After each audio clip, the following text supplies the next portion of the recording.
all this evening ahead of a fantastic night of boxing brought to you by Lee Eaton and Let's Go Management in association with Into Boxing and TM14 Promotions.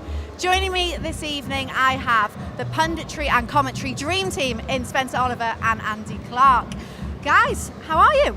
You know what, really well. I mean, I love the dream team, do you?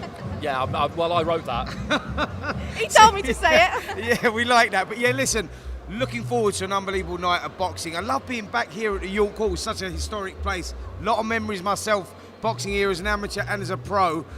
And I mean, I think you'll agree with me, Andy, and you've been here as well so many times, Ali, that every fight you get here, the kids seem to pull it on the line. There's something special about this place. I don't know if it's the atmosphere, the way that, you know, because it's always packed out, but seems to bring their best out in everyone. Yeah, and they're eager to fight here. They want to fight here. They feel it's an occasion when they come here. Yeah, absolutely. You know, everybody wants to make that walk from these pretty Spartan dressing rooms down beneath the stairs, you know, and they really are as well, up into this ring, because so many great fighters have fought here down the years. Someone like Johnny Tapia even fought here. Lomachenko, Usyk in recent times, they fought here. David Hayes boxed here. And these titles we've got tonight are just brilliant because the area title is the first step on the ladder, the English is the next one up, and then it's the British. I was here 2 weeks ago for an amazing night where Denzel Bentley defended his British middleweight title, a real famous title against Marcus Morrison. And that's where these fighters are looking to try and get to. Area title fights, trust me, they are the gift that keep on giving, because it means so much to fighters to win one. I mean, you know, you won one, and that was Spence won an absolute classic. Not just buttering up, he did against Patrick Mullins. I did, yeah. Who went on to achieve much more than, he went way past that level himself. But for you, that was, I mean, that night was the most important night of your life at that point. You know, most important fight of your life at that point. Absolutely. Listen, Southern area titles, they sort of, that elevates you into that area where you're then moving on and progressing into a really good stage. Like after I won my Southern area title, the fight that you was talking about, Patrick Mullins, we won Fight of the Year, and I boxed for a European title in my next fight. And I won the European title in my next fight. So all of a sudden, I've gone from boxing for a Southern area title to being number like 4 or 5 in the world. But that's what it meant. And it was at shows like this is where it started, and that's where the dream starts for all of them. Area titles, English titles, lead you on to the British, Commonwealth, European. It's like, it's the grassroots of the sport, and I think it means so much to all the kids that are here because, you know, for them to get to this sort of level is an achievement anyway, but they're sort of like within touching distance of making something really special. And I think that's why you get the fights like you get, like Andy said, if you look historically over the years at all the fighters that have boxed here, numerous world champions, numerous European, British champions, even world title fights being fought here. You know, this is like, it used to be the mecca of boxing, the York Hall. There's something really special about the place. And I've got to say, on the card tonight, the 3 title fights we've got tonight, I'm expecting much of the same of what I've seen over the years in some of these title fights. It's going to be fantastic. Yeah, we've got a trio of title fights on the line tonight. And it's safe to say all 3 of them, 2 Southern area titles, 1 English title, it's safe to say 50-50 fights. Yeah, and that's the beauty of them. I went to the weigh-in yesterday. It was great to see them. You know, Boy Jones, Ben Jones. Last time I saw him in the flesh, he really did look like a boy. He first appeared on Box Nation, boxed here plenty of times on Frank Warren shows when he was 18, 19. And when I walked in yesterday, it was like looking at someone I used to know, but thinking, is that his older brother? And this is what boxing does to lads, isn't it? It takes them from boys, turns them into men. And tonight we'll see prospects become champions. And they are well matched, these guys. And what I like about these fights particularly is that everyone, apart from Jordan Perkins, has lost fights. They've been quite hard matched. Boy Jones has lost fights. Lucas Ballingall has lost fights. You know, Michael McKinson's brother, he's been matched tough from the start. Conor Marsden, same thing. Has been in with some good operators, the likes of, you know, Adam Azim. Ryan Walker's boxed Lee McGregor and Paul Butler. Yeah. You know, these lads they've had some tests, and they're desperate to win these titles because for them, it's the first step on the road. They absolutely think that they can go further than this. Yeah, no, just to add to what Andy's saying there, it's exactly what it is. It's like what you get with these small hall shows and these kids that are coming through the ranks like this, and you know, they haven't signed up with your Eddie Hearns or your Ben Shaloms or your Frank Warrens, and they've got to work their way through. But these are genuine 50-50 fights. So some of the fighters that Andy mentioned that are on the bill today, you know, have lost 2 and 3 fights, and you look at them and you think, wow, this is a genuine prospect. But that's the difficult route that they've got to go through, like, you know, because they've got to sell tickets. The promoter has to have good, even money fights on. Like what we've got tonight, we've got a lot of 50-50 fights on the bill. That's why, if you look around, like I saw Anthony Yard here tonight. Yeah. What I'm saying is this place attracts champions even. One, because they know this is where they come from, you know, and they love going back like I do. You know, I boxed here some 25 years ago. I come in here and I go, I remember it like yesterday. I won the schoolboy title here, I won the junior ABAs here. And there's just something really magical and special about this place. But the ex-fighters come back here, like Anthony, who we saw here tonight, because they know they're in for something special.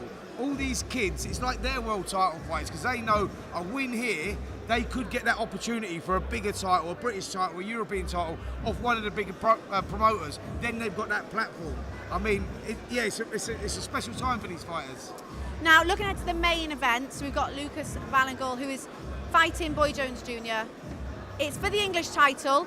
This is a tough fight for both of them. It's a kind of must-win for both of them. As you say, they both had losses, and they both want to prove something tonight. Yeah, it is. It is. Lucas Ballingall, you know, he's got a lot to live up to. Mikey was at the weigh-in yesterday, looking good. I have to say. Lucas, I saw him box in Belarus last year, or 2 years ago now, during the first lockdown. And up until that point, he kind of struggled to get meaningful fights. He's been kind of bred for pro boxing. He got in a bit of trouble as an amateur for kicking a spit bucket and losing his temper. And his dad, Michael, who trains Mikey McKinson as well, has kind of had them sparring pros since they were young. And that might have been why he struggled to get anybody to fight him. So he took a fight in Belarus. He won the fight, I thought, but he didn't get the decision. Yeah. And he deserved at least a draw that night. Straight after that, he boxed for an English title against Myron Mills, who's a good fighter. And he lost that one. But this is what they're about, these lads. They go into proper fights. And this is something we've seen during the pandemic. People can't box if they're a small hall fighter because there were no small hall shows. But these fellas, rather than sit around and just think, you know, I may as well just put my feet up for 2 years, they just thought, no, I'll do the away corner. I'll go on your away corner. And Boy Jones has been through it too, because he was a Frank Warren fighter, prospect. I remember him seeing on Steve Bunce's Boxing Hour and stuff like that. He was getting a real big up. And he lost 3 in a row, either side of COVID. And he must have just thought at that stage, what am I going to do now? Yeah. And you know, he's like a wise old 25-year-old when you see him now. I know he really is, and you know what it is like. COVID played a big part with all these kids that box on these small hall shows. You know, the bigger promoters still had the fights going on. They had the fights going on behind closed doors, etc. Small halls were shut down. So Boy Jones Jr., who you talked about there, he was out the best part of 2.5 years. You know, and these kids, like, they don't get an apprenticeship into boxing. They go straight into it. They haven't got a development time. They're not getting fed, you know, sort of fighters that have got records of 1-1, lost 12, etc. They're going in to 50-50 fights all the time. So COVID played a big part, and I was looking down a lot of the guys that are boxing on the bill tonight. For one reason or another, COVID played a big part on them, you know, in their careers, and they've come back and they've had a couple of losses since, probably because they've not been training, etc. And Boy Jones was a victim of one of those, actually. And he was once a prospect, and now he's back into the position where, dare I say, it might be his last opportunity at this sort of level. So it means a lot, and that's a fight that I'm really looking forward to. You mentioned, you know, COVID, and the shows were behind closed doors, so there wasn't small hall shows. York Hall is a prime example of a crowd that will make a difference because it's so enclosed. Your fans are literally almost in the ring with you. You can feel them when you're in there. Do you know what, Ali? I've actually boxed here, amateur and pro, and I've had them moments where I've needed the crowd to pull me through a certain moment, especially when I was even as the amateur. And I mean, the atmosphere in here is electric, and like the noise bounces off the walls. It's like people hanging from the rafters, and when you're in a certain situation in a fight, trust me, that really can help you out. You know, like when you're feeling a little bit sorry for yourself and you hear the crowd going for you, it's a massive part of it. And I think, Andy, that's why we get so many special fights here, because you see kids, and maybe in different situations, in different halls, and if it was an empty arena, they may have taken the choice to go, you know what, I'm done, but the crowd has kept them in the fight. Do you know what I mean? Oh yeah, 100%. This is a kind of bear pit type atmosphere, like you say, with the balcony. That's an amazing view from up there. When I come to watch fights myself and I'm not working, that's where I go, because you do feel like you're floating over the top of the ring. And boxing did its did a great job really during lockdown to just kind of keep going with the TV promoters. The fight camp was great, and there were a few shows behind closed doors here, but what it showed us more than anything else is that sport without fans is just nowhere near as good. It's nowhere near as good. We covered loads of lockdown shows, and the novelty, if I'm honest, I didn't really say it at the time because it wasn't really the right thing to say, but the novelty for me wore off pretty quickly. And after a while you're thinking to yourself, just a couple of hundred people in a gym, just a gym show would have been great. And this place is like a massive gym. I mean, it is a kind of sports hall anyway. My wife used to do her exams here, she was telling me earlier today, because she grew up around here. This is a multi-purpose kind of community centre. I mean, to give you a prime example of what a crowd can do to a fighter, I think you'll agree with this one. Josh Warrington is a prime example who boxes in front of thousands of people. He boxes Mauricio Lara in front of no one. And look what happened. He went and he got beat, because he's a guy that feeds off the crowd. A lot of these fighters do. So we've got a packed all in here tonight, and I'm expecting something really special, Ali. Yeah, it should be a good night ahead. Well, the fighters are ready, so we're going to get the first fight underway. So it's time to hand over to our MC.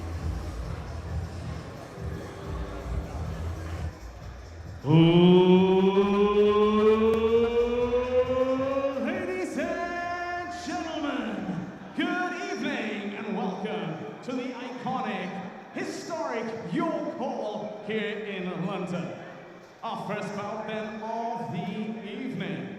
Please welcome first into the arena and to the red corner, Craig Coldhart Sumner.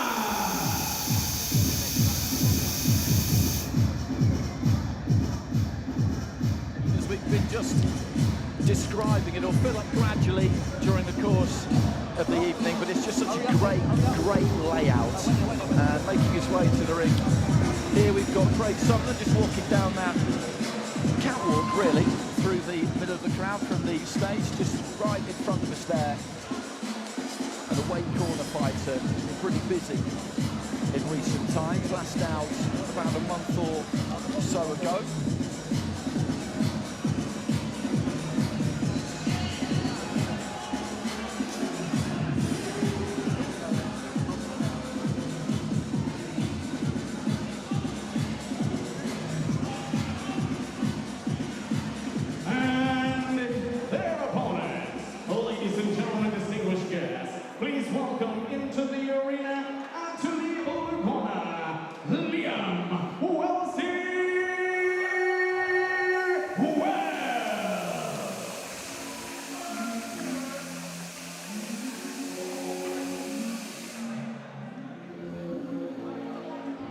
Wells actually is a really good example of the kind of fighter that we were just talking about, because he's had 9 fights, he's 7-2, he was a very good kickboxer, got up to world level with that, and didn't want to mess around basically, took some hard fights early on.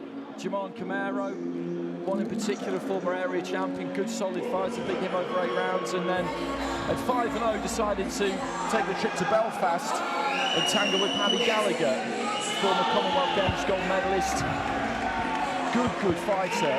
Bit too much for him in the end and lost by 3rd round stoppage, but that's the way he's done it.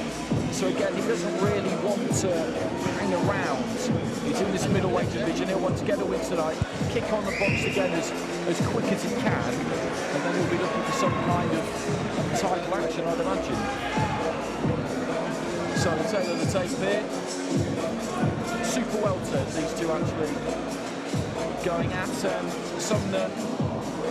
As I say, he's a weight corner fighter, but a durable guy. And Wells boxing out of Essex with those couple of defeats.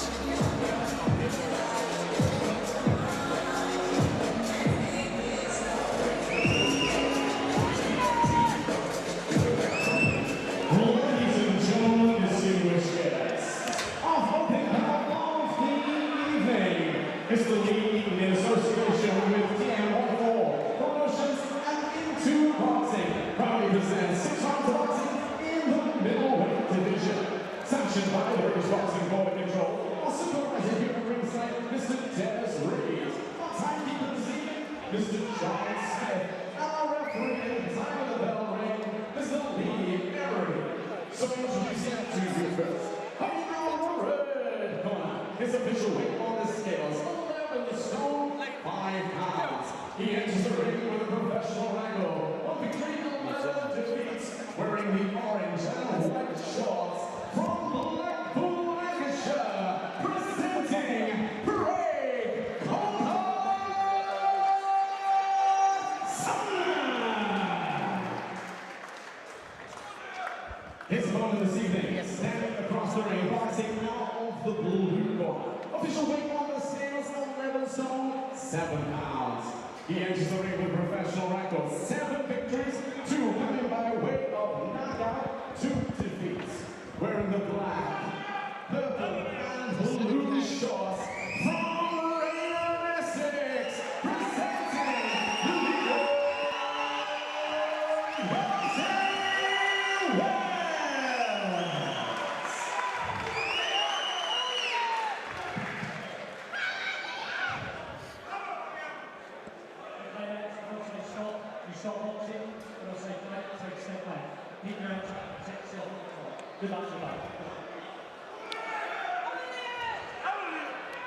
So Lee Avery, our referee for this one.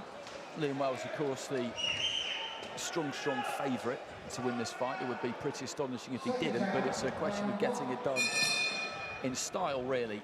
He'll want to look to try and impress in front of what is pretty much a home crowd coming from just down the road as it does in Raynham.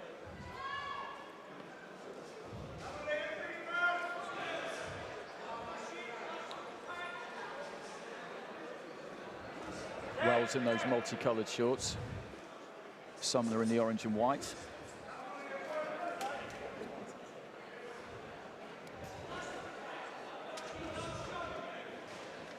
Just looking to try and set up that jab early on here. Well, Sumner just kind of staying on the borderline of range there, just stoops in and attempts to land a jab to the body, then turns southpaw. Yeah, Wells just taking centre of the ring here, just trying to work everything from behind that jab. Sumner not quite settled into this one yet.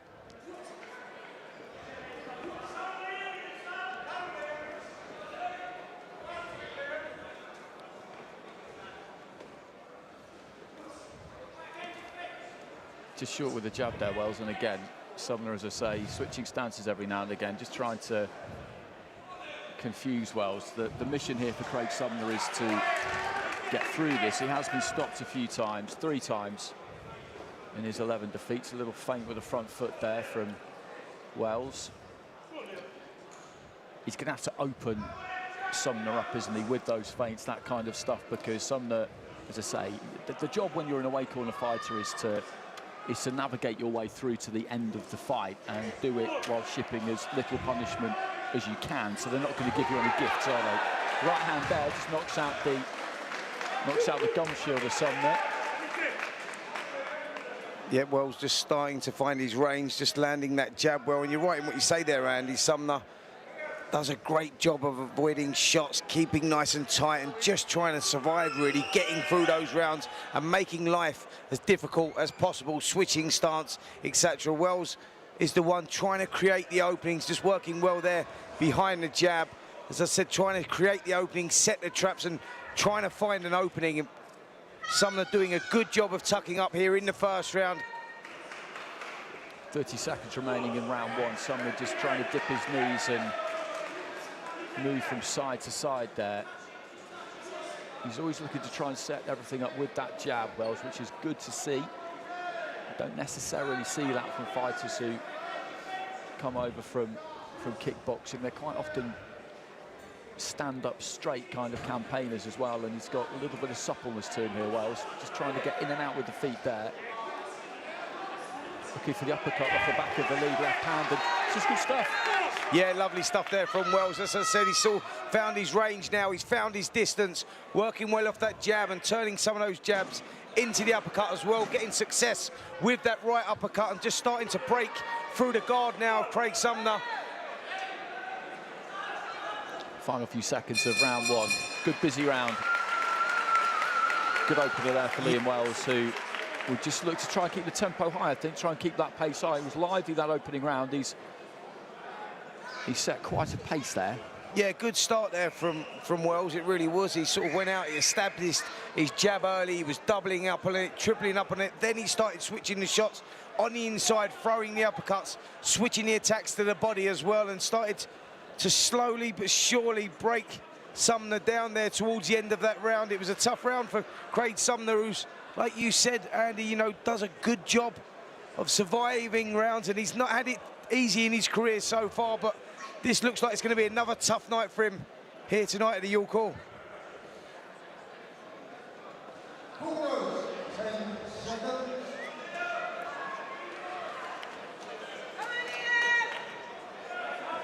Second round, round 2. So into the second, Wells just bouncing on the balls of his feet. These two touching gloves in the centre of the ring, and immediately Wells looks to try and get onto that double, triple jab at times. Every now and again he does dip off to the left and look for that kind of screw shot. It's something that he does look out for, and there's not an awful lot coming back from Sumner. The interesting thing about Wells is that quite often when he jabs, he brings his jab hand back really quite low. Yeah. Sumner could try and go over the top of it. If there was something that he might be looking to do, that could be it. Well, do you know what, Andy? I think Sumner at the moment has just been forced into defence here, and a good right hand again there from Wells. Just as I said that, Wells has found a rhythm now. He's working well behind that jab. He's finding success with those right hands, and the confidence just seems to be building. But for Sumner, the confidence seems to be going away from him. We're seeing less and less coming back, and he looks like, even here in the second round, he's already gone into survival mode. He's switching stances. He can't work out a way to get through to Wells at the moment. It's all Wells who sort of seems to be dominating in there. Heading up towards the halfway stage of the round, and Wells just looked like he was going to get Sumner pinned on the ropes there. Sumner's got to offer something. He's trying to throw whenever he can, because to get through the duration here, it's not going to be possible, I don't think, just to tuck up and try and ride it out. He's got to try and give Wells something to think about. It's easier said than done. He got his feet in nice and close there, Wells, and found the uppercut. Yeah, getting success with that shot, isn't he? He's just closing the gap, sitting in the pocket, letting those uppercuts go, and he's ripping through the guard of Sumner, who's starting to look marked up in there now, Sumner, and he's just forced to scraps on the outside, really. He's just moving around the perimeter of the ring with not too much coming back from him. Seems to be a little bit in survival mode as Wells lands a good left hook on the inside as well. This is good stuff here from Wells. He looks nice and solid, nice and compact. Lovely right uppercut lead there as well.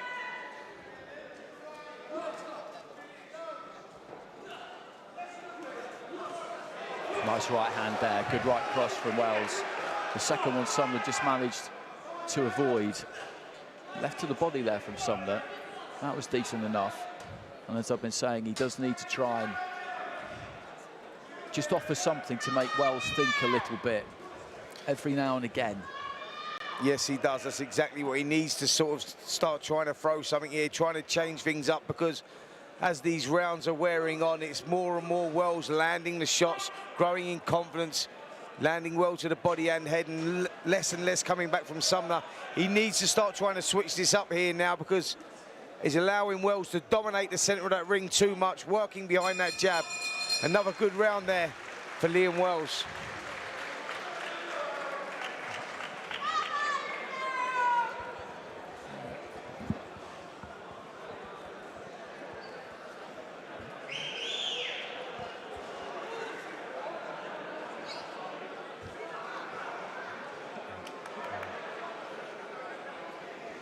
Just making the most of that minute here, Craig Sumner.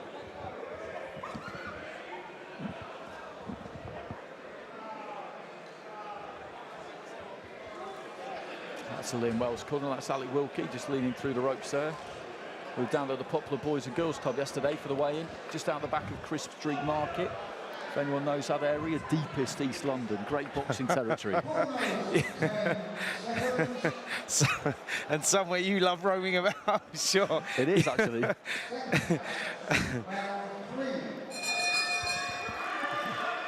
So into the third. And Wells is looking to try and click through the gears here a little bit. He started nice and quick. He kept it up in that second round. Yeah, you just sense if Wells here would pick it up again, go through another gear, you know, you just feel that would he be knocking the height out of Sumner, who's throwing less and less as these rounds go on. Looks like he's slipping into survival mode in there, Sumner. So it's down to Wells now to see if he can go through the gears.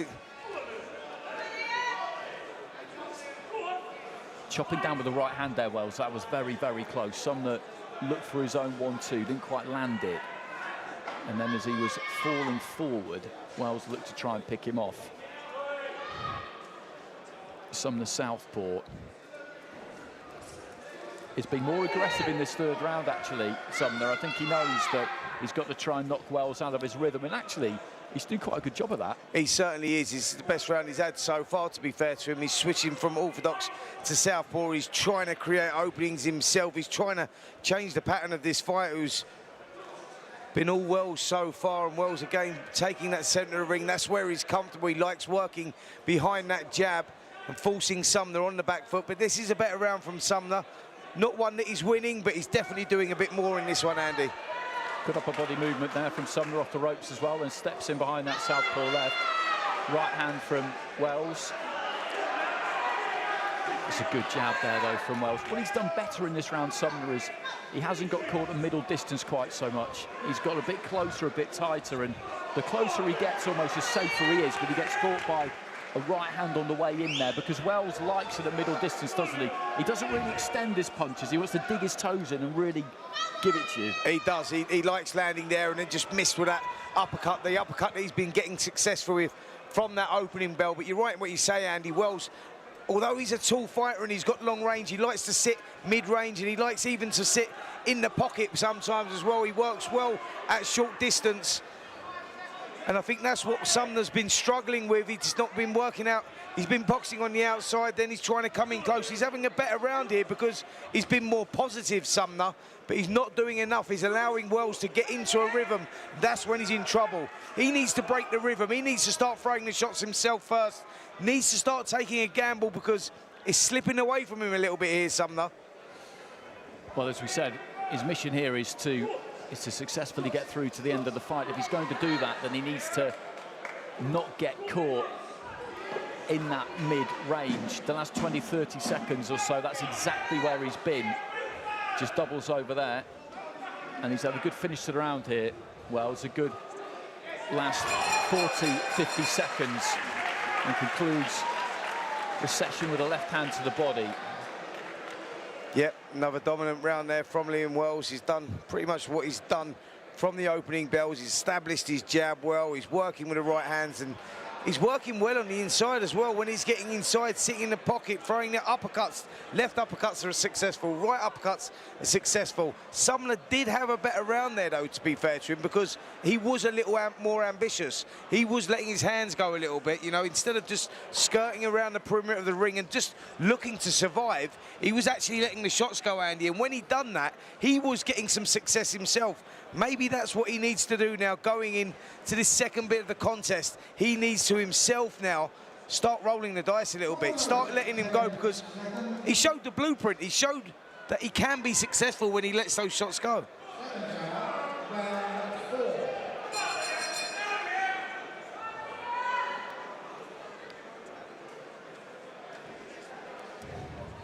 Wells again, just looking to just double up that jab, uppercut off the back of it. Lovely body shot there from Wells as well. Just went underneath the ribs, underneath the elbow there of Sumner. And Sumner, I think, felt the weight of that one. Just seemed to bend at the knee slightly there, but maybe that's something Wells needs to concentrate on now. If he's looking to get that stoppage, he needs to start switching it up, starting to be a little more unpredictable, if you like. Showed a good bit of variety of the round, didn't he? At the start of the round, a couple of uppercuts, then went down to the body. That kind of right hand across the body almost, catching the front of the stomach. It's amazing how often those don't even really seem to land, but you see people go down from them quite a bit.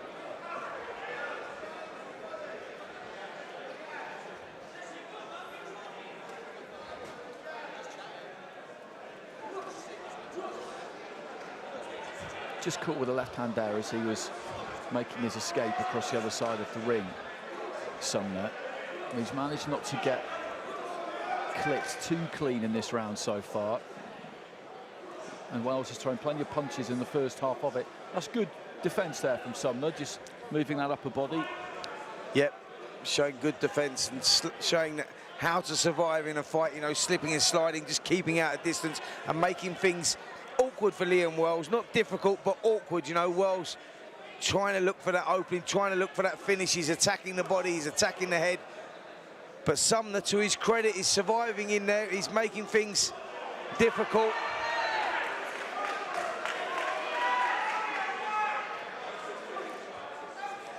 I mentioned the defeat against Paddy Gallagher. He actually lost his last fight, Wells, as well in February against a 4-0 fighter called Jack Martin. That was in Brentwood. Martin had a good win against Inder Bassi in his previous fight. He was stopped in 3, Wells, down twice, or down once rather, in the second.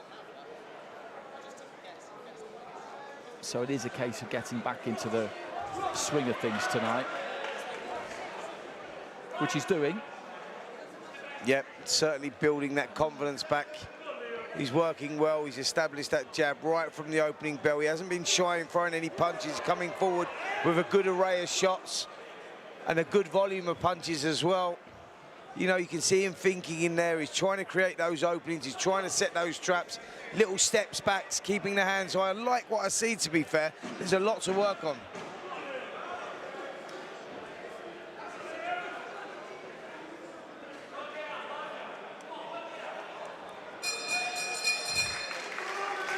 So 2 to go here. This one's scheduled for 6. Good for you in already, actually, with the York call. They'll have got as many ticket sellers on the undercard here as they can. That's the name of the game when you're coming through as a young fighter, if you don't have that big backing of a major promoter. If you do, then it doesn't really... They still like you to sell tickets, but it doesn't... It's not the be-all and end-all. But if you haven't got that, then you're on ticket deals. You have to sell tickets, and that makes it hard to fight more than once every 3 or 4 months. Absolutely, and listen, if you don't sell tickets, then you become the opponent. So it's a very difficult job, you know. We were talking about it with Ali at the top of the show, you know, about, you know, these small hall shows and what atmospheres we get in here, and they're always real 50-50 fights. But you're right in what you say, Andy, you know, the guys these days, unlike when I was boxing, if you was good, you didn't have to sell tickets. They just built you on and they developed you. Now, even if you're good, you've got to sell tickets. It's part of the game, you know. Yeah, absolutely. Absolutely. We've got a couple of fighters in this category coming up in a bit, but often when you look at a fighter's records, they might win their first 2 or 3, boxing out of the home corner, then pick up an unexpected defeat, then they pick up that stool and take it over to the away corner. You see it a lot when you look at records, because they've got a decision to make then. Do I want to keep going and make some money, or do I not? Because selling tickets is hard. Maybe I'm not as good as I thought I might be, and that's the other route you can take. And Wells has made a good start to the round here. He started quick in the previous couple too, maybe just trying to put a little bit of a stamp on Sumner, who's never really looked hurt at any point. No, Sumner's done a great job of surviving in there. You know, he's been, you know, keeping his hands nice and tight. Yes, he's been getting hit by some shots. Wells doesn't look the biggest of punches, to be fair, but Sumner has been getting hit by a volume of punches. But to his credit, he's been sticking in there. As I say that, Wells is picking up the pace here, working the body well. For the first time, Sumner did look hurt there with a couple of body shots that had gone in. A couple of uppercuts on the inside as well. Just over a minute into round 5. Just moving off to his left there, Sumner caught with his back a little bit square to the ropes, but realised it. Managed just to get away.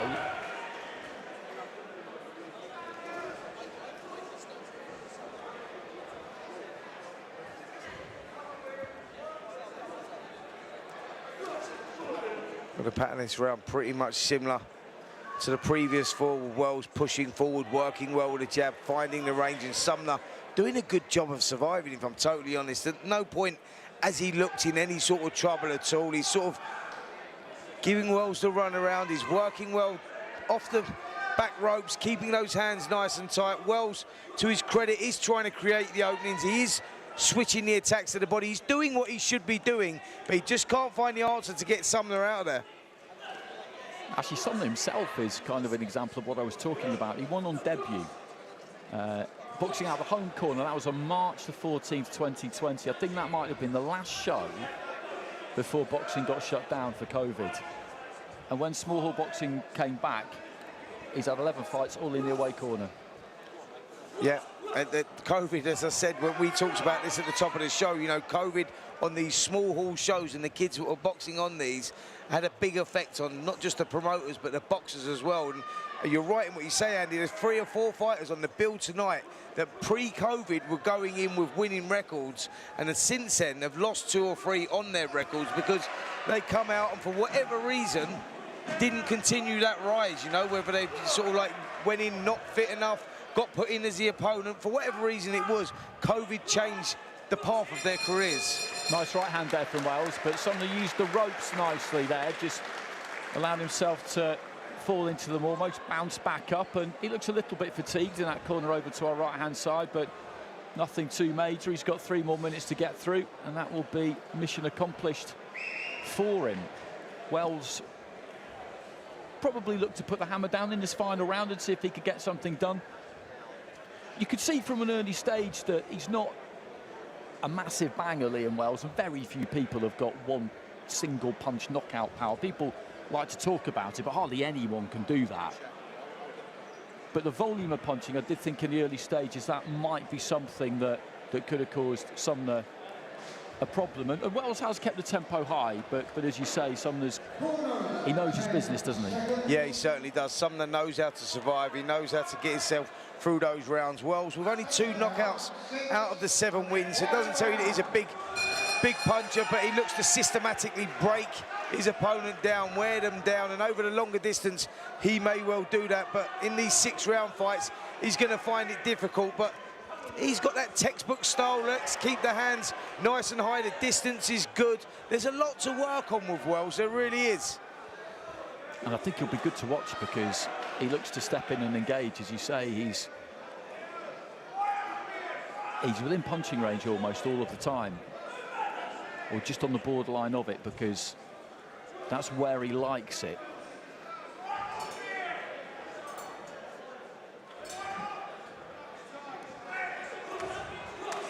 Good body shots going in there from Wells as well, slamming that right hand just around the back of the elbows there of Sumner. And that's where he really wants to focus his attacks, I think, Wells, because Sumner, you throw the shots at the head and he's going to take them all day. He's a tough cookie. But those body shots seem to be taking an effect. That's where you see Sumner just seem to wince at a couple of those shots that are going in. That's where Wells is getting his success.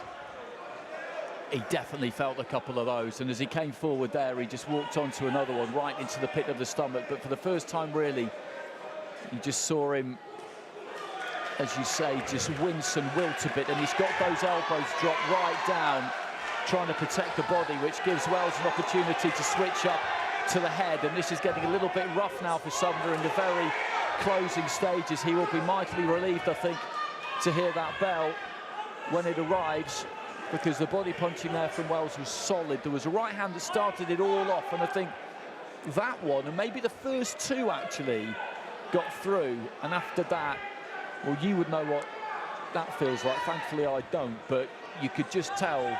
He didn't want to show it, but you could just tell. Yeah, absolutely. Listen, brought back a couple of memories there, Andy, and they weren't nice ones. Trust me, them body shots really do take it out of you, and this is where Wells has started to get the breakthrough. He's starting to get success with that right hand round the back of the elbows, and Sumner now seems to be taking deep breaths and is looking for that bell. If I'm totally honest, he's moving a lot faster on his feet. He's trying to avoid these right hands that are coming slamming into the rib cage from Wells, and another one goes in there, just forces Sumner to grab hold again. But this is a good finish to the round here by Wells, and this is a guy that I told you, with only the 2 knockouts out of his 7 victories. Over the longer distance, Andy, he's got the boxing IQ, he's got the boxing brain, he works it out, he sets the traps, he finds the openings, but over the shorter distance, he's always going to have problems, I think, getting people out of there. Yeah, people like to look at how many stoppages fighters have got early in their career and get a bit obsessed about it, to be honest, but he's been in with good fighters. I mentioned Jamal Camaro, Rod Douglas, who was 2-0 at the time early on as well, so you need to look at who they've been in with and not really just how many knockouts they've got, because ultimately it just doesn't really matter that much. There goes the final bell. Good performance that from Wells. He lost last time out, but there's plenty to like there, plenty to work on. Listen, a real confidence builder there for Wells. He needed that victory. He needed the rounds under his belt, and he got them. Craig Sumner, you're a tough guy, you know, knows how to get his way through these rounds. He knows how to hang in there. Comes with a little ambition as well. You know, he had to go a couple of times. Credit to him. But, yeah, that was the sort of rebuilding process that Liam Wells needed there. He got the rounds under his belt. He regained a bit of that confidence. He found the distance well. He was working well in the pocket. Up short, he was working well with the hooks to the head. Got success to the body in that final round as well, where Sumner was really feeling those right hands that were going into the body. So overall, I thought that was a good rebuilding contest there from Liam Wells. And yeah, he's going to be glad to have got that one under his belt, and he can get back to those winning ways.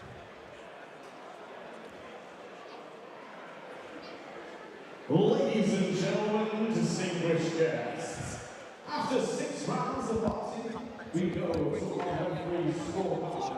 Referee Uris scores the contest 60-54 for your winner from Raynham, Essex, Lee Eaton.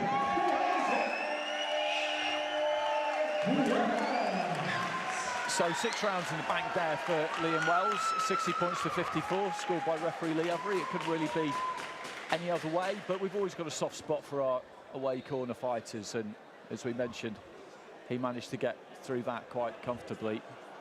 Yep, I thought that was a good performance there from Liam Wells. The rebuilding, confidence rebuilding fight that he needed there. You know, Craig Sumner is a tough cookie. He come and he made Wells work for it, but it was a good victory. Won all 6 rounds on my card, as I know he did yours, Andy.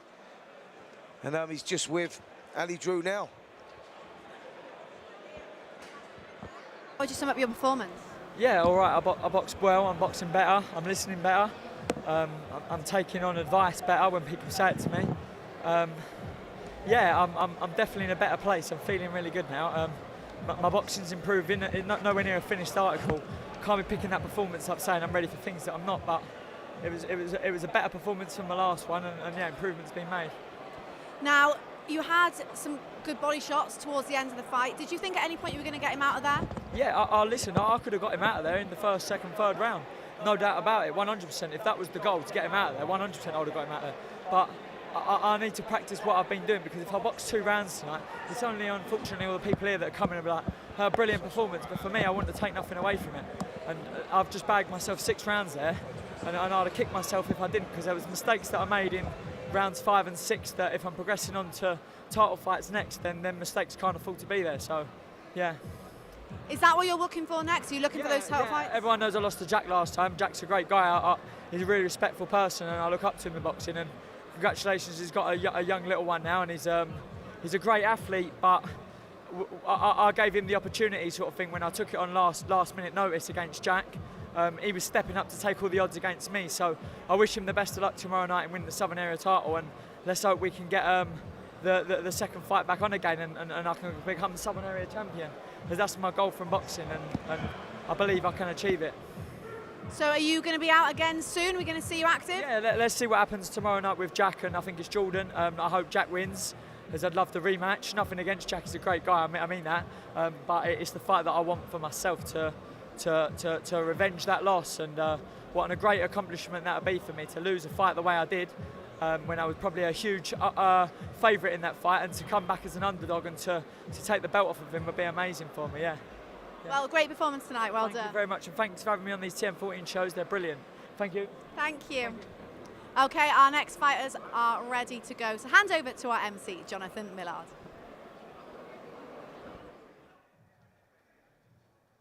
Ladies and gentlemen, distinguished guests, our next bout of the evening.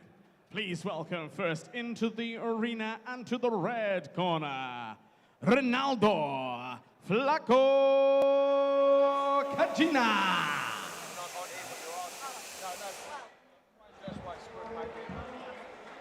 So on his way in there is Ronaldo Katina, one of a clique of Nicaraguan fighters now boxing out of Spain. There's a good number of them. I saw one of them, Brian Morena, cause absolute havoc in here a couple of weeks ago against Frank Arnold. So Katina, although he doesn't boast the best record you'll ever see in your life, he will come to fight, and he's been the distance actually against some good fighters. Likes of Gamal, Ryan Walsh, Archie, Sharp, Martin J, Ward, Jazza Dickens, you know, these are serious operators. But when you look at who stopped him, you're talking about others like Ryan Burnett, Selfie Barrett, Nick Ball. Ladies and gentlemen, distinguished guests, and his opponent, please welcome into the arena to the blue corner, the chosen one, Mohammed Bilal.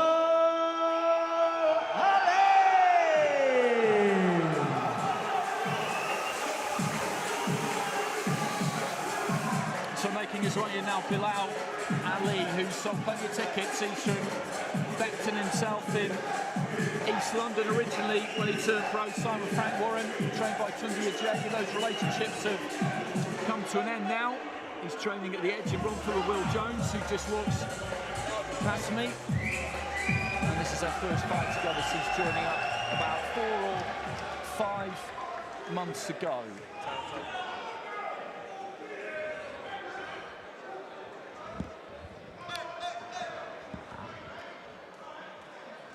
So there's the tail of the tape between these two. Weighing in slightly heavier Ali. This is a lightweight fight though.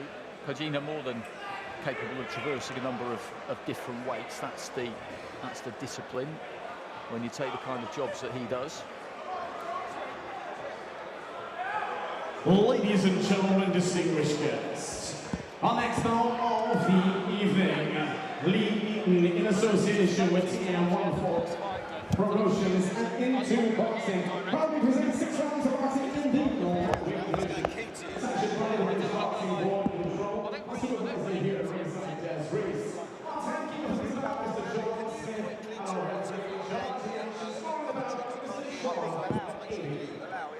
So introducing to you first, finding out the red corner, official weight on the scales, 9 stone 8 pounds, an experienced international fighter wearing the black and yellow shorts from Nicaragua, fighting out of Tirona, Calamar, Spain, presenting Ronaldo Flaco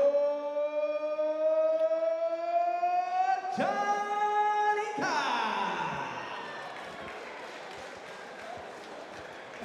His opponent this evening, standing across the ring, boxing out of the blue corner. Official weight on the scales, 9 stone, 11 pounds. He enters tonight with a professional record, 5 victories, 1 coming by way of knockout, 1 defeat. Wearing the brown and gold shorts from Beckton, London, presenting the chosen one, Mohammed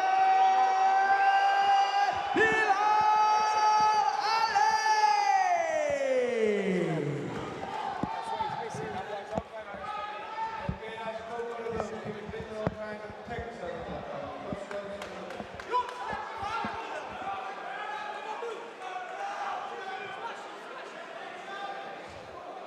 Sean McAvoy, our referee here, just checking both of these two got their gum shields in before hostilities commence. There we go with the opening bell. Ali just looking to try and get straight onto the jab, and he's at a pretty crucial stage of his career because, as I mentioned, he was signed by Frank Warren.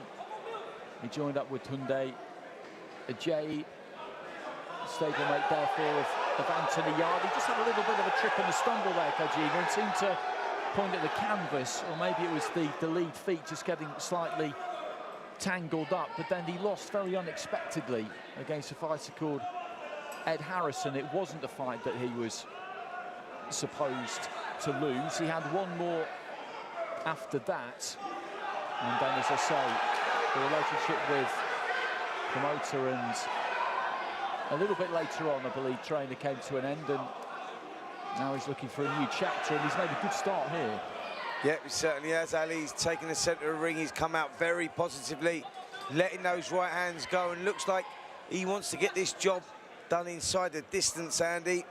And his opponent already looks in survival mode, if I'm honest. He's boxing on the outside, but not really offering too much on the way of offence, if I'm totally honest. Just looking more on the defence side of things, and Ali controlling this early on in this opening round. When you're fighting somebody like this, somebody like Katina, who's got a losing record, he's an away corner fighter, but he will have a go if you let him. He's more than happy to have a row.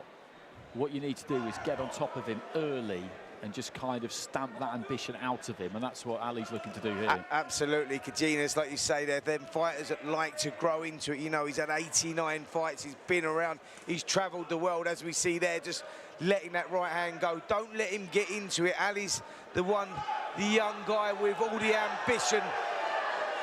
No knockdown there, no knockdown. He swung himself off his own feet. Yeah, just swinging wildly with that right hand, hoping to land that shot, but Ali too smart for that one. And as I said, Ali's the one with the ambition. He's the one looking to make the statement here. But you're right in what you say, Andy. Katina's one of those fighters that if you let him get into any sort of rhythm, he'll give you a tough night.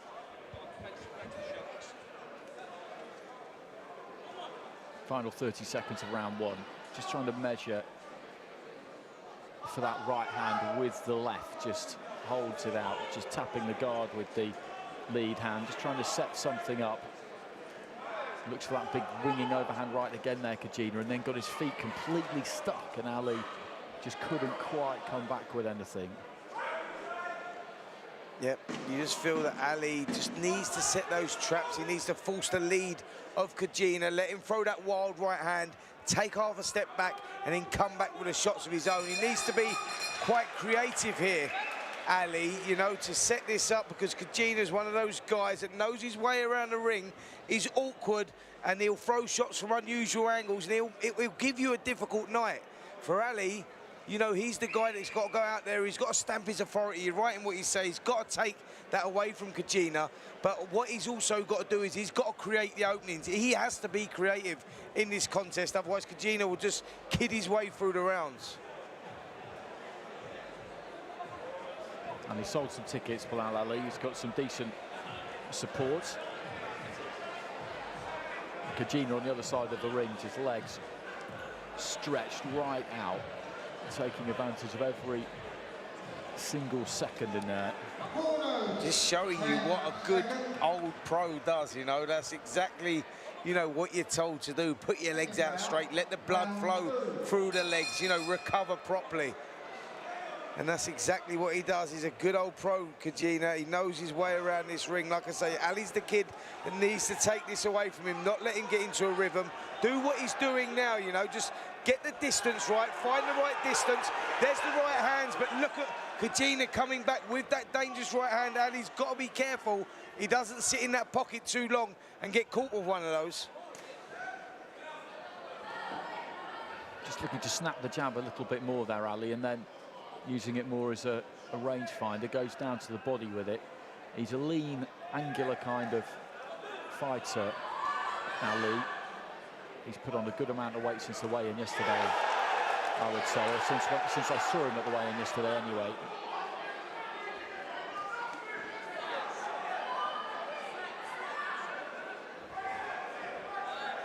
Katina's just one of those good old-fashioned fighters that likes to have a fight, doesn't he? He likes it in there, he likes it, you know, when they're both there in range, trading. Katina letting shots go with the left and the right hand. Nope, he's not landing them, and he's wild, but he is dangerous. This is a good learning fight for someone like Ali, you know, just to get taught a few of the little tricks that Katina will know. You know, he'll mess him around a little bit in there and stuff, but Ali doing a good job so far. He's found the distance, he's judging the distance right, he's landing those right hands, showing some good variety as well. Just darts that jab out every now and again. He doesn't really use it as much of a weapon. The right hand came off the back of it there. It's just a little bit short.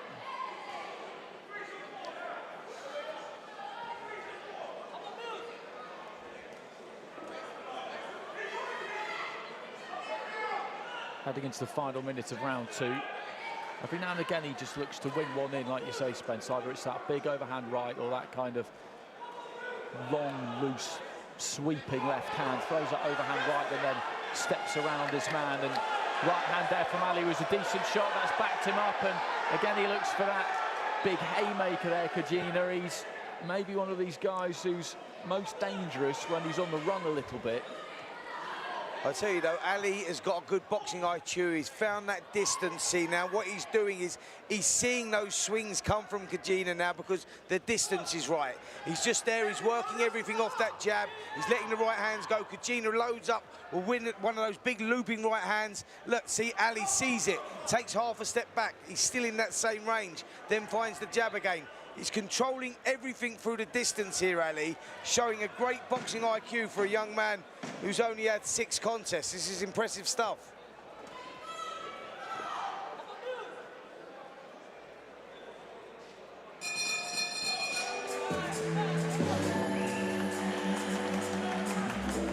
So 2 down here. Yep, 2 comfortable rounds there for Ali. You know, the first round, he went for it a little bit. He tried to make a mark, stamp his authority, whatever you want to say, and he dominated the round. But Katina showed that, hey, listen, mate, I know my way around these ropes a little bit. I can use my experience. I've been here 89 times before, and he showed it. He's a little bit cagey and also a little bit dangerous if you try and take liberties. You try and stay there too long. But Ali soon worked that out in the second round. He found the range, he found the distance, showed Katina the respect that he needs to be shown, because he is dangerous when you get inside. Ali's working well behind the jab, setting the traps, taking half a step back, landing some good right hands, and control things a lot better there in the second round. Good round there for Ali. I remember coming up top of the bill, we've got a really good-looking fight for the vacant English super lightweight title between Lucas Ballingall and Boyd Jones Jr. 2 area title fights as well, southern area title fights. Conor Marsden and Martin McDonough at lightweight, then at bantamweight, Jordan Perkins and Ryan Walker all made weight yesterday, all looked pretty good doing it. We've got a 6'2" lightweight in Conor Marsden, but amazingly he looked fine. He made the weight and he looked absolutely fine. He's as thin as a rake, but he didn't look dehydrated. It's just how he's built.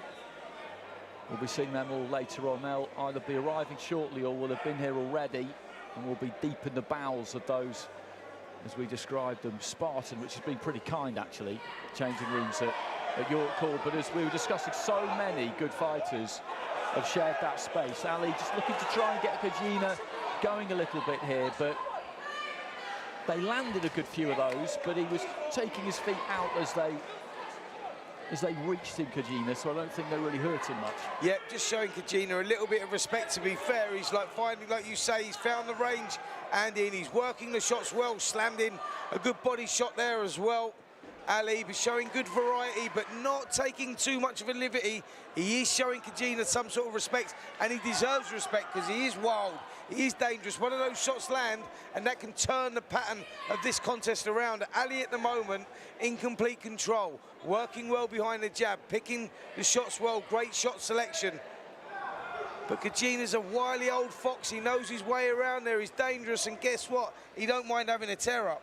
No, he absolutely doesn't. He absolutely doesn't. And if he sniffs any opportunity to put it on somebody and have one, then he will. But Bilal Ali set his stall out, planted his flag, if you like, quite early on in this. And I think Katina got the idea of the kind of customer he was in with and what he could really expect to happen over the next few rounds. It doesn't mean that he won't go looking for it whenever he thinks it's there, but Ali is just much the better fighter of these two, but I think it'll be a relatively tough job to get the stoppage. He has been stopped quite a bit, Katina, but I listed some of the names, some of the British fighters who've done it. Ryan Burnett, Zelfa Barrett, Joe Murray, Nick Ball, Liam Walsh. I mean, you're looking at Olympians, British champions, European champions, world champions there.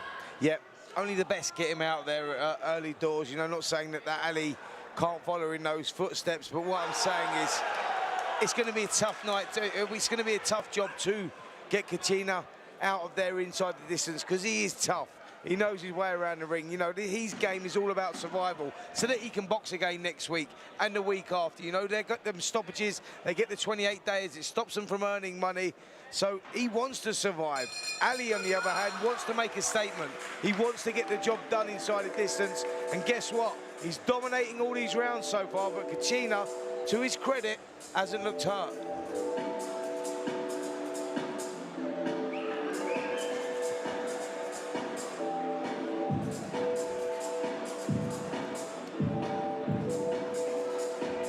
This one's scheduled for 6.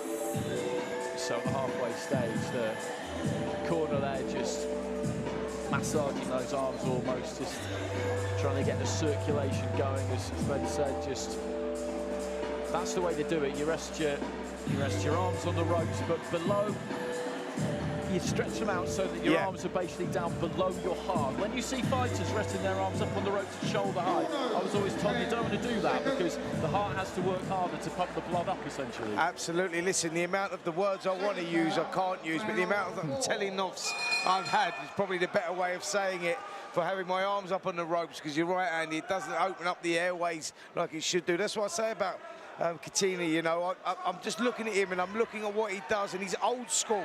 He knows his way around the ring. He knows how to survive. He knows how to suck up the air in the corner. He's a pleasure to watch, he really is. And then on the flip side, in the opposite corner, Ali, the young, brash, you know, kid that likes to come and he's looking to make a statement. He's looking to get the job done inside the distance to match some of the names that you've already mentioned, you know. He'll want to get this job done inside the distance. A points victory might not be enough for Ali, you know, in his own mind. The fighters are always looking to get that TKO or KO if they can. Nice jab there from Ali, just flicks that up from the waist. We could see a bit more of that from him, I think, given his physical dimensions.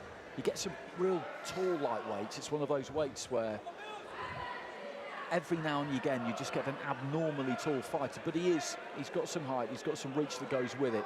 And in this last round particularly, he's just looked to snap that jab up from the waist with a bit more on it. Yeah, he's a well-built lightweight, Ali. He really is. He's a good shape, works well with the right hands there, and the right uppercut just went in, and no knockdown. No knockdown. He's just adjudging there, Sean McAvoy, that they had a little bit of a waltz there, and he basically just turned around and bundled him into the ropes, and it was a right call. Yeah, a couple of right hands landed just before that, though, from Ali. He landed right hand over, the right hand up as well, and maybe just starting to break through the defence of Katina, but maybe a little bit too late. But I think overall, Andy, this has been a good performance from Ali. He's showed a good maturity for a kid that's only had, like I say, 6 contests. Yeah, it's not a bad performance at all.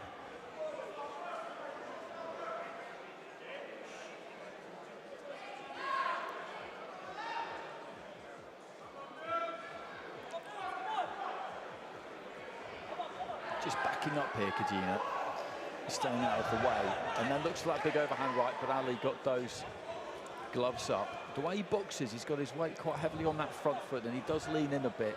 The uppercut just seems to be made for an uppercut, Katina, but he hasn't really let one through yet.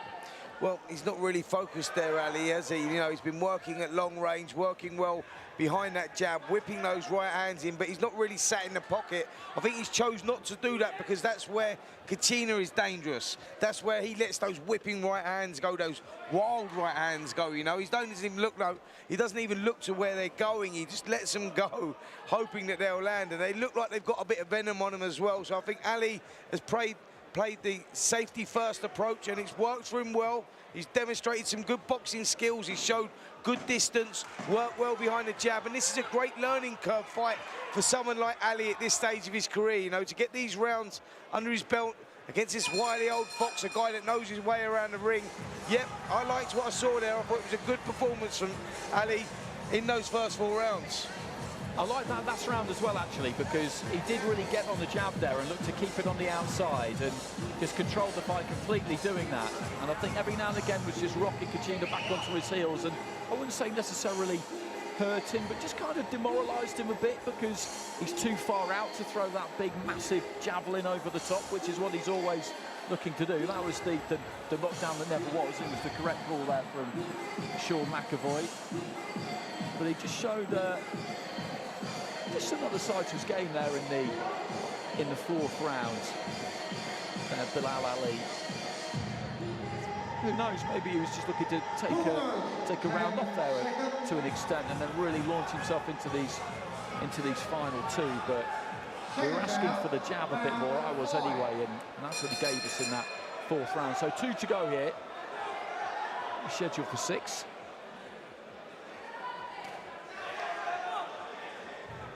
Ali again, just doing what he does best, taking the centre of that ring, controlling the pace by controlling the space, actually.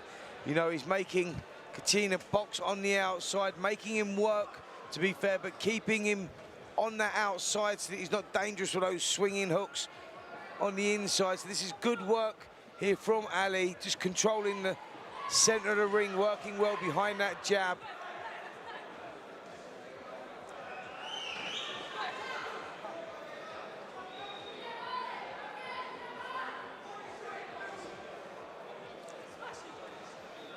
There's that jab again.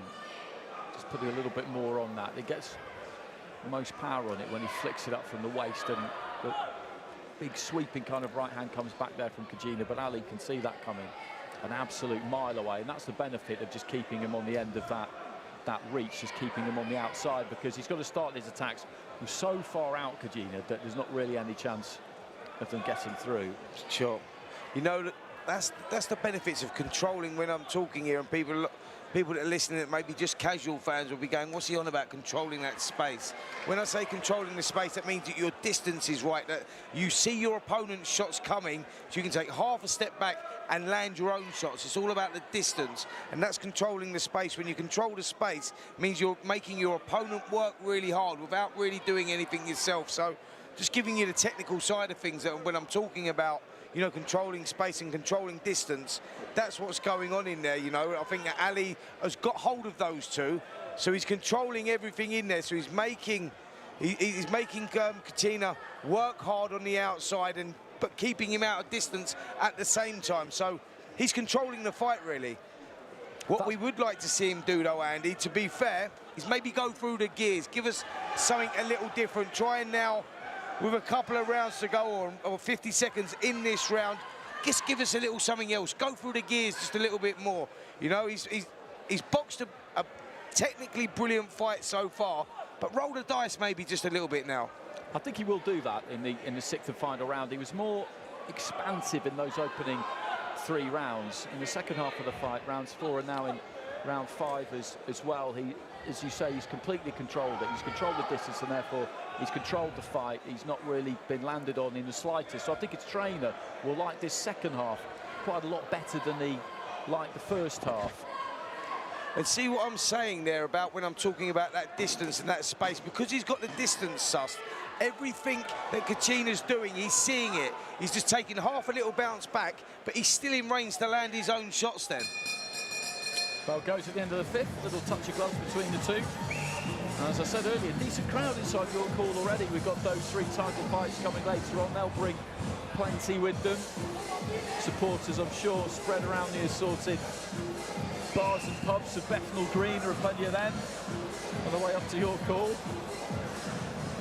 And just a little bit of action there with the jab. It's not a real big heavy jab, but it doesn't necessarily need to be, because so often in those couple of rounds you see Katina, and he does lean in a bit, doesn't he? He looks to try and come forward and get something going. He gets jabbed on the forehead, and it just takes his balance away, and he's got to start again. And Ali's just, he's had him in his pocket those last 2 rounds, and as you say, interesting to see what he does in this 6th and final round. Is the trainer going to be happy just to have one more of them, or do you think he'll let him off the leash a bit? Well, he recognises Katina's a dangerous opponent, that's for sure. But I'm in his corner. I'm going to say to him, right, Let's see a little bit more now. Let's go in there. As soon as you find the range with that jab, which you're controlling, and that right hand, let the right hand go, and then give me another 3 or 4. Let them go through the gears, show them something different. We've seen what Ali can do now. We know that he's controlling everything, he's dominating everything, but let me see something come after that right hand. We see the double jabs, we see the right hand come off the back of that. I want to see a little something after that. There's the right hand. What we got after that? Let me see you go again. Go through phase 2. There's phase 1. Let's see it again, phase 2. I'm sure he'll be interested in that southern area lightweight type of fight that we've got coming up later on as well between Conor Marsden and Martin McDonough, Bilal Ali, because that's his weight, and why wouldn't you want to fight for a southern area title if you're in the kind of position that he's in? Katina just looking to try and launch himself from the outside there, which he did with some success in the opening couple of rounds, because that distance, as Spencer's been describing, wasn't quite the same. And for the first time here, Katina just having a bit more joy because he's worked really hard there to get onto the inside. This is a classic example of what you said early on in this contest, Andy. At the beginning of the round, you said Katina is a type of guy that if you give him a little something, he'll grow in confidence and he'll start fancying it a little bit. He's doing that now because Ali's done the same from the first bell into the 6th round. Not saying that it's been the wrong thing, because like I say, he's done everything. The boxing IQ's been great, shot selection great, distance great, but I need to see a little something else, because he's allowing Katina now to maybe grow in confidence a little bit and start standing his ground, start pushing forward a little bit. This is where now Ali wants to go. Katina's now sitting in the pocket. Now he needs to let the shots go, show us that shot selection, show us the variety, forget the 1s and 2s. Let's see a little bit of razzmatazz now. Let's see the eye-catching stuff. Yeah, it's interesting because the fight was more at this range in the first 3 rounds, and he won every round, no question about that, but Katina was more in it, he was more active. 4 and 5, he just completely bossed it on the outside, and now he's got back into that mid-range. It's not getting difficult for him, but it's a part of his game that just needs just a little bit of work. Where does he find the space for those long levers? Because he's not quite, he hasn't quite got that distance when he's closer up, has he? No, when Katina's in the pocket like he is, he starts becoming competitive. He's starting to land shots as well. But look, if you see what Ali's doing there, everything's single shot. The shot selection's great. He's throwing a screw shot with a right hand, the single right hands. I want to see the 3s and 4s. I want to see you go to another level. This is where he needs to go back to the gym, go back to the drawing board, and this will improve him as a fighter, because he's got the great distance, judgment of distance, and the great distance of controlling the space, but he's not letting his shots go. That's the one area he needs to work on now. So there goes the bell at the end of the fight. Good fight, that. Interesting fight to watch. And nice to see these fighters who've had a defeat early in their career kind of rebound. I mentioned it's a new chapter, and it is, because he was with Frank Warren and Tunde Ajayi, who might be here somewhere, actually, because Anthony Yard's here.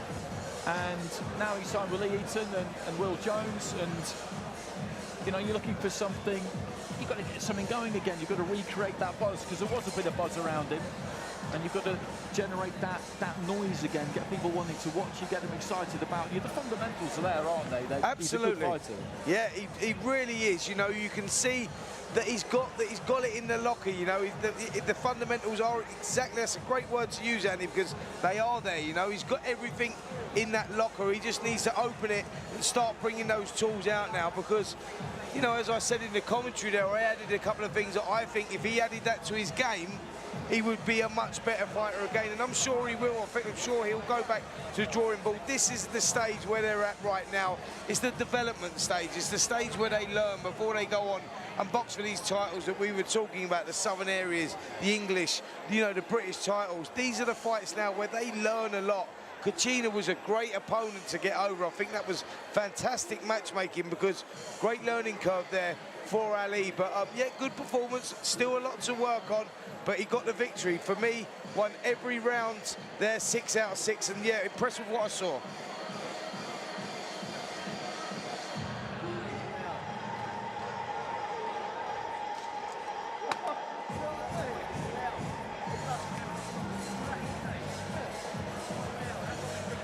Boxes 7, please. Ladies and gentlemen, distinguished guests, After 6 rounds of boxing, we go to our referee's scorecard. Referee Sean McAvoy scores the contest 58-56 for your winner. From back to London, the chosen one, Bilal. So Bilal gets the win there. 4-2 in rounds, so our referee Sean McAvoy has given a couple to Katina. I didn't really see that myself. In the first 3 rounds, he was more in the fight and he had more to offer. I didn't really see a round win in there for him, but the referee's closer than we are, and in any case, the right man has won, and he is now down ringside with Ali. Right, Bilal, you got the win there, great performance. You took the fight to him right from the opening bell. How happy were you with your performance? It was right, you know, it was my first fight back after a year, so I had to kind of shake off the cobwebs, but I know I'm back, I know I've got more to show, so I can't wait to get out there again and keep working. Now, your first time to 6 rounds, you went the distance. Was there any point in there that you thought you were going to get him out of there inside the distance? Yeah, a couple of times, but you know, remember, I'm not that experienced when I get in the ring, so I've got to just keep learning and learning. You know, there's been legends in the past that are late bloomers, and I think I'm one of them. So I know I still got a little more to show. I just got to keep going out there, and sooner or later I will show. So. Now, Spencer Oliver on the commentary was saying how good your boxing IQ was in there. You were controlling the distance. Is that something you've been working on in training? Yeah, I mean, from a long time I've been trying to work on skills. I believe skill pays the bills, but also I like to entertain. In the future, I want to take people out. I know I can. I do it in the gym. I know in the gym it's different to the ring, under the lights, but like I said, I just need experience. Once I get there, it's going to be great times. Now, the scores there were quite close in the end. Were you a bit surprised by that? Yeah, I was. I don't know how, but judges are judges, so I can't really go against that. So, but I know I've done enough to win the whole fight, so that's the main thing. And the support in here for you was massive. You got a lot of fans here. Could you hear them when you were in there? Oh, 100%. I heard them from there. So as soon as I got in the ring, they gave me a lot of energy. But you know what? My next fight, there'll be more crowd, more people. And like I said, I'm not them guys that say I'm the best right now. I know what I can do, and I'm going to prove it sooner or later. And like I said, I can't wait. But I'll get there, 100%. That's a promise. So what's next for you? When are we going to see you next out? They're saying I might be out in November. So let's see. You know, that's a good thing for me because in the past I wasn't too active. I think that's one of my downfalls. I didn't get enough fights back to back. So, I mean, it's important. I think it's more important to learn in the gym, but also it's important to learn under the lights. So, like I said, I just can't wait to get out there. You know, people like Spencer Oliver are saying that, you know, it's great news. So I just got to keep on working, not get ahead of myself. I've got a lot to learn, but like I said, I will get there sooner or later. Well, it was a fantastic performance. Well done. Thank you so much, and thank you for the interview. Thank you. Right, so that fight is done. Now we're going to move on to the next one. The fighters are ready, so we'll hand over to our MC. Ladies and gentlemen, distinguished guests, our next battle of the evening. Please welcome first into the arena and to the red corner, Justin Mendes.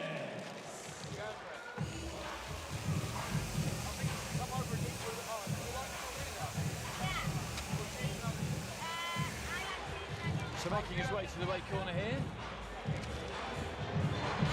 Lee Hallett, experienced fighter, very experienced fighter. Knows exactly what it takes to get through the rounds, boxing out of the away corner. Down the road in Canning Town.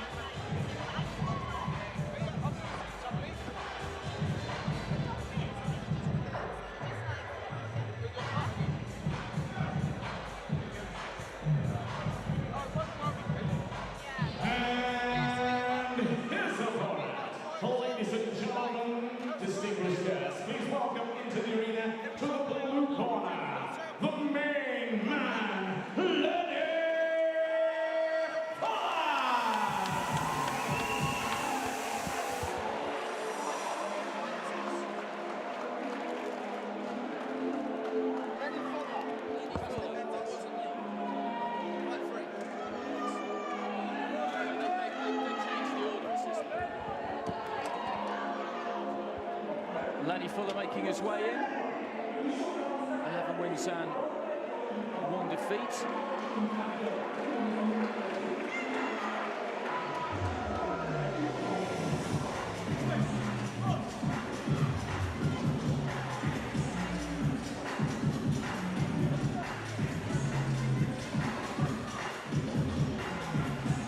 So not much between these two in weight, obviously. They're boxing in the welterweight division here, and you look at the difference in record between the two. Just that one blemish on Fuller's records. Menzie, as we say, accomplished in getting through the rounds. Ladies and gentlemen, distinguished guests, our next bout of the evening, Lee Eaton, in association with TM14 Promotions, and into boxing represent 4 rounds of action in the welterweight division. Sanctioned by the British Boxing Board of Control, our supervisor here at ringside, Des Reese, our timekeeper at the bell for this bout, Mr. John Smith, and our referee in charge of the action, Sean McAvoy. So introducing to you first, his official weight on the scales, 11 stone, 1 pound. An experienced fighter wearing the black and blue shorts from Barking. Please welcome Justin Mendes.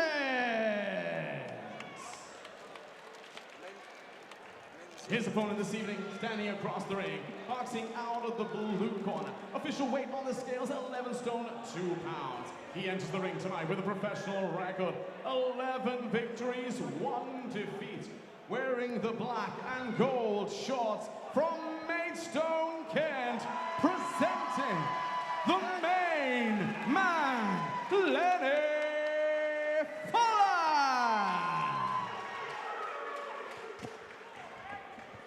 Okay, lads, you both know the rules. Let's have a good clean fight. Take yourselves a lot of time. Touch gloves, move it.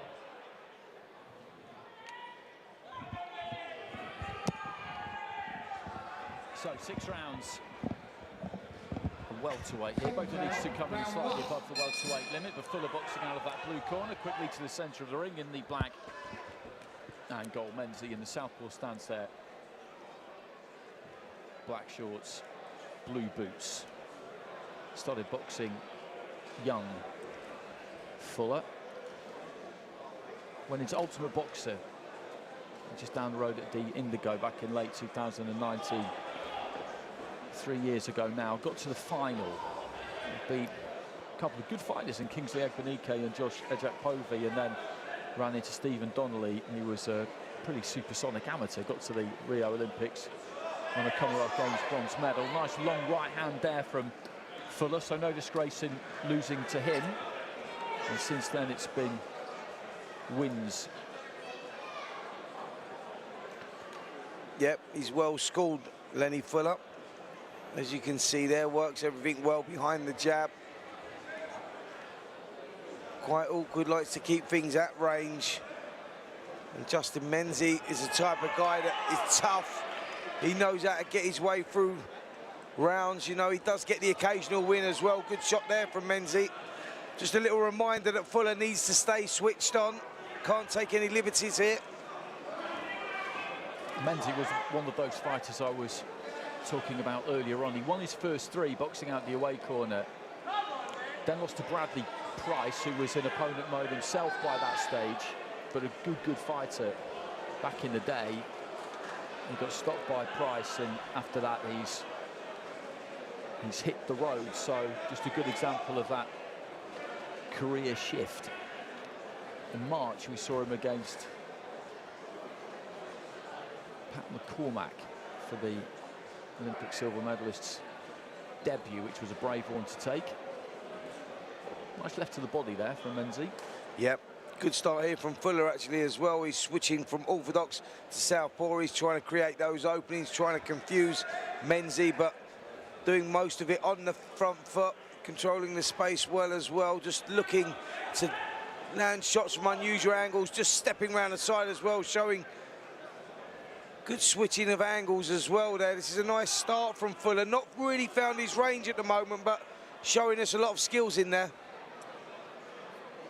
It's the final 30 seconds of round 1, just working behind that shoulder there, Fuller, tucking that chin in, right hand into the body, a lot of upper body movement. He looks in good shape, he'll need to be, it's tiring. Fighting like that, switches southpaw. Very briefly, final few seconds. You look at Menzie, he's in good nick as well. Yep, he certainly is, Menzie. You know, he's one of those guys that will always give you a tough fight. He comes to fight, he comes to win. He's got the 5 victories out of his 16 contests.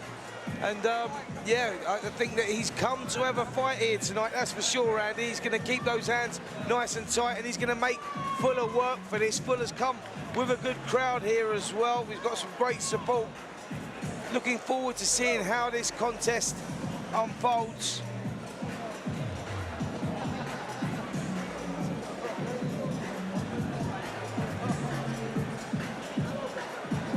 That's the Menzie corner. Just setting at that start to his career boxing out of the home corner. Nothing really happened for Fuller off the back of winning Ultimate Boxer.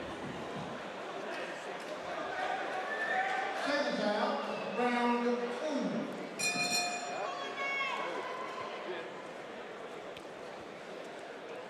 Again, just switching orthodox to southpaw quickly there at the start of the round, and he's got some skills, Fuller, as we mentioned. Maybe just needs to settle down and pick one method. Well, you know what it is, Andy, in these short, you know, 4-round fights, it's not as difficult, it's more difficult to do that because it's more of a sprint. So tactically, you have to change a little bit. Fuller looks like the type of guy that likes to control that space, work the angles, slowly, systematically break his opponent down, frustrate his opponent, and just sort of steal the soul of his opponent, really, by just an accumulation of punches. And with the 4-rounders, it's more difficult to do, especially against someone like Justin Menzie, who's looked very strong, very capable, and knows his way around the ring.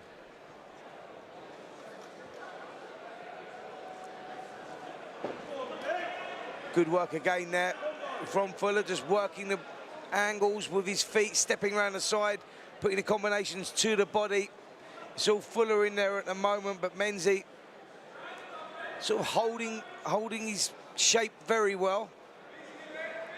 This is where Menzie needs to now lead off with the shots himself. Try and break the rhythm of Fuller. He's letting Fuller get into some sort of rhythm which you can't allow your opponent to do. Again, good work there from Fuller, body and head switching it up well. And Menzie just being kept in that corner. Midway through round 2, he boxed in February 2020, Fuller, then was out for a couple of years, coming back in February this year, so they want to get active as he possibly can. I'm sure he would have liked this one maybe over 6 rather than 4, but you need to fit within the parameters of the show. Big step off to his left-hand side there, Menzie, who just rides that attack really from Fuller. Fuller demonstrating his hand speed there, putting the combinations together well. And just saying to Menzie, listen, make a little mistake, mate, and I'm going to jump on you with a combination. So Menzie, who has got a tight guard, keeps the hands well, works well, stabbing jab there from Menzie. But sort of holding himself well here, Menzie, but the class coming really from Fuller.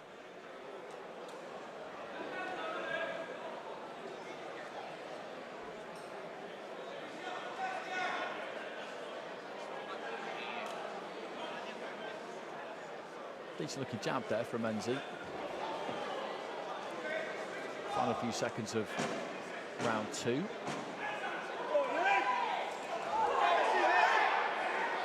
Fuller just managing to back him up to the ropes, but Menzie quite quickly gets a hold of him.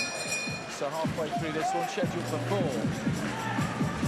4. Yeah, another good round there for Lenny Fuller, who dominated, really held the centre of the ring, was working the body very well, switching the attacks to the head as well. Maybe lacks the one-punch power, you know, out of his 11 victories. He's only had that 1 KO. He's not really planting his feet. He lets his shots go with quick combinations, but doesn't sit down on the shots too much. That's just his style. But Justin Menzie, He's holding himself well. He's making a fight of it, but just falling short in the rounds, if I'm honest. He's sort of coming back with good combinations. We're not seeing enough of that. If Menzie wants to turn this fight around, he's going to need to start leading off with the shots first. He needs to roll the dice. He needs to get out of that defensive mode and start taking control of it.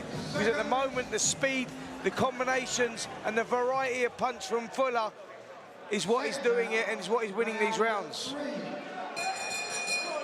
So into the third, Lenny Fuller in the black and gold, Menzie in the solid black. Southpaw Menzie. This is a good fight for Fuller, I think, off the back of a long period of inactivity, those couple of years out, and then a few months since he last boxed in February. He needs to try and get some momentum going, but in Menzie he's in with a southpaw, which is always a useful thing to get under your belt, and somebody who's come in shape also. Yeah, not an easy thing to do, box a southpaw when you've been out for a while as well. You know, especially someone like Menzie, who's an awkward southpaw. He turns to the side a lot. He rolls the shoulder down as well. Just a clash of heads there, I think, as Menzie just dabs on the top of his forehead. I'm not sure if there's a cut there, but he definitely felt something there on the top of his forehead. I think that was a clash of heads, actually. I think he's okay. He was just checking to see if there was any blood just leaking from that hairline, but it looks fine to me. A minute into round 3.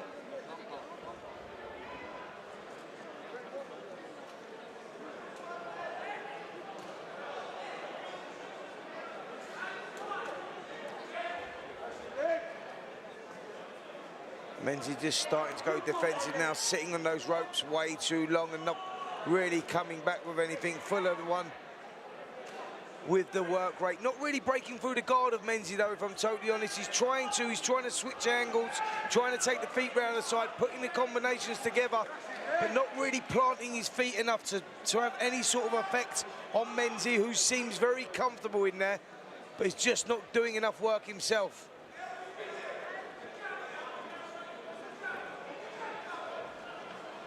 Heading into the final minute. Right hand from Fuller, but then Menzie just sprang across the ring at him and looked to follow him with that long left himself, but just about got there as Fuller was pulling back towards the ropes.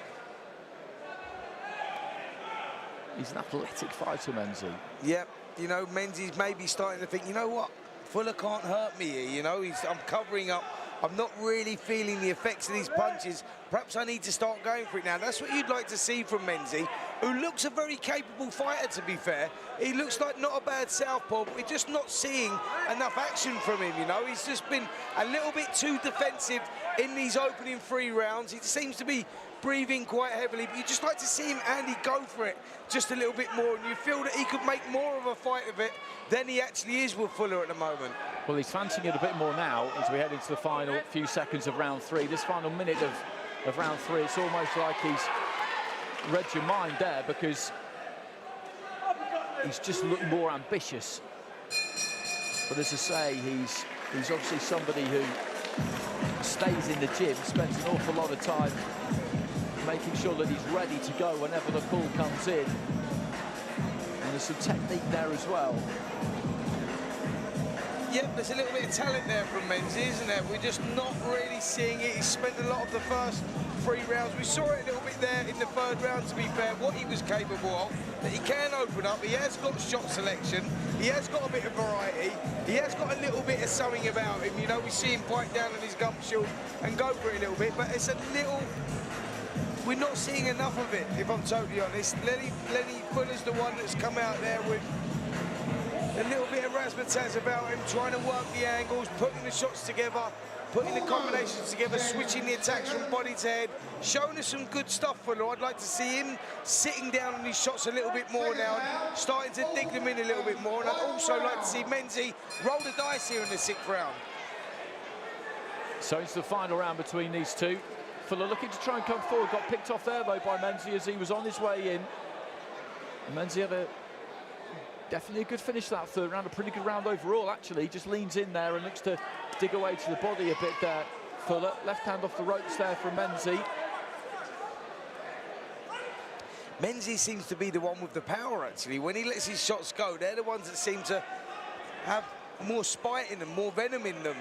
But he's just not doing enough of it. He's trying to box on the outside, and you can see now, Menzie's up on his toes, he's bouncing around. He's starting to gain confidence, you know, Andy. 100%. You could see that in the previous round. I think he feels that if he can win this final round, then he's in with a shout here of getting a split of this. And that movement there, when he's pivoting around his front foot, just flicking from one corner of the ring to the other, that shows the fitness that is there. Just throwing that right hand off the back foot there, almost tripping over the advertising Toblerone. But it actually landed, though, to be fair to him. You know, he's showing good movement in this round. He's showing good variety, and he's doing enough in this round. The third round was close as well. Although Fuller won the round 1 and round 2, this could be getting close, Andy. If Menzie can have a good last minute and a half here as we currently approach the 140 mark, if Menzie can have a good last bit of this round, it could become interesting.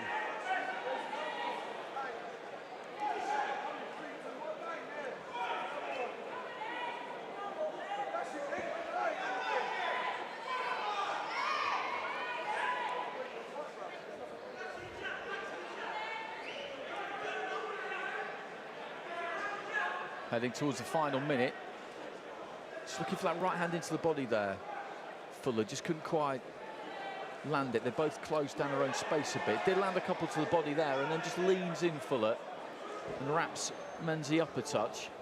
Yeah, he's doing a good job of tying Menzie up on the inside. Menzie's boxing out that southpaw style and lets some lovely left uppercuts go on the inside. So Fuller reading that well, to be fair, closing the short range down and doing a good job. There he goes with that uppercut, that lead right uppercut is dangerous there from Menzie. Throws it, whips it up on the inside.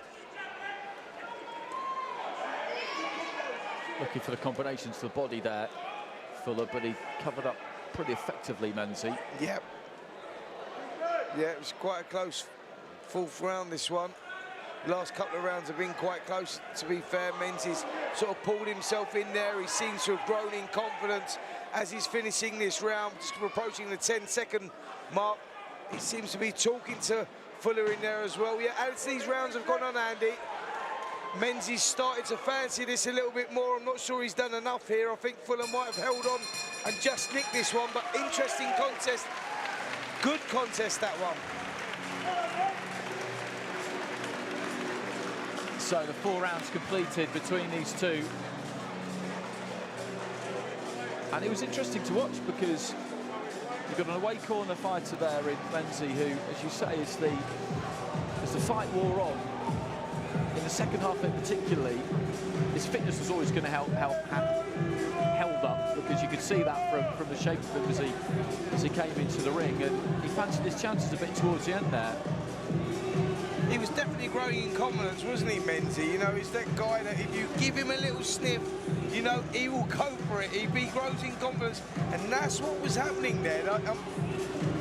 Lenny Fuller was probably fortunate that was over 4 rounds and not 8 rounds, because you just sensed that Menzie was the type of guy that was growing into it. He's got more experience than Fuller. Fuller's been a little inactive recently as well, and that fight seemed to have suited Menzie over the longer distance. So I think Fuller's held on. I think he's done enough, but Menzie played his part there. He showed that he's more than capable.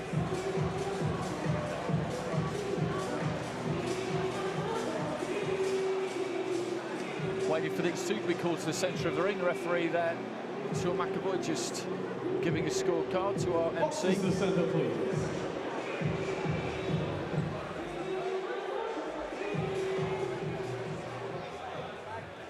Ladies and gentlemen, distinguished guests, after 4 rounds of boxing, we go to the referee's scorecard. Our referee, Sean McAvoy, scores the contest 39-37 for your winner from Maidstone, Kent, the main man. Fuller gets it, 39-37, 3 rounds to 1, so I've got no arguments with that. Yeah. But good to see Menzie getting around there, because in the second half of the fight, he put plenty into it, and he did go after it a little bit, because I think he definitely sniffed, you know, an away corner draw there, maybe. I'll tell you what happened there. Menzie Well, Lenny Fuller, we know, won the first 2 rounds. Menzie come back well in the third.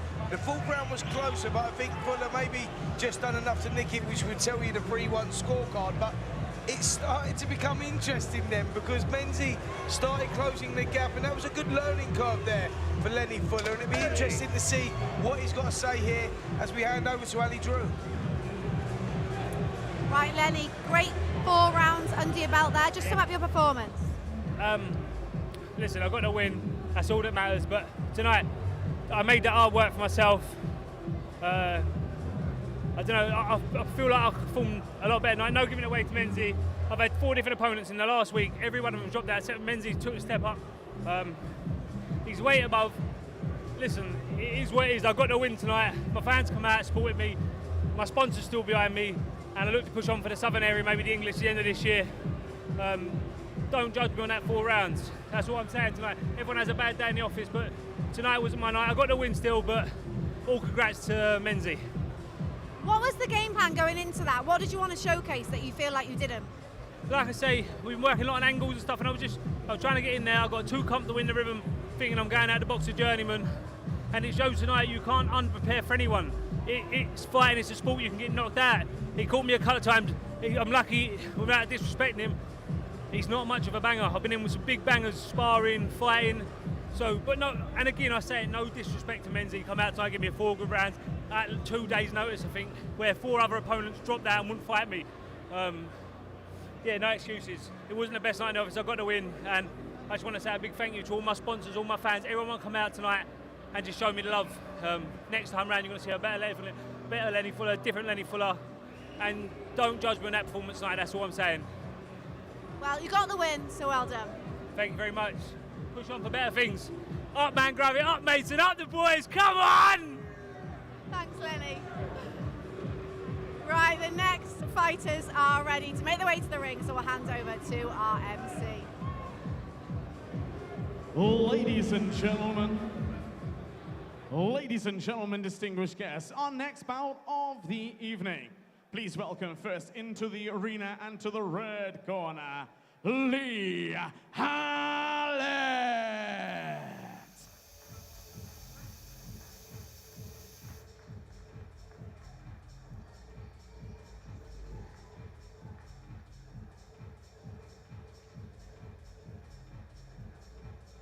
A real big one, outdoors in Stevenage in May 2018 on the Saunders and Sufi card, where he beat the 6-0 Harley Ben, who we've seen around this week actually. He was at the weigh-in yesterday, so that was a big scout. Generally, though, he gets through the rounds. Their opponent, ladies and gentlemen, distinguished guests, please welcome into the arena, to the blue corner, Tommy Murphy. Just the 1 pro fight for Murphy so far. Decent amateur, from what I'm told, boxed with Del Youth, I think. Got to a Celtic Box Cup semi-final, and his debut here back in July. And a comfortable win. I think he's scheduled to be back out again at the end of the month.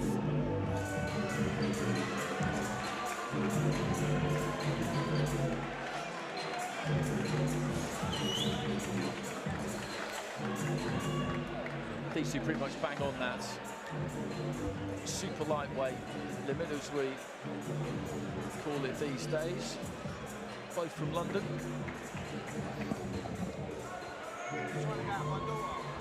Ladies and gentlemen, distinguished guests, our next bout of the evening. Lee Eaton proudly presents in association with TM14 Promotions and Into Boxing 4 rounds in the super lightweight division.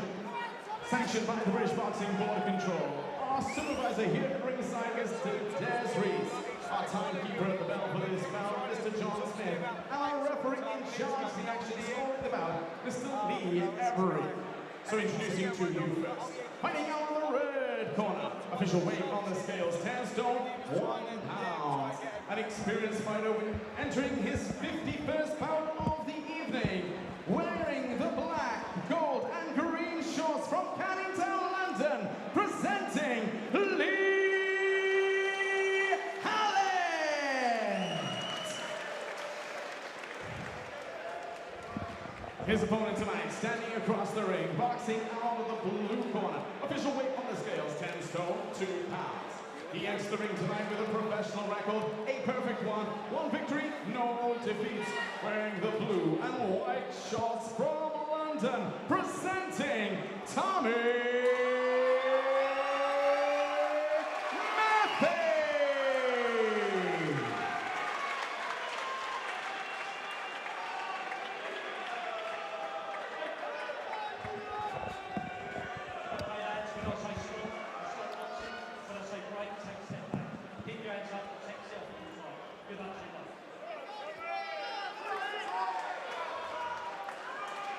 So super lightweight contest here between Tommy Murphy, who's on the left of the screen there in those blue and white hoops, QPR colours. That's his team. He's from down that way in Ladbroke Grove. Lee Hallett's a very experienced campaigner. This is 51st pro fight, so his last time out got 50 under his belt, and that's an achievement in itself, whatever the record may read, that kind of milestone. And you can see from the condition he's in that he takes this seriously, and that is why in all of these away corner jobs that he's taken, he's been stopped just twice. Yeah, he certainly knows his way around the ring, does Lee Hallett. He's been in with some good fighters, and this is a great learning curve for Tommy Murphy, who's a well-schooled amateur, comes out of Dow Youth Gym, has produced many of great champions, George Groves, James DeGale, just to name a couple. It's a good amateur gym, and Murphy's a product of that. He's very well-schooled, and looking forward to seeing his development as a professional boxer as well. Nice high guard, boxing out the southpaw stance, but Hallett letting him know he's here for a fight. He definitely is. Just stepped in to close range there, Hallett, and just let those hands go. There's a nice kind of setup and style to Murphy. Nice balance in that southpaw stance. He's got quite long levers, but just left his head in the bucket, as they say, for a second there, and Hallett was very quick to whip off a right hook. He seems to fancy this one, Lee Hallett. He certainly does, but he's in incredible condition, isn't he? Like, you look at his back, and you see the veins coming off his back, and you know, you can see this guy has come here and he does want the victory. He's thinking, right, I'm boxing a kid here who's 21 years of age. He's only had the one contest, and I'm going to show him a little bit about what the professional ranks are all about. Forget the amateurs, forget what you've achieved in that, mate. Let's see what you're like in the professional ring, and this is going to be a good learning curve here for Tommy Murphy. It really is. Like I say, who's well-schooled, does everything behind that southpaw jab, moves the head well, got good shot selection. But Lee Hallett will rough him up a little bit in there. He's come to fight himself here. So, final 40 seconds of round one. Southpaw up against southpaw as well, and you don't see that too often. It's a problem for southpaws themselves because they're not used to fighting each other. Can be, anyway. Yep, that's very well said there, Andy, because it is two southpaws. Generally makes for a very ugly fight, if I'm totally honest, because they're not used to fighting other southpaws. You know, it's quite unusual for them. Just looking to lead off with a long kind of uppercut there, Murphy. Didn't quite land it, but then just pulled himself back out of range. Hallett trying to spring back in with the hook. Murphy again just pulls those feet back. It's been a good one to watch, that opening round.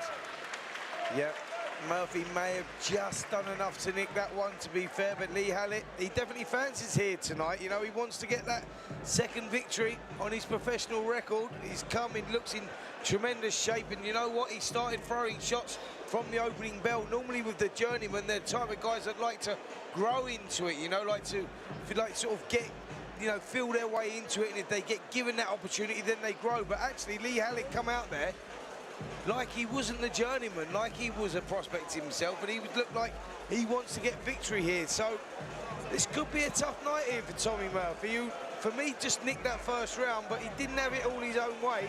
Good start from Lee Hallett as well. Corners, 10 seconds. Seconds out, round 2.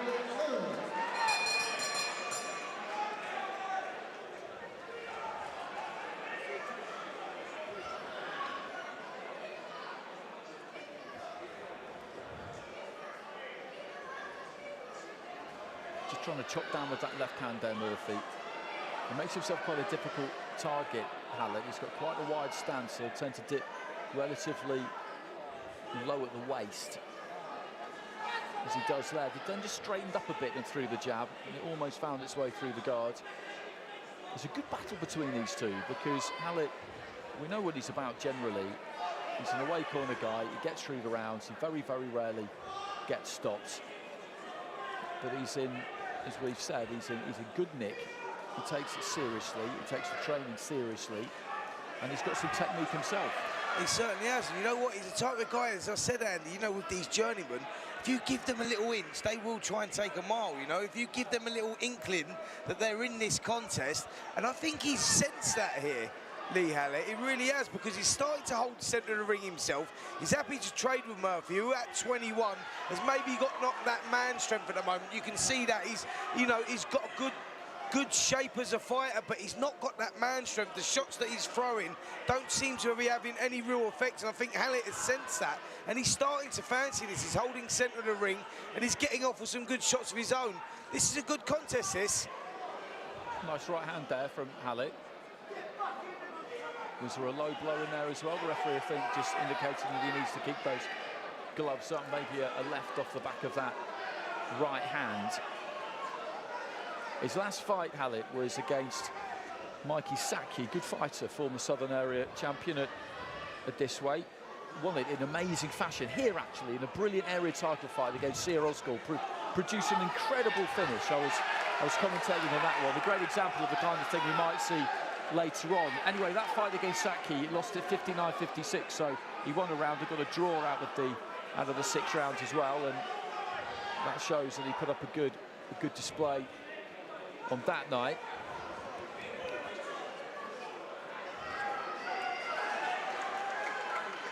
Yeah, he's really fancying it here, Hallett. He's growing in confidence all the time. He's holding his ground. He's calling now Fuller in as well. Fuller showing good shot selection, just throwing the 1-2, switching the shot downstairs, the left hook downstairs. So showing good boxing skills here.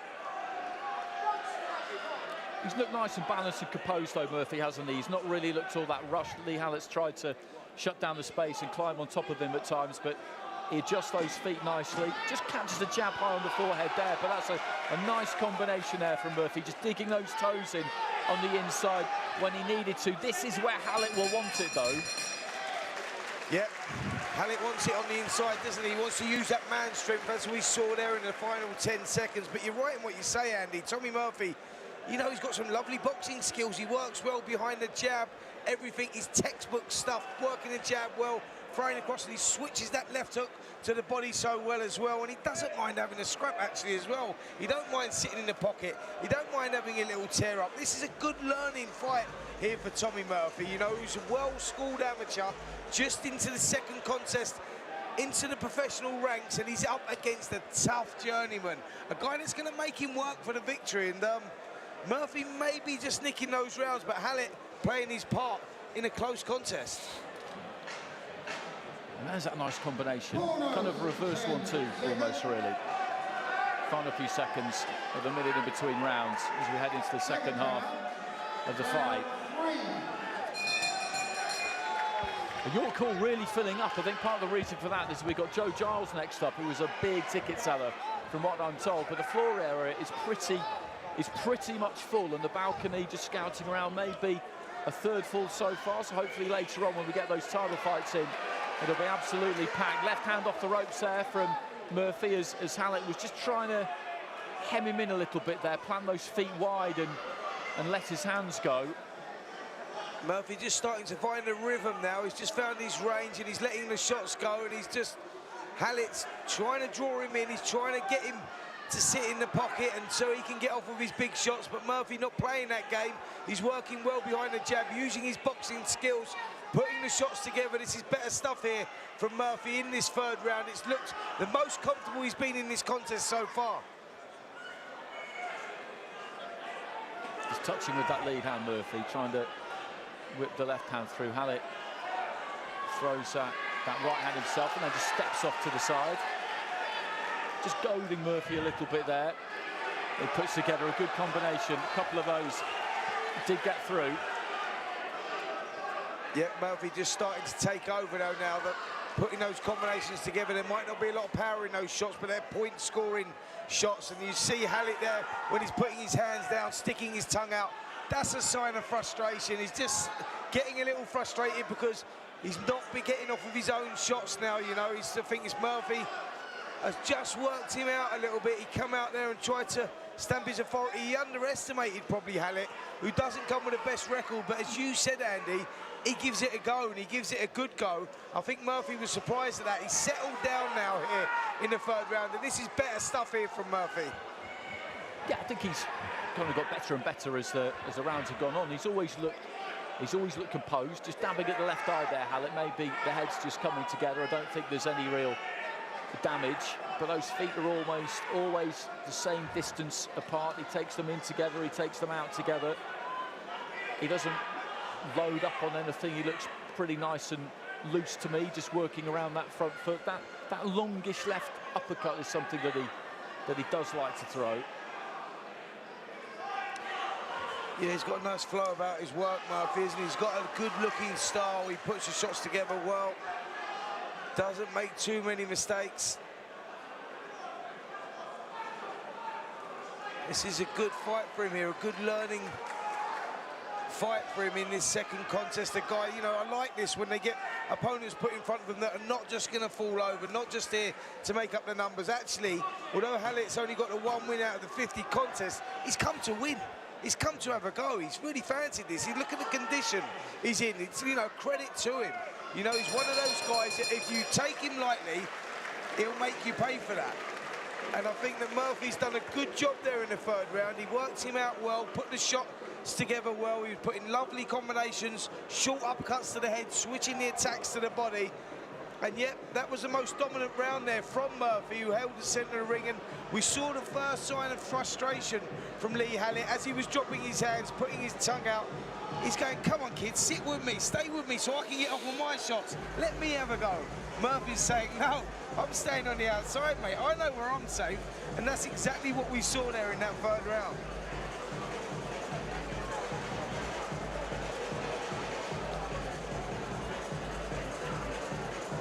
No, I agree with all of that. This is a much more worthwhile outing for Murphy in against someone who's going to give something back and present some problems. And it's much better for everybody in York Hall as well to see a proper contest. And interesting looking over at that Hallett corner. A bona fide away corner legend, Johnny Greaves, doing his corner, one of the fine men of the Peacock. The Peacock's moved actually from Caxton Street down to Canning Town out to Epping, where it's just a pro gym these days run by Martin Bowers. I've been there a couple of times. It's a spectacular setup. Probably the cleanest gym I've ever been in. Hallett just steps in. He's another Canning Town man looking to plant those feet and let that right hand go. That's what he's always trying to do. Just get onto the inside. That's where he needs to be. Yeah, he fancies it here in this final round, doesn't he, Hallett? He's going for it a little bit to his credit. Murphy doing well, keeping him at distance, working well behind that jab and letting those shots go so that he has to stay at range. But Hallett wants to get in there, doesn't he? He wants to sit in the pocket. He wants a rough, tough tumble. He wants to give it a go here in this last round. It's been stopped twice. Once was on his debut in 2018. He's been in that away corner right from the beginning. And then Callum McCauley in March 2019. Since then, nobody's managed to do it. That one win, as I said, a big one though, outdoors in a stadium fight against Harley Ben. Good combination there from Murphy, found nice distance there. Just bounced that 1-2 through.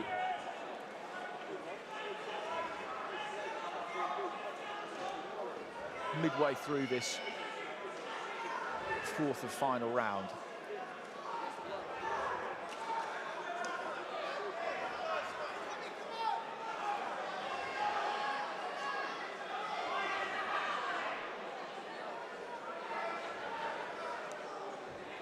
Yep, Murphy showed good composure here for a kid only having his second contest. He should have lost that composure a couple of times with Hallett, who's been putting on a lot of pressure, been using his experience, tying him up, trying to goad him into a fight, using all that experience that he's had over those last 50 contests. But Murphy, to his credit, has kept to his fight game plan. Distance well, working the body well there, switching the attacks to the head as well, and a good finish here from Murphy as we approach 40 seconds to go in this round. He's showing us some good skills, and as I said, Andy, yeah, he's showed great composure as well for a young kid. That was good stuff.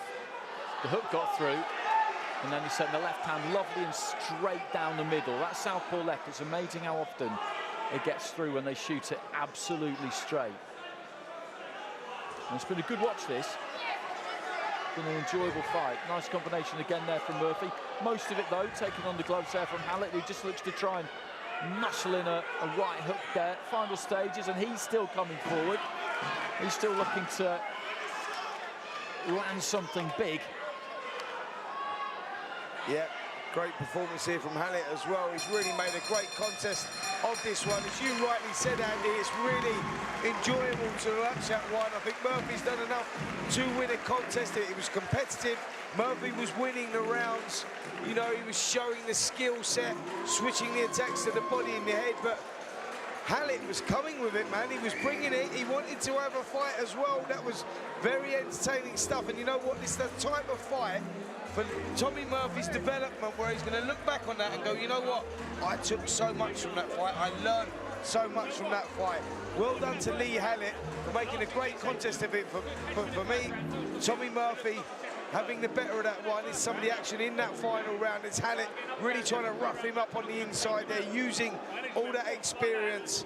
And Murphy just trying to put those combinations together. There we see him controlling the distance, putting the 4s and 5s together, finishing with the lovely left cross through the middle as well. Great stuff there in that final round from Murphy, but credit to Lee Hallett for making it a brilliant contest.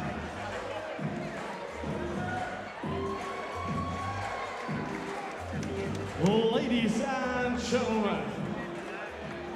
and gentlemen, distinguished guests. After 4 rounds of boxing, we go to our referee's scorecard. Referee Lee Emery scores the contest 39-37 for your victor in the blue corner, Tommy.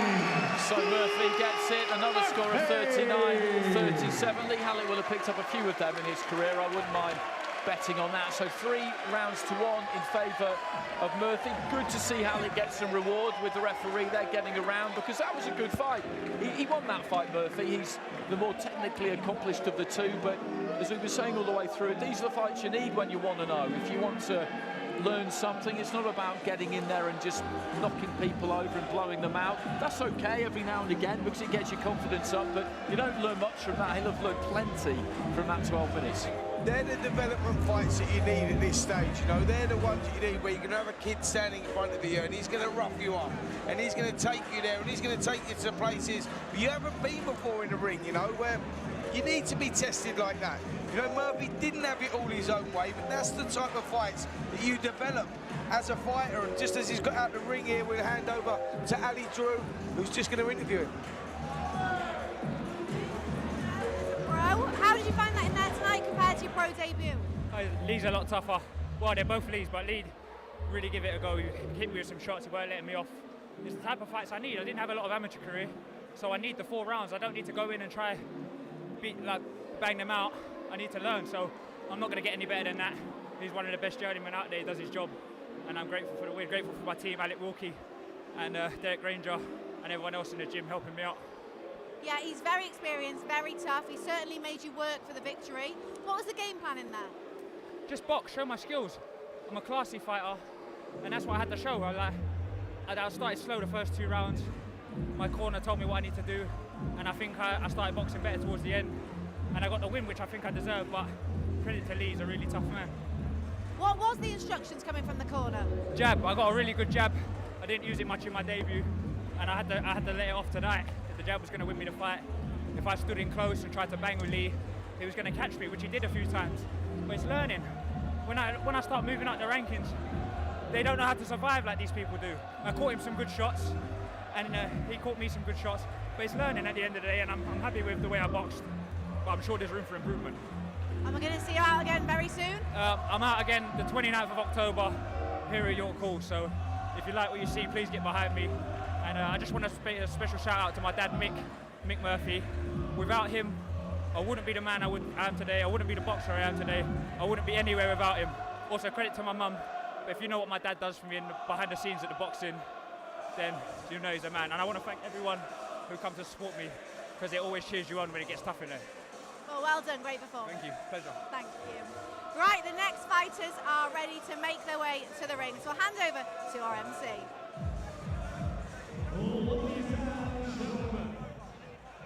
Ladies and gentlemen, distinguished guests, the action continues with our next bout of the evening.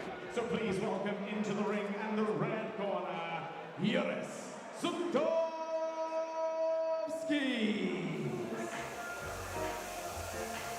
So joining us from Latvia tonight, Uris Sandovskis, 6 fights, 4 wins, 2 defeats. A couple of defeats have come when he's been in that away corner in Denmark. That was his second fight, just 12 days actually after his debut. And then in his last fight in late May, he was at the Arena Riga with an undefeated fighter. He makes his Yorkshire debut tonight, Sandovskis. Plenty of his fellow countrymen have been here before. Ladies and gentlemen, and their opponent, please welcome into the ring out to the blue corner, Giles.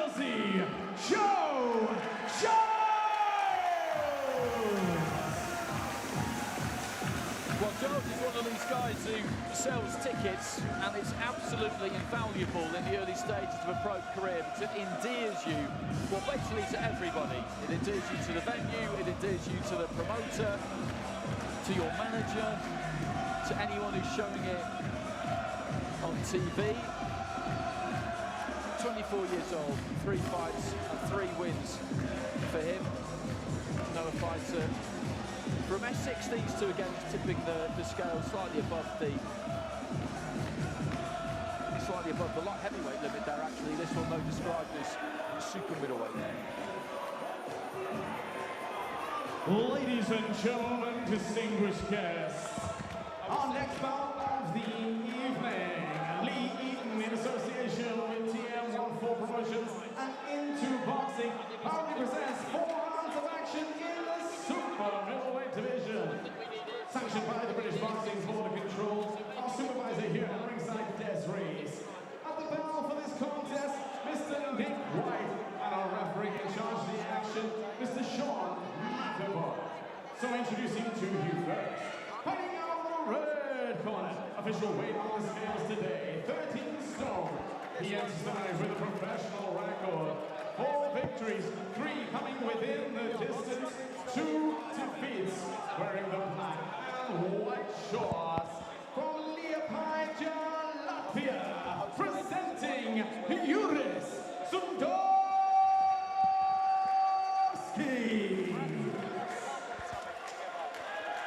His opponent tonight, standing across the ring, boxing out of the blue corner. His official weight on the scale is 13 stone. He enters tonight with a professional record, a perfect one, 3 victories and no defeats, wearing the white, blue, and pink shorts from Wickford, Essex, presenting Giles.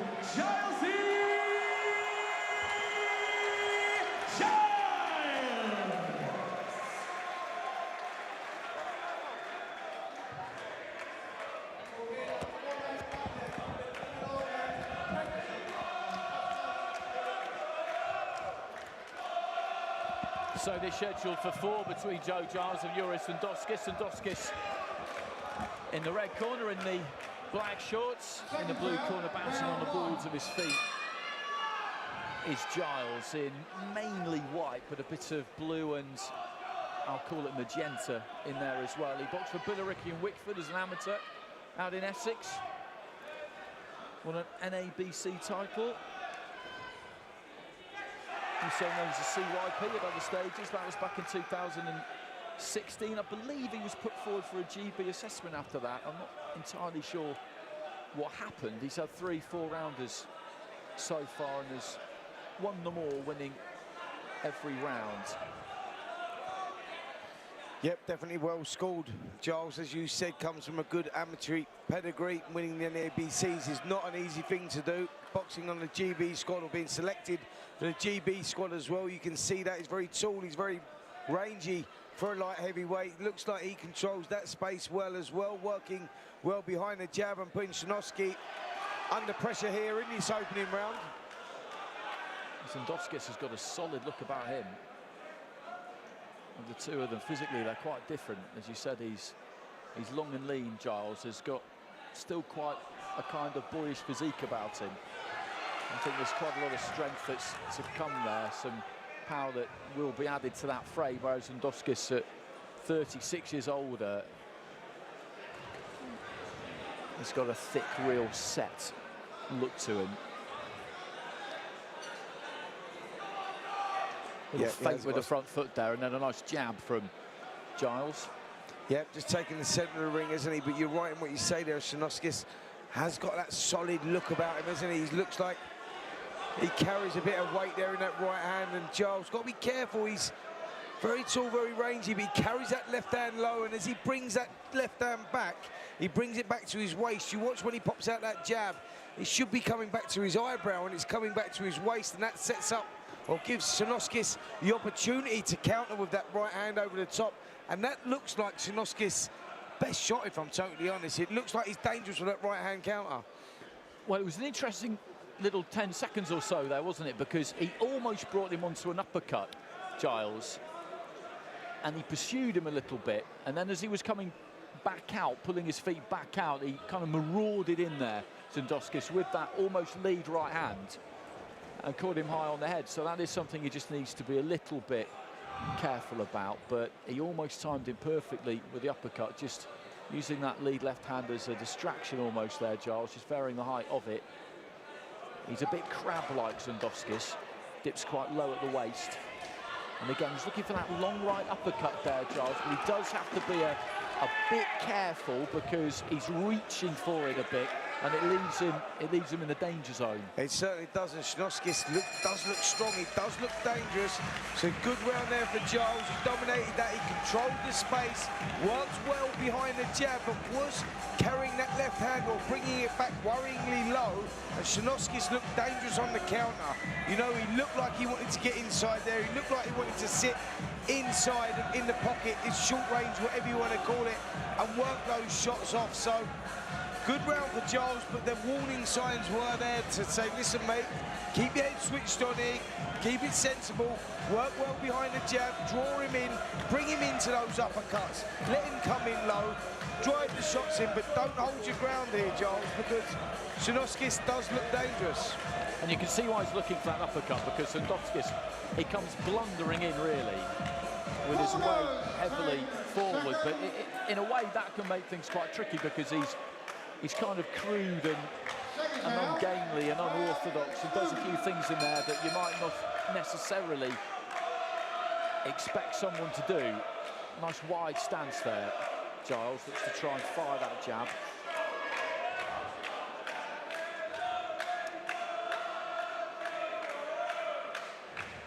Again, just was a little bit slow there, and the right hand got through from Sandovskis. That landed clean, and down he went. And that is exactly what we was talking about. The right hand, he looked dangerous. I said he looked dangerous. That was his only shot to counter. And what Giles was doing wrong was carrying that left hand, he's bringing it back low, and he was made to pay the price there. Just 30 seconds into round two, Sandovskis, I think, will look to have a go here and really put it on Giles. He should, certainly, because the right hand put him down, and again he goes in with the right, and he's standing a little bit tall there, Giles, and I think he is slightly buzzed here because he's getting drawn into a touch of a firefight there, and that's not what he needs to do. He needs to try and snap out that jab, bring it back, as you say, up to that eyebrow, keep that distance between the two of them, and just use those feet and stay away for the moment until he's absolutely solid again, because I think with a punch that put him down, caught him quite high on the head, and that can always be a problem. He didn't go down straight away from it, which was quite interesting. There was a little follow-up, and then he went down. So he's just got to get through this round now, really. We're midway through the second round. He's won that first one. This is only scheduled for 4. If he can get through this, okay, he might drop it 10-8. But then if he wins 3 and 4, you know, it's still very much doable here. But he's got to try and hold it together right now, basically. Yep, he's got to box smart here. He can't get drawn in. He's got a good crowd in here, and that can easily draw you into those fights where you just listen to the roar of the crowd and you sit there a little bit too long. The game plan goes out the window. He's got to box smart here, Giles, because he's got a dangerous opponent in him, a guy that's looking to counter-punch. He's looking to counter-punch with that right hand. He looks physically strong. He looks like he can whack a little bit. Giles, a little bit open with his defence. He's got a wide stance. He's throwing the left hand, carrying it a little bit too low, which is dangerous tactics, but he has to keep it together here. He's got to stay switched on. 40 seconds remaining in the round, and there comes Sandovskis. Just stepped off to the side there, Giles, which is definitely something he needs to do. Doesn't want to just be pulling back out in straight lines, because Sandovskis is one of these guys who will just come forward and keep coming forward and keep coming forward, as he did there, and Giles does just pull out in straight lines there, and he's in a bit of trouble. The right hand gets through again there, quite high up on the head, and Giles is looking to bob and weave on the inside, and Sandovskis is just clambering all over him. And this is dangerous again here for Giles towards the end of the round, and Sandovskis getting through with lefts and rights, and Giles somehow managing to stay on his feet, but he's all in, he is absolutely all in, and the referee jumps in and waves this one over, and that is a defeat for Joe Giles, and a big win on the road for Uris Sandovskis. Congratulations to him, and he got it done towards the end of the round there, Spence. He put his man down early at the start of the round. Didn't go crazy, did he? To be fair to him, he didn't go crazy, but then he backed him up in that neutral corner. He was getting through. Giles was firing back as best he could, but then the legs had gone, and there were only a few seconds left in the round, but that's not the referee's concern, and he did the right thing. Great refereeing there, because, yeah, Giles was gone. We just see him there was the first knockdown. Short right hook. We was talking about it just before he got caught. Giles was carrying the left hand way too low, bringing it back too low. You know, he's tall, he's upright. He wasn't moving off the line. He was sitting in the pocket, and Sandovskis landed a good shot. And then he took his time. You're right in what you said, Andy. He was waiting for the opportunity, and then when he saw it, he pounced on there, let the combinations go. Giles felt the weight of a couple of shots, and then there was one final big right hand that went in, and that took the legs away from him just as he went back. Yes, there was only a few seconds left in the round. Referee didn't know that, and he done the right thing by stopping the contest, because you felt another follow-up, and Giles could have got knocked spark out there. So good refereeing. Back to the drawing board for Giles. He's got, you know, you can see that he's got the talent there, but he just has to get back and work on the things that he done wrong there. Ladies and gentlemen, distinguished guests, at a time of 2 minutes, 57 seconds of the second round, our referee stops the contest. Your winner by TKO from Liepaja, Latvia, Uris Sandovskis. Big win for Sandovskis. I remember another Latvian fighter, Mantis Davidaitis, getting a couple of big knockouts here 6-7 years ago in fights that I covered here at this terrific venue. So he'll be lapping this up, and there's every reason that he should. For Giles, this is a setback, but it's not fatal. Ellis for learn, not for losses, as you say about boxers earlier in their career, and there'll be loads that he'll learn from this. He might not feel like it now, but he'll be the better for it. Oh, absolutely. Listen, it's not, a loss doesn't spell the end of the career. This is all the learning stage. This is all the development stage, you know. Giles comes from good stock. He's good amateur, and he made some mistakes there. He got drawn in. He brought a good crowd with him tonight. The crowd were going wild. As I said, the atmosphere here in New York Hall, you know, the noise bounces off the walls. You get a real vibe in here, and sometimes that gets to a fighter. He gets drawn in. Giles is the type of guy that likes to keep things long, you know, work those skills on the outside. Sandovskis is the type of guy that wants to get inside. He wants to rough you up. So, you know, Giles played into his game. He was throwing the jab, carrying it down low. He got caught with that one big shot, and Sandovskis never let him off the hook. And there we saw the finish where Giles had nothing left. He wasn't complaining, going back to the corner. Good work there from the referee. But look, Giles can come again. Of course he can. He's got the boxing skills. He's just got to go back to the drawing board. It happens to good fighters. It happens to fighters that go on and become world champions. It's all about how you come back. It's not about the defeat, it's about what you learn from the defeat. Early stages, it's not a damaging thing, and I think we can definitely see Giles go on and do better things, but that's a, you know, it's going to be a big learning curve fight for him, it really is. It's going to be a shock now, he's going to feel it, it's going to be hurting, but it's how he comes back from it that matters. He'll be in the horrors for the next few days. That first defeat is always a bitter pill to swallow, but he's got good people around him. There's a lot of people here supporting him. I'm sure they won't just disappear overnight. So he's not going to enjoy it tomorrow. He's not going to enjoy it over the next few days either, but life is not over. And tonight's action is far from over, because next up we've got the first of our Southern Area title fights. Jordan Perkins up against Ryan Walker.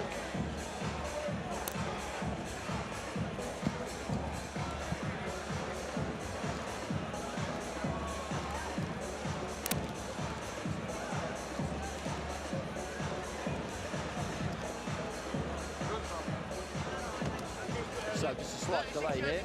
I think our MC has got a slight issue with the microphone. He's doing his best, but I'm sure we will get that sorted out fairly shortly. But this is a great contest. Vacant Southern Area bantamweight title. Jordan Perkins up against Ryan Walker. Perkins is 4-0, so very early in your career to be boxing for a Southern Area title. I'm not sure if many people have managed to do it any quicker than that. I saw Daniel Benike win the Southern Area against Billy Allington in this very ring early in his career, but I think that might have been his sixth fight maybe rather than his fifth, but it was around this kind of marker. So Perkins is looking to move quick. Ryan Walker, as we said, he's one of these kind of seasoned guys, 12 wins and 3 defeats. He's been in with some tough men. Michael Ramabalezza was the first one. People who know that name will know exactly who I'm talking about. Boxed at a good level. Accomplished fighter. And then the other 2 defeats come against Lee McGregor by stoppage, who's now a European champion, and Paul Butler, who's now a world champion.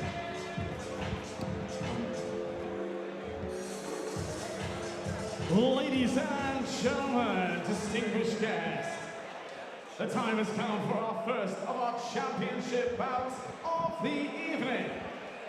So please welcome first into the arena, to the red corner, our challenger for the vacant British Boxing Board Control Southern Area Bantamweight Championship.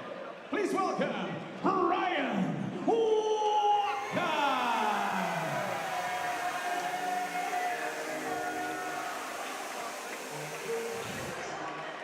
Walker, 30 years old now. He's won an area title once before. That was a Super Bantamweight, the Southern Area Super Bantamweight title. Some fine men have won that title down the years. One of them is sitting to my right-hand side. So he's had his hands on this kind of silverware before, but looking to become a 2-weight area champion and then kick on to bigger and better things. I mentioned those defeats against a very high level of fighting. There have been the 12 wins as well. I kind of like the cut of his jib when I saw him in the weigh-in yesterday. I tried to quiz him about his amateur career and he basically refused to answer. Just said, well, I'm not an amateur anymore, so what does it matter? And I've never had anybody come back with that before when I've asked him the question. He was in fight mode, I think, already pretty much yesterday by the time we got done with the weigh-in. Had a long absence due to COVID, as so many people had. Boxed here in July. That was his first fight with new trainer Ross Pearce. So he's hungry, Walker, really hungry. And all of the fighters you'll see on the bill of these type of fights tonight are. That's what this is all about. You win this, you can kick on to bigger and better things. Even if you don't, then you are a champion, and it's something that nobody can ever take away from you. The narrative that people have been building around this one a little bit is a Perkins being 4-0 and not silver spoon exactly, but he achieved quite a lot as an amateur. Whereas with Walker Spence, we've got someone who at 30 is that bit gritty and that bit more seasoned because of the defeats. And I could tell from talking to him yesterday, you know, I spoke to them both, but I could tell from talking to them yesterday that, you know, this is something he wants badly. Oh, absolutely. Listen, this is a big opportunity for him at this stage of his career. It's a must-win, really, for Ryan Walker, you know, who's been there, seen it, done it, like you say, been in with the likes of McGregor, who's a great fighter, got stopped in 5 rounds, been in with Paul Butler, world champion, been the distance with him. You know, this guy's seasoned, you know, very seasoned. He's not had it easy. 15 fights, 12 wins, been in with the best, happy to mix it with the best. You know, this is a big opportunity for him now. He needs a victory here in this contest. He's just been made to wait here because Perkins has yet to emerge on the stage behind us away to our right-hand side. And I always find these situations interesting because you don't really know what's going on behind the scenes here. Maybe there's some last-minute drama. Maybe this is just a little bit of gamesmanship. He's making his opponent just hang around in that ring, just see if the nerves will get to him. He won't get cold. That's one thing he won't get. You don't get cold in your call. Listen, I'll tell you what, you won't get into Ryan Walker's head either. He's been there, seen it, done it. As I say, you know, he's mixed it at a much bigger level than this.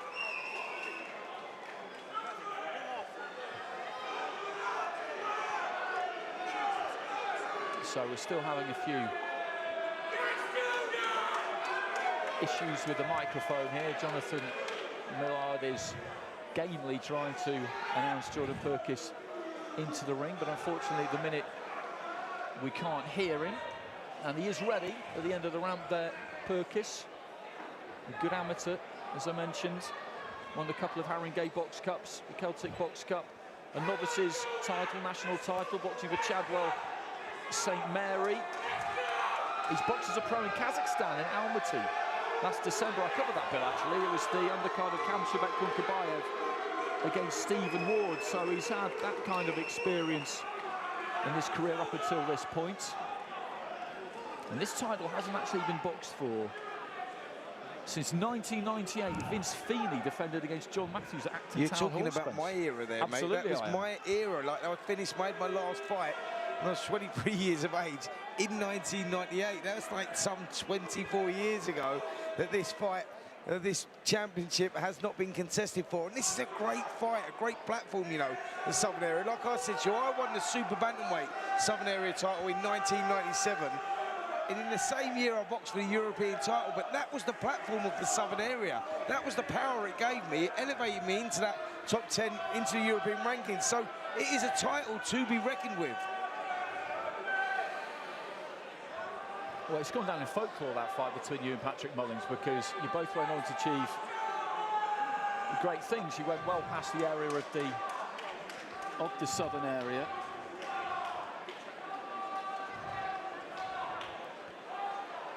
And there was some buzz around the gyms for that one. I remember we got you on our podcast, me and Matt Macklin, to talk about it. And, you know, it was kind of around the gyms, you were either Oliver or you were Mullins. You know, there were people really buying into that because you knew each other, you sparred each other.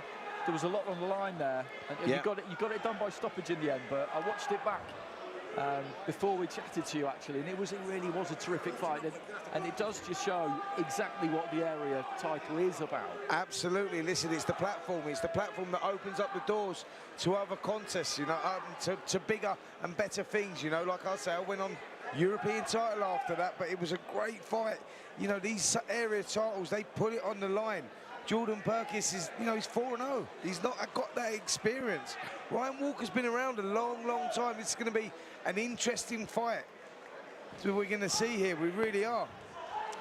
Well, there's some scrambling being done at ringside here because no one's absolutely sure how to solve this issue. I'm not throwing anybody under the bus here. I've absolutely no idea what has happened, and everybody will be doing everything they possibly can to fix it. But well, I'm not entirely sure that it's going to happen, so you might have to do this the old-fashioned way, Jonathan Millard. Listen, and just open up those lungs. I'm happy to do that, mate. And whilst we're doing that, I want to just give a big shout-out to the sponsors of the show tonight, which is Smile Dental in Turkey. So that's the sponsors, the Smile Dental in Turkey and Fuse Gold. May as well get that in there whilst I'm looking to fill some time. Get the Absolutely. sponsors in there, give them a shout, because, you know, the sponsors Have to are keep the them guys that happy. help these fights, you know, these shows survive, if I'm totally honest. You know, these shows really are pretty non-profitable. By the time you've got everything in there, you've done your rings and you've paid all the staff and you've paid all the fighters, there's not a lot of money in these shows. So we need the sponsors, like the Smile Dental Turkey and Full Skull are much needed, so much appreciation for them for showing their continued support. Well, Walker just trying to keep loose in the ring there, just doing a few stretches, just rotating at the waist, just flexing those knees. He's got to make sure that when that bell does go, he's absolutely ready. Well, the sound system has come back on, and we're wondering if that means that the PA system might be back functioning again. Nobody's really sure. Some final words there from Ross Pearce, or a quick chat between Ross Pearce and Ryan Walker. They're a new partnership. It's just their second fight together, and this is building the anticipation around York Hall. And here comes Perkins. He didn't get the traditional invitation to the ring, but that is just what happens sometimes. We're all talking about Eubank and Ben these days. I remember their first fight. Shenanigans behind the scenes, and Chris Eubank had no ring walk music, stuff like that. It happens every now and again. It happens every now and again. So Perkins makes his way in. Yeah, well, he certainly looks nice and relaxed, doesn't he, Perkins? You know, only having his fifth contest. This is a massive step up for him here. Southern Area Bantamweight title. Over the 10 rounds is a big step up for a kid. Only had 4-0 contests. I know he's a great amateur. He's got good pedigree, but it's going to be interesting, this one, Andy, for sure. Absolutely, absolutely. Perkins boxing out of Essex, Stamford-le-Hope. Ryan Walker out of Newham, which is just to the east of here. We're in Tower Hamlets, the Bethnal Green in terms of London boroughs. So it'll be interesting to see what they do. Now, I think we're just going to have to get this started. So Lee Every will pull these two to the centre of the ring and give final instructions. I really feel for our MC, Jonathan Bilal, because this is absolutely nothing to do with him. But he doesn't get to announce this particular fight. Hopefully we'll get the show back on the road for him for the next one. And this is just one of those things that people have to adjust to. It won't be what they were expecting. It's caused a delay. You don't get the kind of the juice or the heat of the ring walk, but you've got to be ready to go, whatever the circumstances. These things happen. So listen, just for our listeners listening at home, Ryan Walker is in the red corner and Jordan Perkins is in the blue corner. Okay, so here we go. Perkins out of that blue corner. He's in the solid white. Walker in the solid black. And both looking to try and get onto the jab. Nice and early. Just dips those knees and jabs down to the body. There, Walker. Both of these two in fantastic nick. Made the weight. 118 pounds bantamweight, of course. Made that yesterday without any drama.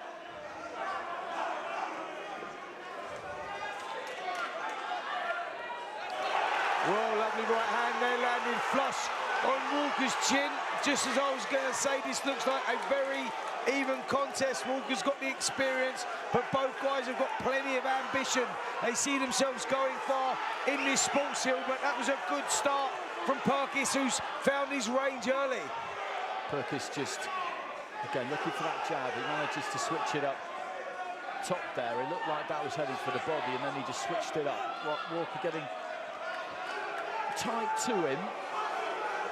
But it's Perkins who's having the better of these early stages, chopping down with that right hand again there. I don't know if that one landed absolutely clean, but he's tailoring his work and measuring the distance early on pretty well here, Perkins. Yep, he certainly has. He's the one that's found the rhythm straight away, hasn't he? That Walker looks fired up. He's letting the jab go. He's trying to get in range with that right hand, but he's not found it yet, whereas Perkins has established that jab early, and he's got through with a couple of nice right hands.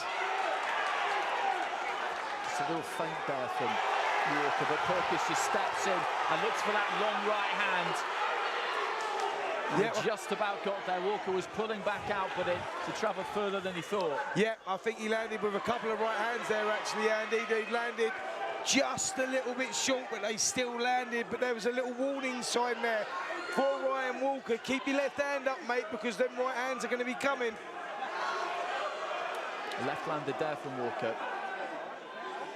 It's the final minute of round 1. He will know that he's the more seasoned of the two. Maybe he's feeling, or will feel, that the second half of this fight will be more his kind of territory, because Perkins has just got those 19 rounds under his belt. Walker's got 67, and he's done 8 tough ones with someone like Paul Butler. But this has been a good start for Perkins, just making Walker miss there and making him look a little bit clumsy in the process.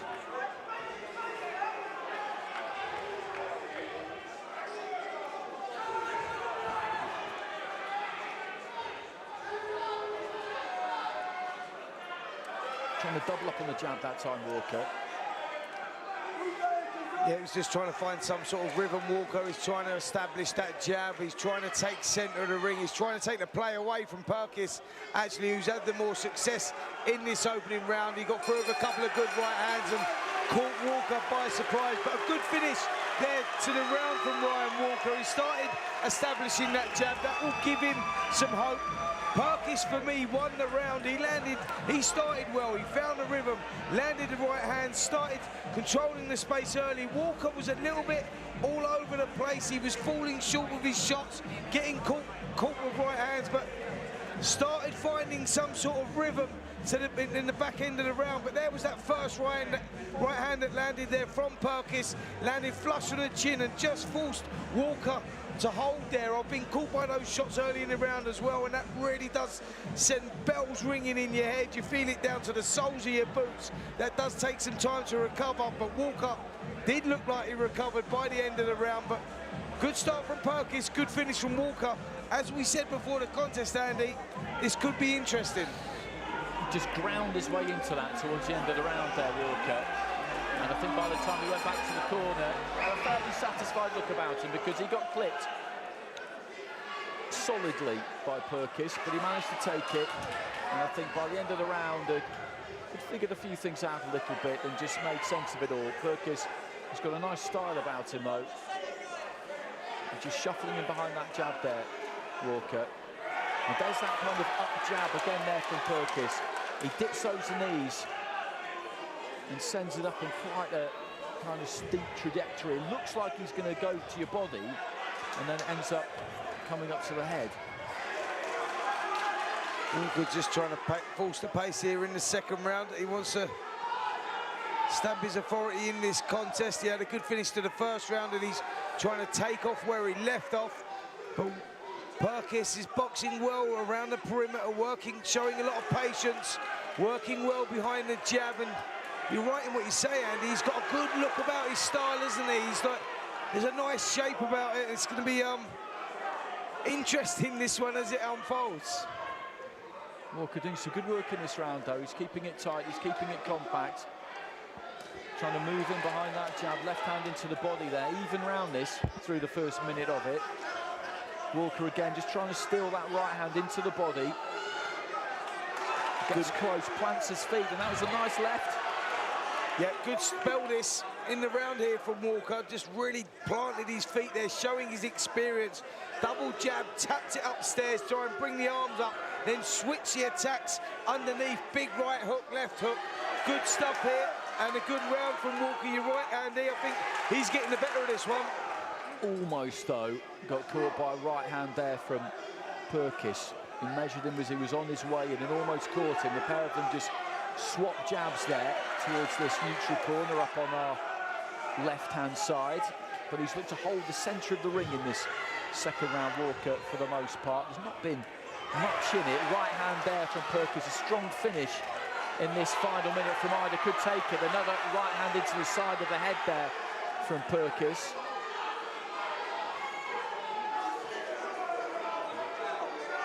Well, there's no feeling out process for these two. They've both gone for it. We said that the Southern Area title means so much. It opens up so many doors. Good double jab there from Walker, just holding centre of the ring.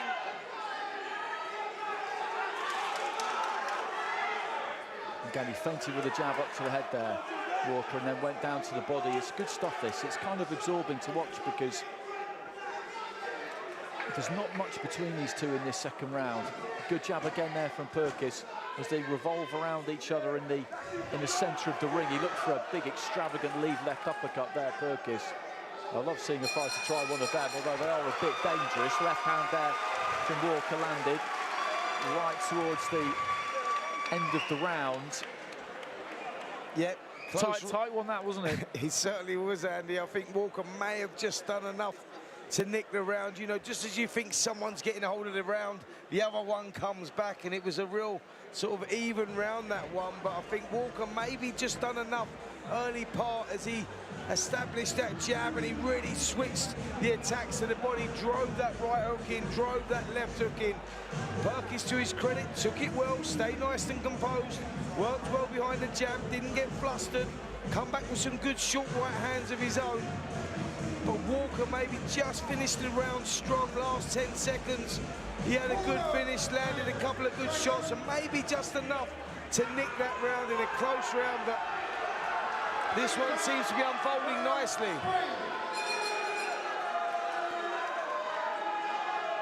In terms of the distance here, Walker did it when he won his Southern Area Super Bantamweight title back in 2019. He's done 8 rounds as well. The deepest that Perkins has been is into the 5th over in Kazakhstan, and this is a good contest, and this is what you get in these area title fights.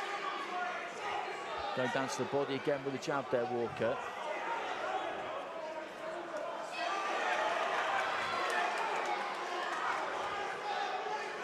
Good response there from Perkins as well. It's interesting from Walker when he throws that jab, when he doubles up on it, he very often makes it, gets there with the second one. It's not the first one, but it just allows him that time to shuffle in. Yeah, just finds the distance, doesn't he, with that second one. And when he's in, that's when he works well. He switches the attacks to the body. He lets the left hooks go on the outside. Perkins is the type of guy that works. He looks nice and composed. He takes that half a step back. He tries to create his own space and get off of his own shots. So these styles are blending lovely together. It's making for a really good contest. As I say, that Walker does the same again. Double jab, inside, right hook, left hook. Good right hand there from Perkins, but I think he rode it okay there, Walker. He was just pulling the weight back. It looked to me like it made contact. It was right up above me. Walker's broad back was to us. I tell you what, Andy, if we get into the second half of this contest, we know one thing: Ryan Walker's been there before. He's got that experience. This is going to be a whole new ball game for Perkins. It's a big gamble, 4-0 coming into a Southern Area title fight. You know, you've had no time to develop, so the team have obviously got a lot of confidence in his ability, a lot of confidence that he can do that 10-round distance, because I've got to tell you, forget that you do 10 and 12 rounds in the gym when you're sparring. Up there is a different thing. Trust me, 10 rounds up there is like a long time. And yeah, it's going to be a new experience that Perkins is going to be going to here, because I think that Walker will take him to those later rounds. Just looking for that uppercut again there, Perkins didn't quite manage to land it. These two again just rotating around each other. There's that long right hand again from Perkins. Sets his feet and throws it again that time, and it's an eye-catching shot. He's looking for the uppercut again. I think he feels that he's maybe made a little bit of a dent here in Walker. He just looks to grab on the inside. His eyes look nice and clear to me as the referee just breaks these two, but that was good stuff from Perkins. The right hand landed there, Andy. It was a beautifully timed shot. He just waited for it, stepped back and landed it. The same shot he landed in the first 10 seconds of the opening round, actually. Lovely little shot, just created the space and drove it through. Credit to Walker, who used his experience, tucked up well on the ropes, didn't panic, and now is coming back as well. Lovely fight, this one. Both guys having their successes. Perkins nicking the round for me with a cleaner work, but yeah, great rounds here. He's just got that ability, Perkins, to land something of just slightly higher quality that maybe just sticks in the mind of the referee who'll be judging this one. No scoring judges ringside, it's all on the referee. That's for the area title fights. There will be scoring judges for the English title fight. But you're right though, Perkins just does a great job. He just tucks up well, he takes that half step back, he doesn't panic, and he drives those shots through. There, a good right hand again landed just on the side of the head of Walker, who was just riding that shot, so that never had the effect. The effect come from earlier on in the round. The big right hands landed, and we see the legs do a little dance, but he recovered well, he used his experience. That's what we see, what we get here in round 4. So into the 4th, Perkins training with Will Jones. A number of fighters on the bill tonight are up at the edge in Romford. Good pace to this as well. Been lively right from the start.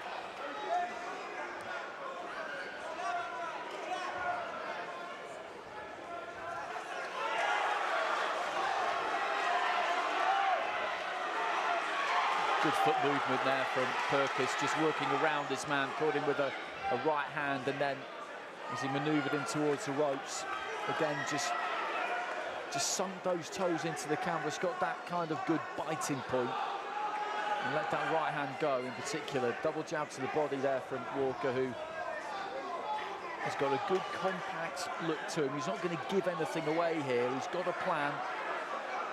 No, he's experienced, Walker, isn't he? You can see that. He knows his way around the ring. He knows how to deal with certain situations. Perkins is the one that looks nice and seasoned. He's technically really good.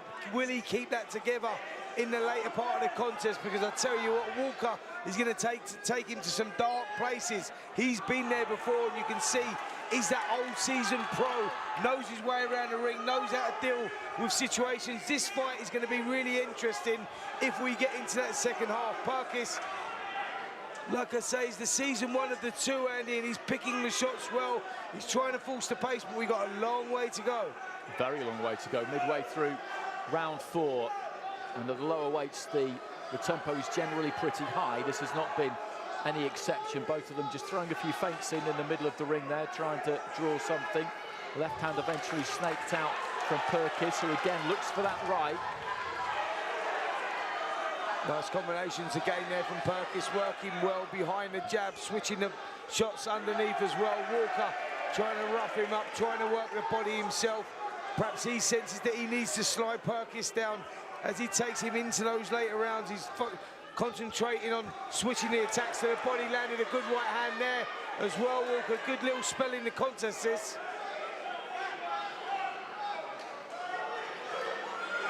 Coming up with that left hand to the body there, Walker. That one didn't quite get through. Short right hand on the inside, though, I think did. The right hand coming back from Perkins slid over the shoulder. It's nip and tuck this, really.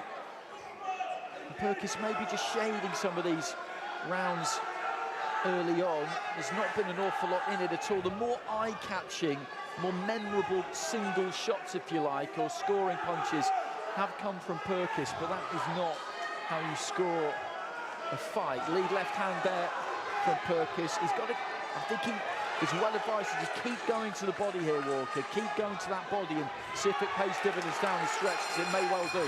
Yeah, Perkins was trying to force the pace there in that 4th round, but he was getting a little bit wild, a little bit ragged. He was missing the target a bit, and you're right, Perkins is the one that's the eye-catching shots, but Walker just keeps going. He keeps niggling away. He's very relentless in his attacks, you know. He just keeps pushing forward, working behind the jab, and he was finding success with his own right hands there as well. A round that I thought Walker won, just sheer on the better quality of work, the shots that were landed. Perkins was working hard in that round, but he wasn't landing anything clean. Walker, for me, landed the cleaner shots. Another close round, but another round in the bank for Walker. I've got it all level here after 4 rounds. It's going to be interesting to see how this goes in this last 6, Andy, because this is one of those fights that neither guy has stamped their authority, you know. It's swinging one way, then the other.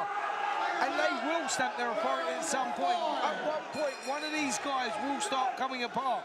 So into the 5th we go. Ryan Walker in the black. Jordan Perkins in the white. The vacant Southern Area bantamweight title on the line.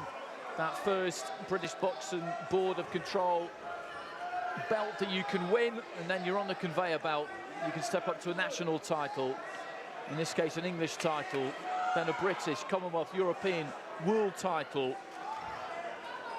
That's the kind of path you want to get yourself on. Right hand there over the top from Walker. And looking for it again there. Pivots around that front foot, lands the jab. The jab comes back from Perkins. Yeah, just like to see Perkins getting back into this one now because he's allowing Walker to get some sort of momentum. I think that Walker finished that last round quite well, started finding the range with that right hand, and Perkins has just seemed to have taken his foot off the gas ever so slightly. He was forcing the pace in the last round, but getting a little bit wild, and he was not finding the accuracy that he needs. And Walker's the one that seems to be pushing on a little bit here in this 5th round. Just stepping to him, Walker, looking for that long right hand to the body. Perkins fires off the jab, steps off. But he cuts off the ring pretty well, Walker. Just canters in. He's not in any great rush. He's an economical, methodical kind of a fighter, looking to try and unload on the ropes there. And Perkins was doing the same thing as he was trying to come off them. I've just got this feeling that someone's going to land something big in the not-too-distant future. Good long right hand there from Walker. I'll tell you what, Andy, I'm starting to get a feeling that Walker's experience is starting to pay dividends here. He seems to be getting into this one. He's finding a rhythm. He's pushing forward. He's switching the attacks to the body and the head.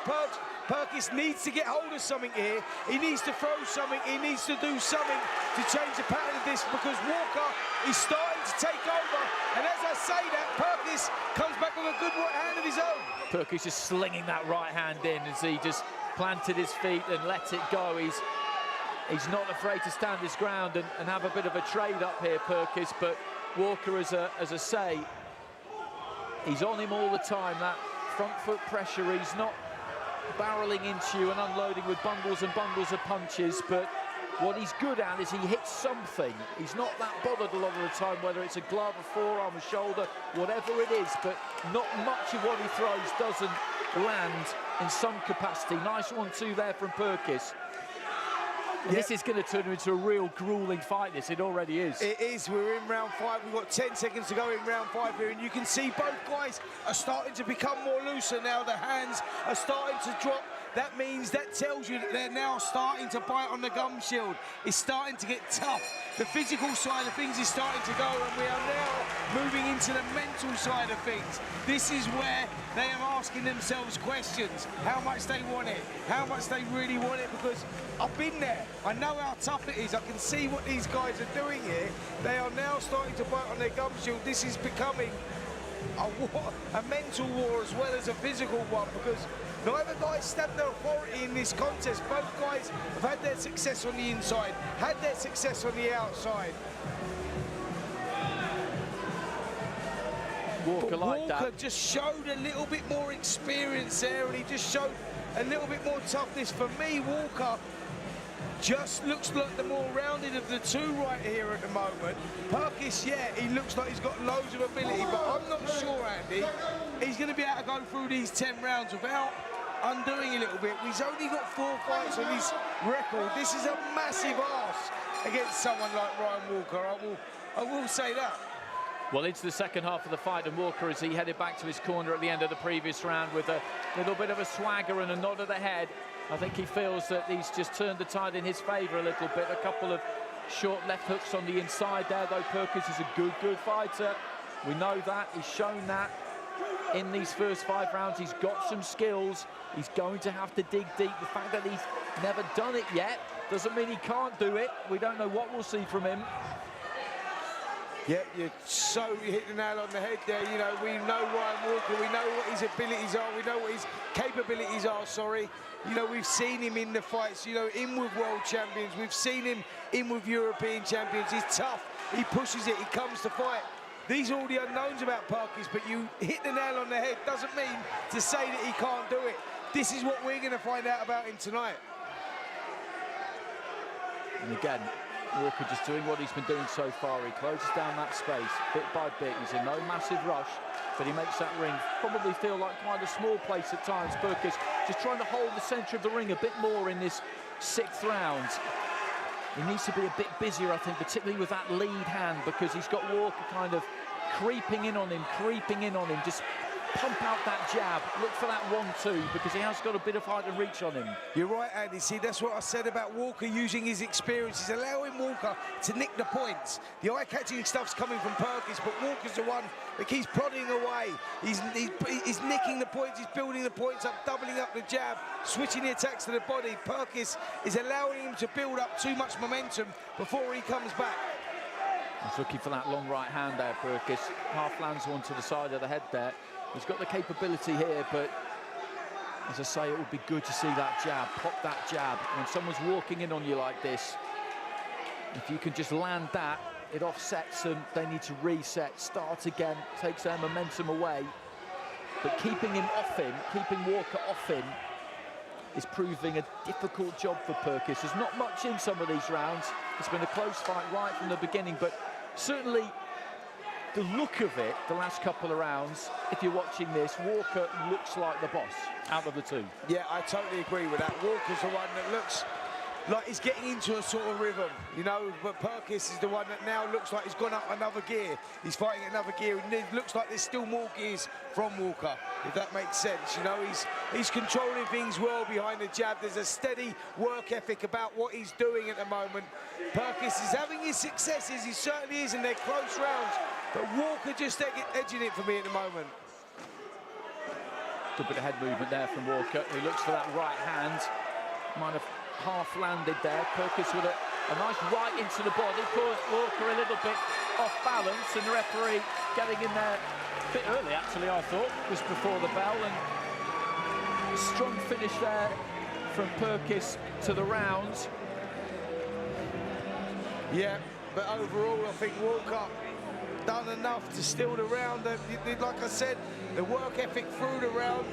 Perkins needed that to be fair, though. He needed that finish because Walker's looked like he's starting to get into a rhythm. He's starting getting into a flow, and when they get into that rhythm and get into that flow, they start building up the confidence, and then it's hard to break, it's hard to snap. Perkins needed to do something, and he'd done it. He went out there and he delivered a few shots in that last 10 seconds, and that may have been what he needed, just to say, listen, mate, I'm still in this contest, I'm still in it.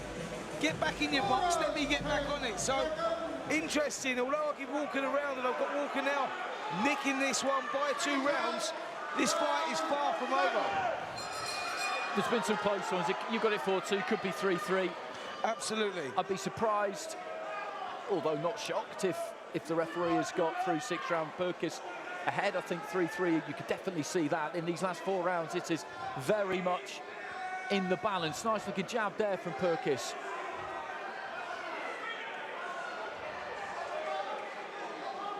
That's better from Perkins. He needs to take off from where he left off there. He had a good finish to the last round, and he's come out and stamped his authority in the beginning of this round, working well with the jab. Another good jab there, just landed as he was on the move, just moving to his left-hand side. He's keeping Walker turning and moving more in the first minute of this round than he had done previously, and that is what he needs to do. Use that jab a bit more, which he is doing in this round now. Back to absolute basics. When you've got somebody walking in on you like that, use that jab, double jab there, followed by lead left hook. This is better from Perkins. Yeah, good work there from Perkins. Just turn that jab into a hook, and there's Walker's just taking his foot off the gas a little bit, and that's allowed Perkins to work the body well there and come back with the double hooks as well. This is the round that Perkins needed. This is good stuff, switching the attacks. Went downstairs with a jab, come upstairs with a right hand, followed through with a lovely hook as well. Good work here from Perkins, looking much better in this 7th round. He's been busier. It's as simple as that sometimes. The punch output has been higher. He's looked for that jab more, looks for the right hand off the back of it, and he just hasn't allowed Walker to settle into that kind of metronomic rhythm at times and set the agenda. He's been looking to do that himself. Maybe in the corner they told him he needed to just up the ante a bit, that he let it drift for a couple of rounds possibly, but this is good stuff from him. Yeah, it is, and Walker senses that he's having a bad round here, so he's trying to pick it up again, showing all his experience, using all his experience, trying to push forward, working behind that jab, but he is sitting in that pocket just a little bit and is allowing Perkins to tee off on him as well. Nice jab there from Walker into round 7. This is already uncharted territory for Jordan Perkins. But the gas tank looks okay so far. We've got 3 more to go after this, though, and that can seem like an awfully long time, but the signs are that these two are handling the pace of what has been exactly what you would expect from a Southern Area title fight so far. Yeah, been a great contest, both guys having their successes. No one really stamped their authority in this contest. It's been swinging one way then the other. It's been a real even contest. Like I say, I've got it 4-2 in rounds at the moment, but it could easily be 3-3.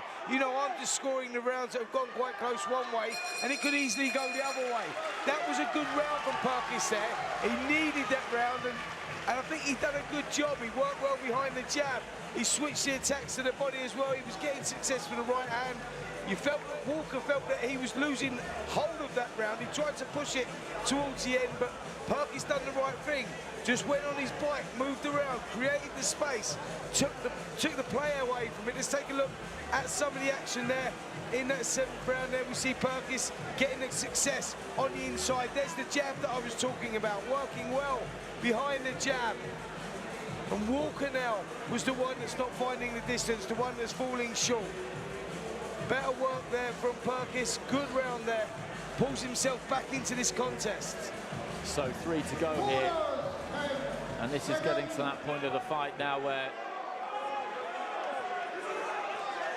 it can be as simple as who wants it most. It's a basic thing to say, but in boxing, you know, that is really a lot of the time still what it is about. Who can hold that technique together best, that composure, but it's that will to win when it gets really hard in there that needs to shine through. Little left hook on the inside there from Walker.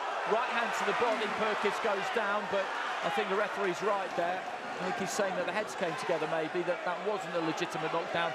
I'm not sure how he ended up on the canvas, but it didn't look to me like it was a punch, so I think that Lee Eaton's got that right. Yeah, I think the legs were just taken away from him. He was off balance as they both come in closer, but you're right, Andy, we're getting into those rounds now where it's getting tough. They're biting down on the gum shield, and these guys have now got to find something from somewhere. Looking for that lead left hand there, Walker.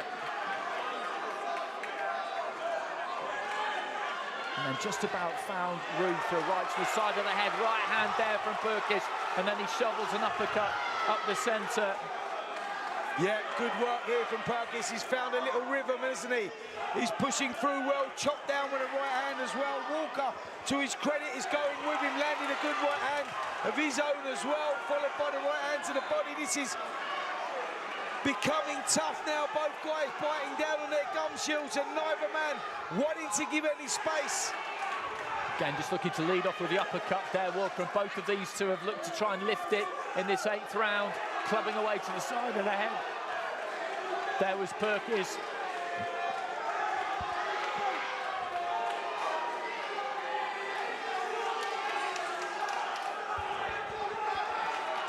Neither guy wanting to give space now. Perkins doing a good job. He's kept nice and composed, keeping the hands up well. But as I say that, Walker comes back with some jabs of his own. This is good stuff here. Both guys showing great conditioning, by the way. They really are. They've been at it from the first bell. There was no feeling out process. Both guys trading blow for blow. Really entertaining stuff here. Well, deep into the final minute of round 8. Chips away to the body. Again there, Walker looks for a big right hand, caught on the chin there though by White from Perkins. That was a solid shot. Walker looking to try and fire back, but he landed that one nice and sweet and heavy there, Perkins, and I think he feels like he may have an opportunity here. I can't tell you, Andy, Walker's starting to look tired. The hands have come down, and this is the first cracks that I've seen appear in any of these two. Walker, his mouth is coming down, his hands are low. I know how he's feeling in there right now. He's feeling the pace. He's looking for a second win right now because Perkins is looking the fresher of the two. Final few seconds of round 8, and this is a good round for Jordan Perkins, who's put his foot on the accelerator in round 7 and round 8, and we question whether he would be able to do that, then it was uncharted territory for him, basically, because it was. And you don't know what you're going to get from someone when you get deep into a championship fight. And that was a good lead left hand there from Walker. And it was just a coming together, I think, is how you would describe that. And then he ended up on his backside. Yeah, totally agree. There was a cheeky little left hook on the inside. Good body shot went in there. Actually, as he fell down, a good body shot went in there, but he jumped up. And, yeah, rightly so. There was no knockdown, and Perkins had the better of the round. It was a really good, entertaining round, but Perkins looking the pressure of the two. There's that right hand into the side of the head there from Perkins. 6 minutes remaining. And this has been a really, really good fight. Vacant Southern Area bantamweight title on the line. The first time it's been boxed for 24 years, and these two are doing it absolute justice. And are we going to get another momentum shift? The wind is in the sails of Jordan Perkins at the moment, but that doesn't mean that can't change. Yep, you're totally right, Andy. We've seen the action swinging one way, then the other. You know, we saw it actually last week as well with Joseph Parker and Joe Joyce. Just when you thought one guy was going, the other one was finding something from somewhere. This is the little guys, but we're seeing a similar thing here. Walker at the moment is looking the more tired of the two.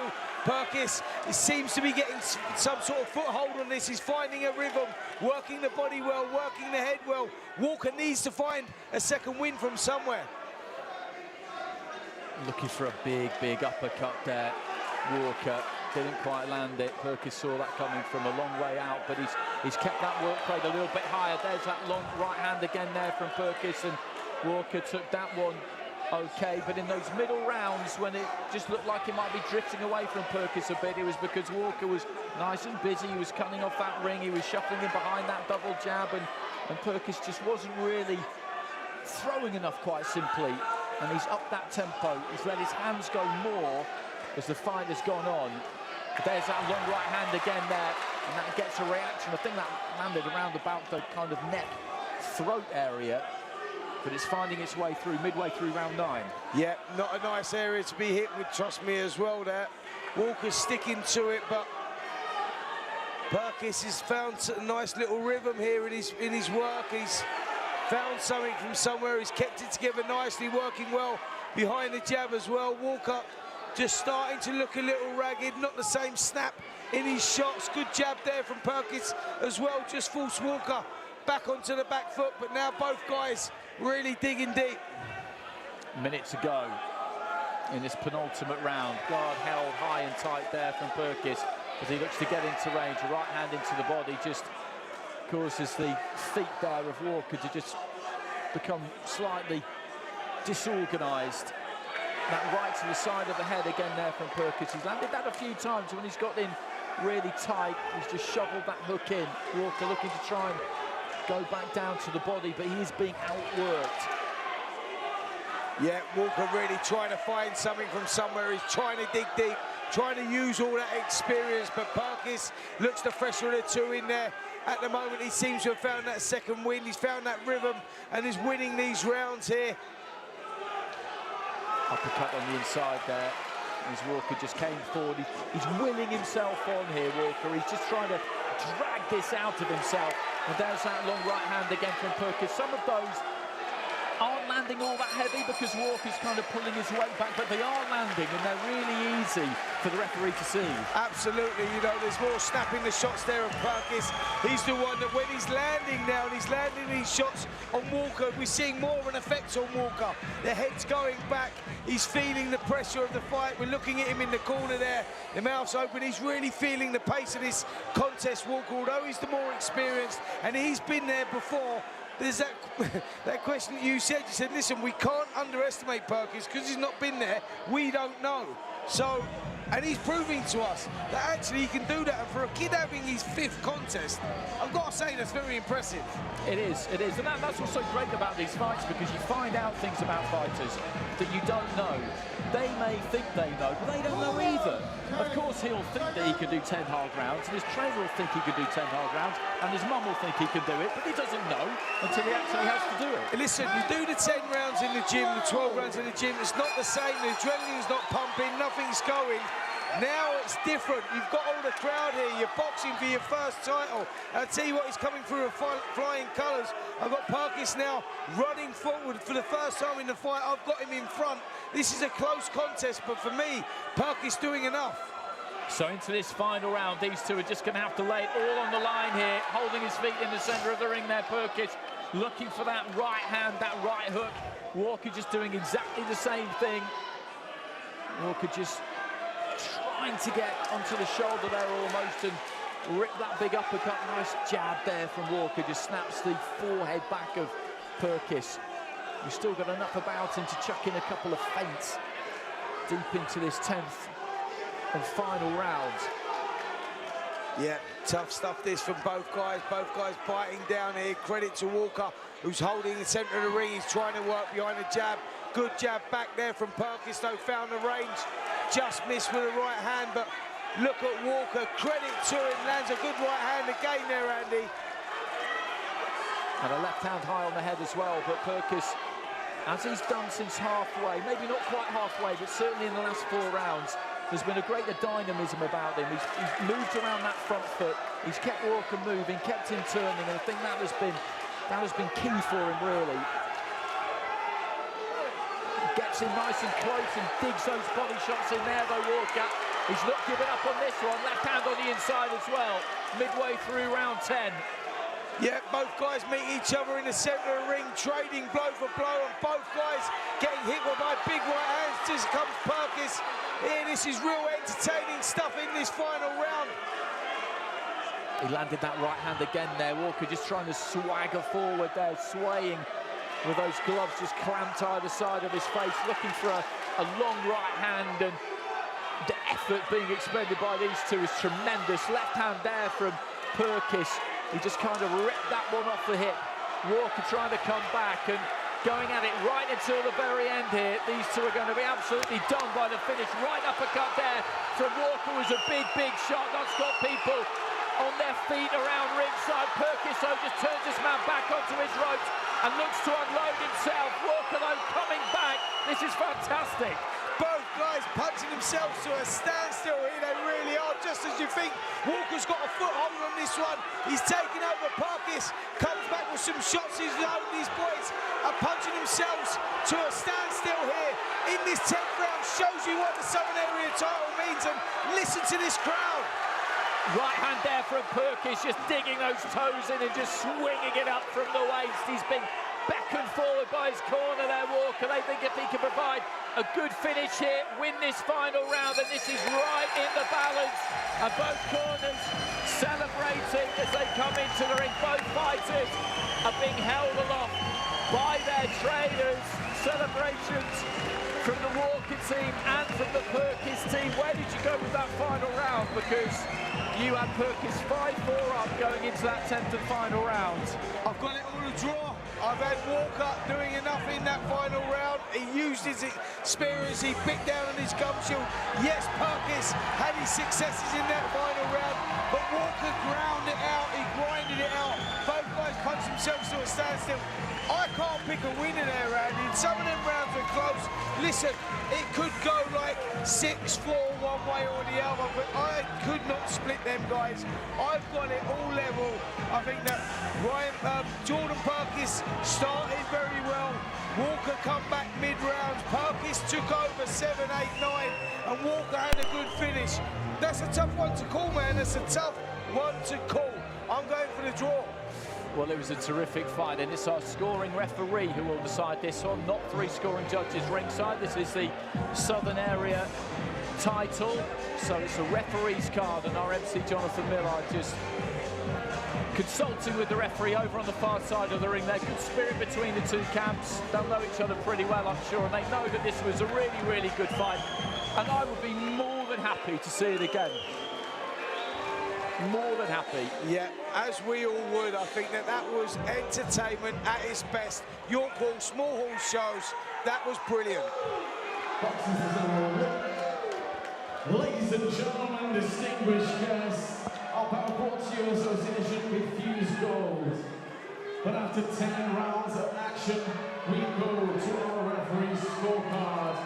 Referee Lee Eaton scores the contest 98-94 for your winner and new British Boxing World Champion, Jordan!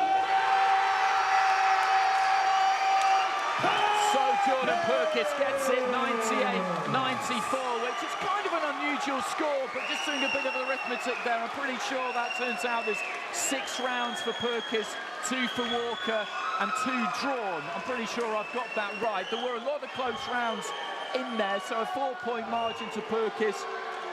It might seem fairly harsh on Walker. There were some close rounds in there.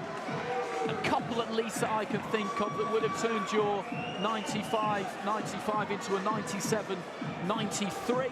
It was close, it was a great fight. Listen, it was a close fight. Whatever way you looked at that, I know the scorecards may not have said that it was a close fight because it was a 4-round margin, but trust me on this one.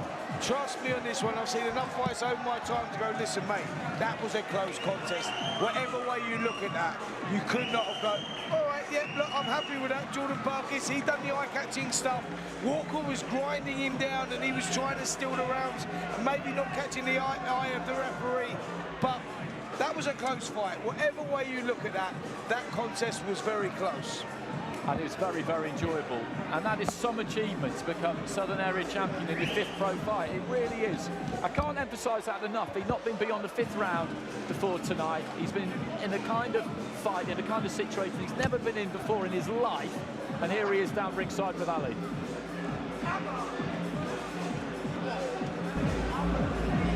Right, Jordan, the new Southern Area Bantamweight Champion. You got the belt round your waist. How does that feel? Oh, words can't describe. I've been wanting this. I wanted to fight it my whole life. Finally got it, and I fucking beat someone that's had 11 more fights than me. So yeah, I'm so proud and so happy. As you can tell, like, I'm not really an emotional person, but fuck's it all for the sake. Now, that was quite a 10-round fight. It was tough, it was close in there. Yeah. How do you sum up the fight as a whole? I knew that he was going to throw power. I didn't think he'd be able to deal with my work rate. I didn't think he'd be as fit as me, but he were. But yeah, obviously, my work rate was better. The more things I did, couldn't deal with. He landed some good shots, but I answered back, and I finished stronger.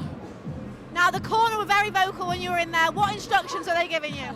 Will and me, I've been a pro just over a year now, a year and 2 weeks today.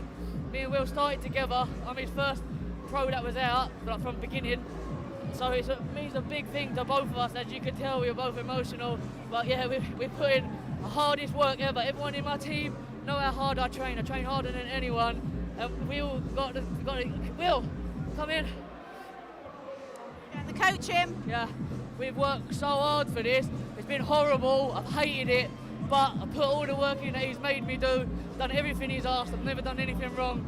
So we've both deserved this and we both got it. And fucking we won. Jordan, my birthday was in August. Jordan bought me a photo frame with all our memories from our fights and left the centre square empty. And he said, that's for this. So He said, we've got that's that this. picture tonight, and now we can finish that photo frame, and we've done it. Yes! Yes! Quite some support in here. First time fighting in York Hall. Just a message to the support and the fans. Thank you to everyone that bought tickets. Thank you to everyone that messaged me, everyone that watched the stream. Everyone knows how hard I work. My girlfriend, I didn't see her for like 6 weeks at a time.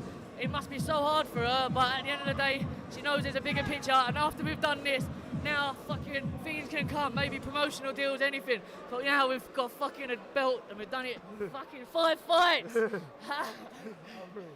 it was a great performance. Congratulations and enjoy the celebration. Everyone, yeah, love you all. Thank you. Right, well, that was a fantastic fight. Don't forget to like and subscribe to Into Boxing for all the latest boxing news. Right, we have another Southern Area title fight coming up, so we'll hand over to our MC.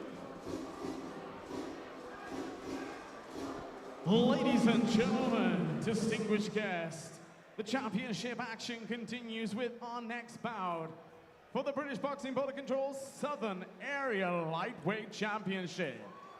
So please welcome first into the arena, to the red corner, the challenger, Martin McDonough.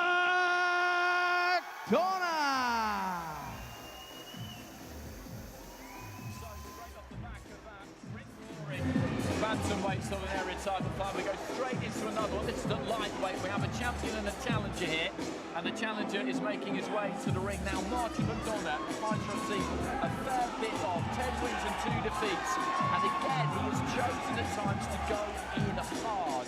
He went in with Daniel Benike when he had a handful of fights on his roster, and then Harlem Eubank, and he stopped in the 8th and final round by Eubank, having had his jaw broken in the 4th. That was all up at super lightweight.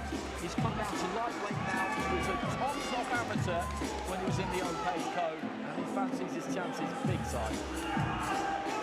And now, ladies and gentlemen, distinguished guests, we welcome his opponent into the arena, and to the blue corner, please welcome the champion, Marsden.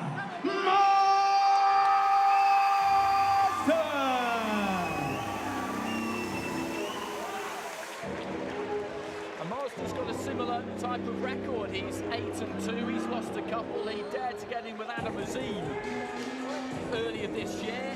That didn't last all that long, but there isn't exactly a long queue of people wanting to get in with Azim, so I gave him some credit for taking that fight. His other defeat came against Craig Woodruff, who just gave Gavin Gwynn a hell of a run for the British title and drew that fight. So that's the quality of operator he's lost to. He won this title against Boy Jones, who always in top of the bill, and this is his second defence, having won on points against Mickey O'Rourke in July. So these fighters have got similar kinds of records. He is a 6'2" lightweight. I don't know how he does it, but he does it. Both of these two making weight without any problem yesterday, and Marsden looked absolutely fine. You can tell if someone's weight drained, they get dark around the eyes, you can see the dehydration on their skin. There was none of that. It's just one of these kind of, I was going to say freaks of nature. It seems a bit rude, but it's not normal to pack 9 stone 9 and 6 foot 2. Ladies and gentlemen, distinguished guests, your next bout of the evening for the British Boxing Border Control Southern Area Lightweight Championship, and also English title eliminator. Lee Eaton proudly presents in association with TM14 Promotions and Into Boxing, 10 rounds of championship boxing in the lightweight division, sanctioned by the British Boxing Border Control. Our supervisor at ringside, Des Reese. Our timekeeper for this bout at the bell, Mr. Nick White, and our referee scoring the bout, Mr. Lee Avery. So ladies and gentlemen, introducing first, the challenger, fighting out of the red corner, official weight on the scales, 9 stone, 9 pounds. He enters tonight with a record, 10 victories, 2 defeats, wearing green and gold from Sheerness, Kent, presenting Martin McDonough.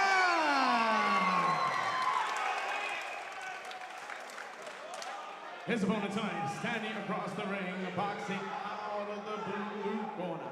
Official weight on the scales, 9 stone, 9 pounds. He enters with a professional record, 6 victories, 2 coming within the distance, 2 defeats. Wearing the blue and grey shorts from Chelsea, London, presenting the current reigning, defending Southern Area Lightweight Champion, Marsden.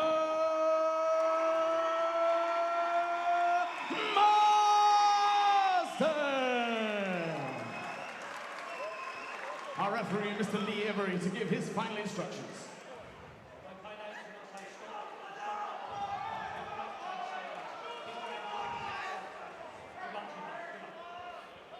So touch of gloves between these two, and we'll have 10 rounds for the Southern Area lightweight title. It's an English title eliminator as well. Conor Marsden will come out of that blue corner, all 6'2" of them in the light blue shorts. Martin McDonough in the green and gold And the move down to lightweight from super lightweight from McDonough, it suits him, I think, looking at him. He always looked like he gave away a bit of size to me at 140 pounds, but he looks well at 135. Nice short right hand there from Marsden.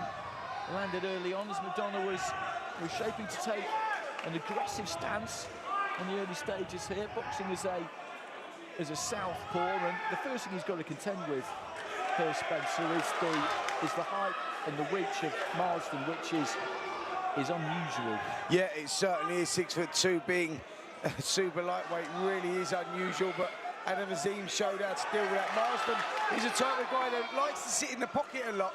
He doesn't really use that height and reach to his advantage. He's a guy that holds his ground a little bit and sometimes even pushes on, kicks on. You know, McDonough is much suited to the lightweight division, if you ask me. I think he's better here. Sorry, in the super lightweight division, he's better here. And this is going to be an interesting contest. A minute into round one. McDonough just a little bit short with the 1-2 there. He's got to get inside that reach, those long levers. It's not always the case that fighters with that reach advantage use it particularly. I've commentated on Jack Cullen a lot the last 3 or 4 years.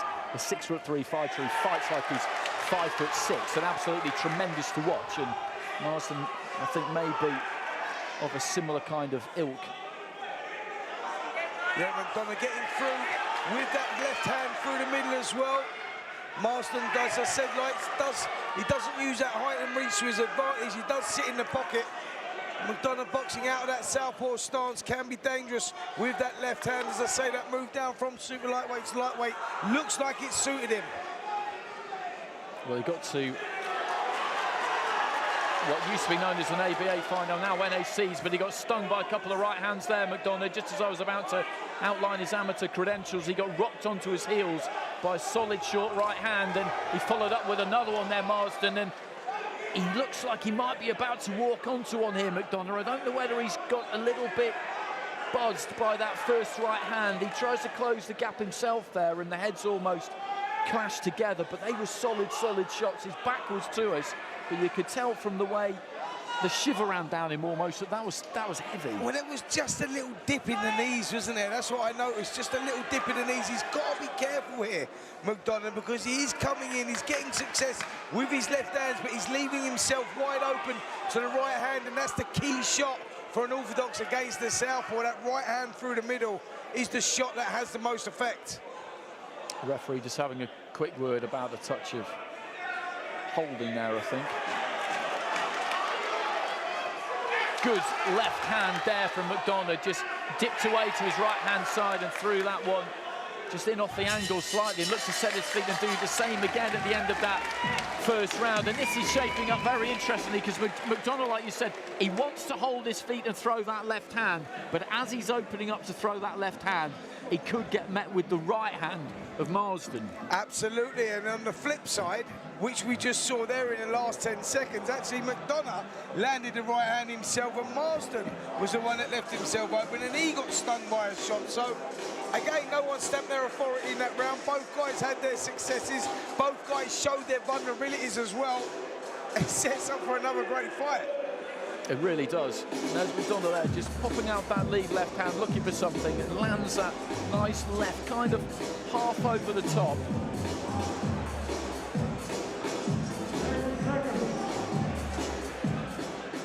But there was that right hand that just rocked him onto his heels, and then there was another one just after that. I don't think McDonough was hurt, actually.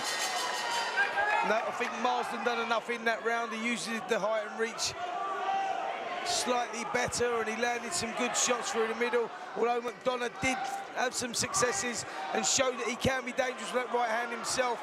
This is going to be an interesting contest. Some top boxing men in their corners as well. Billy Rumble for McDonough, Sid Khan, the Earlsfield legend, I'll call him, in Marsden's corner. Bradley Skeet as well, former British champion. McDonough just planting those feet nice and wide down, looking to try and work the body. There is quite a lot of body to target there of Marsden. And he just walked onto a left hand there, Marsden, as he moved forward trying to land his right, and And that's almost the kind of shootout that we've got here. McDonough wants to land that left, Marsden wants to land that right. It's whoever kind of does it best, who is maybe more composed with it, because he just lost his balance a bit coming forward there, Marsden, a little bit eager with that right maybe, and McDonough made him pay for it. He did, and you know, it's happening the other way as well. It's one of those shootouts at the moment. It's a little bit like Russian roulette. You don't know who's going to land first. You can see both guys walking onto one, can't you? Like, both guys are having their successes, but both guys are showing that vulnerability, and that's what's making this contest exciting. We've seen Marsden rocked a couple of times. We've seen McDonough rocked a couple of times, and no one really taking hold of this round either halfway through, and both guys are having their successes. Midway through round 2, and this is set up so nicely. Just kind of pours out with that jab a little bit there, Marsden. He's always looking to try and measure for that right. McDonough finds good distance there. He's in nice and tight, but not so tight that he can't work himself. He pulls his man, pushes his man back towards the ropes, and that's clever, because if he can do that, then he creates just enough space to be able to use his own levers, but denies Marsden enough room really to use his. Finds himself on the end of some bodywork there, though, from Marsden. He can't get caught in the middle distance there, really, McDonough. Yeah, good work there from Marsden. He switched the attacks downstairs, landed some good shots underneath the elbows of McDonough, but McDonough's having his success as well. Just tried to just fell short, sorry, with that left hand. Marsden falling over the back, falling over his punch with his back foot there as well. He needs to hold his ground and just a little bit more. Left hand there from McDonough. Made contact with the side of the head, I think. And it's a little bit untidy at times in the second round, but the distance has worked better for McDonough for the most part. That right there works better for him. He's kind of turned his man off the ropes there, got his arm around him, because he knows that although it might not look amazing, he can get something done at that kind of range. Yeah, another close round there. Both guys are getting their successes. McDonough may have just found the range just a little bit more, landed a couple of nice left crosses through the middle. Marsden maybe just stealing the first round, but a similar pattern in both rounds there. Both guys getting their successes. There's the body shots from Marsden as McDonough comes in. The referee just warning him for pulling the head down there, Marsden. And there we see him just getting caught and just getting stunned there as he come in. That's the danger for Marsden as he lets that backhand go. He allows the back foot to come over with the backhand as well, and he leaves himself quite square, and that's where he's getting caught. That's the danger. It was a great little replay we saw there, where they're standing right in front of each other, and they're just twitching, waiting to see who might commit first. They're both within punching range. It's strange because at times neither wants to commit, but they both desperately want to commit. They just don't want to. They don't want to signpost it and walk onto one. Start of the third round, and this is a real interesting fight. Just signalling there, I think, McDonough, that he was maybe caught a touch low. Marsden trying to step into that 1-2. That's where he's more successful, Marsden, on that back foot, keeping the range, because when he throws that back cross, you watch when he throws the back cross, he follows through with his back foot as well and allows himself to come square, and he gets caught with big shots. He's better on the back foot, Marsden. That's where I like him, behind that jab, working those long levers, because that's where he's getting success. When coming forward, he's playing into McDonough's hands. McDonough wants him in the pocket. He wants him there. McDonough committed there and managed to land a right hook and catches Marsden right on cue there, really. But he did exactly what you were describing. He dips his head a little bit, came forward and copped a couple. Neither one of these two has looked really hurt at any point, but I wouldn't be surprised if this one did end rather within the distance, because these two, I think, have got the ability to hurt each other here as we head into the second half of the fight anyway. Yeah, totally agree with that, Andy. I think that both guys have shown vulnerabilities here. When they've been hit, they look like they've been stung. So I think at any point here, any one of these two could get taken out, because they both do make little fundamental mistakes, and they could pay the price for that. Great contest, you know, evenly matched. This is all about tactics, who gets it right and who gets it wrong. Nice lead uppercut there from Marsden, but as doing that, he sits in the pocket with his left hand low and gives McDonough that opportunity. I wouldn't be amazed if a head clash figured in our near future as well, the way they kind of fall into each other at times. It wouldn't really be anyone's fault, it's just that he tends to dip his head a little bit, Marsden, which puts it on the same level as McDonough's, really. Good left hand there from McDonough, just took the feet, took his lead foot off to the right-hand side and caught it perfectly. Nice lead right hand from McDonough as well. He's a very well-schooled fighter because he got to that elite level final, he got to a GB Championship final. You know, he won a CYP. He absolutely knows what he's doing in there. He's got the ability to maybe figure this out on the fly. Yeah, he has, and this is turning into a tough brawling contest, isn't it? Even as early as the third round, it shows you what these area titles, these English titles mean to you. Look at the crowd that we've got here, the fight that we've just seen. You know, it's incredible, and we're seeing same in this contest as well. Both guys really giving it everything. A little bit messy at times on the inside. Again, the head's almost coming together there as McDonough looks to throw that left hand and kind of follow it in onto the shoulder. Yeah, another close round there. Both guys having their successes. Marsden choosing to stand up in between the rounds. I think he done enough in that round. He got into his boxing. He's done to what he does best, working off the back foot, working well behind the jab, just creating that little bit of space between the two. McDonough's the one that wants to get in close. He wants to get up there. There we see a backhand, a hook come up, a cut there from Marsden, and then doing the right thing, tying him up when they get on the inside. He's much better at range, works the jab. This is where he should be popping the jab, Marsden. There, but you see him falling in. You see the back foot coming round. That's where he's making his mistakes, and if he gets tagged, that's where he's going to get tagged. As he throws that right hand, he doesn't plant that back foot, and that's causing him a world of problems. So into the fourth, McDonough, the challenger in the green and gold, Marsden, the champion in the light blue. He won his title against Boy Jones, who we will see in the ring, boxing for that vacant English super lightweight title shortly against Lucas Ballingall. Right hand kind of half-landed, highish on the head there of Marsden from McDonough. He looks to try and jab his way in and then land that left.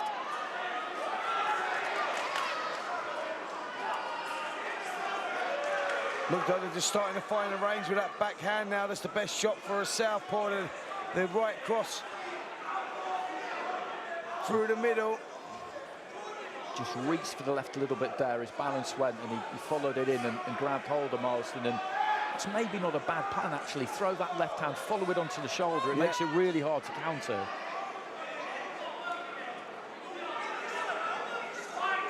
But it's a physical fight, this too. I described it as a bit messy at times, and it is, but all of that wrestling and rocking and rolling, physically, it can sap you.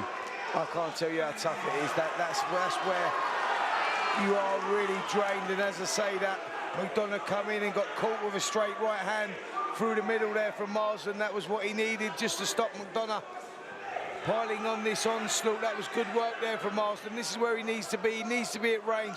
This is where he needs to be popping the jab, keeping it, setting the traps, creating the openings. He's not doing that. He's just standing in front of McDonough and is keeping McDonough in the contest. He is an interesting fighter to watch, Marsden, though. You look at him up in the ring there, he's got these big tarantula-like legs, hasn't he? I mean, his waist looks like it's about 2/3 of the way up his body. He's able to protect that body with his long arms. I said there's plenty of body to attack earlier on, and actually, that's not really true. Yeah, and he does a good job defensively with that body as well. Like you say, he uses those long levers to his advantage. He tucks up very well as McDonough gets on the inside.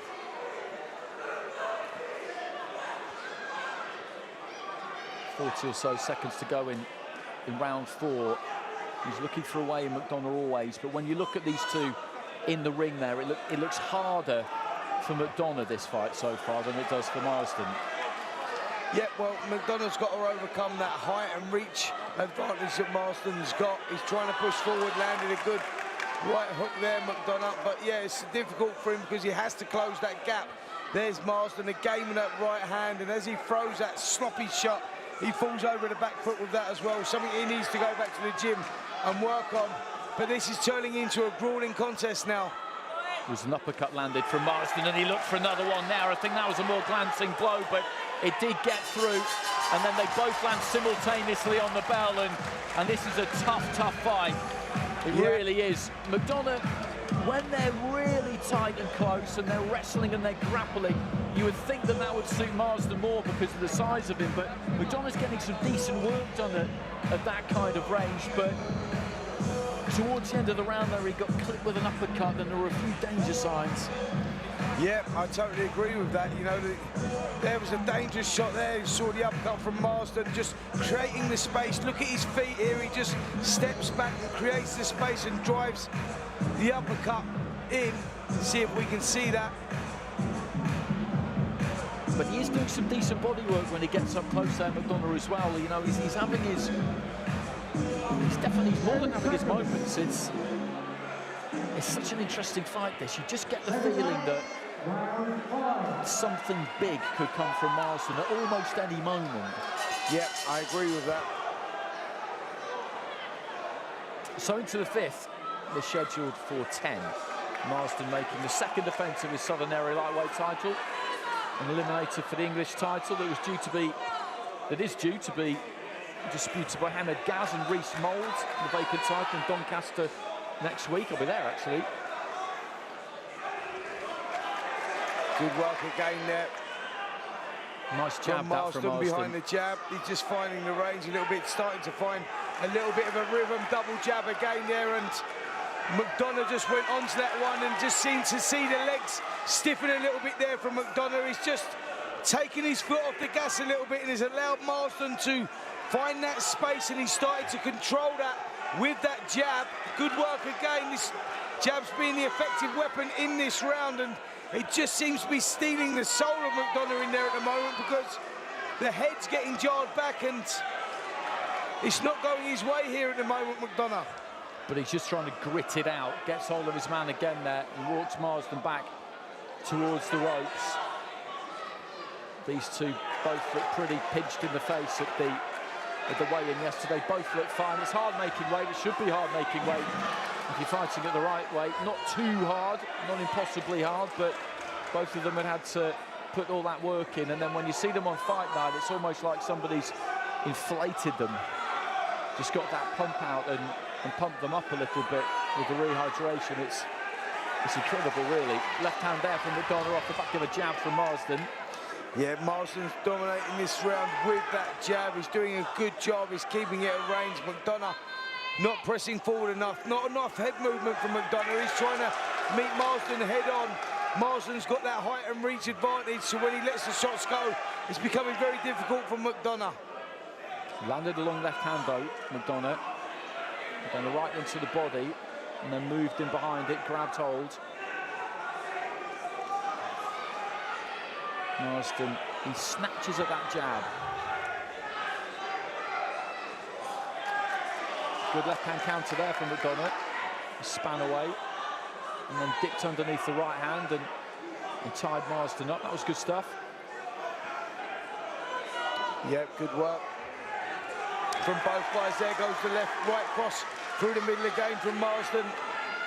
Just missed the whiskers of McDonough there. The straight left hand did land, and then he was looking to go down to the body. Final few seconds of the fifth. Almost at the halfway stage. And you'd say that Marsden has got his whiskers, his nose, his front in this fight, but he's not walking away with it. McDonough's still very much in there, and you can see at times what the plan is. If you're in that Marsden corner, are you wanting him to do a bit more here?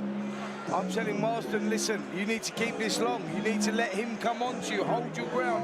What Marsden's doing, when Marsden makes the fundamental mistakes, is when he tries to press forward, he tries to let that right hand go, and you see his back foot coming over his front. He steps around, he loses his shape, he loses his balance. Marsden is the type of fighter that needs to use his height and reach advantage, his attributes to his advantage. He needs to hold his ground, take that half a step back, let McDonough come on, let him fall onto the shots, create the space, let the uppercuts go, drill the jab through the middle. He done it in that last round, and that was probably his most successful round. And all it was success from was working that jab. McDonough found it difficult to close the range when he done that. McDonough gets into this fight when Marsden holds his ground or tries to push forward. It's the second half of the fight. Michael McDonough in the green and gold. He's a challenger. Conor Marsden in the blue. He is the champion. Nice 1-2 there from McDonough.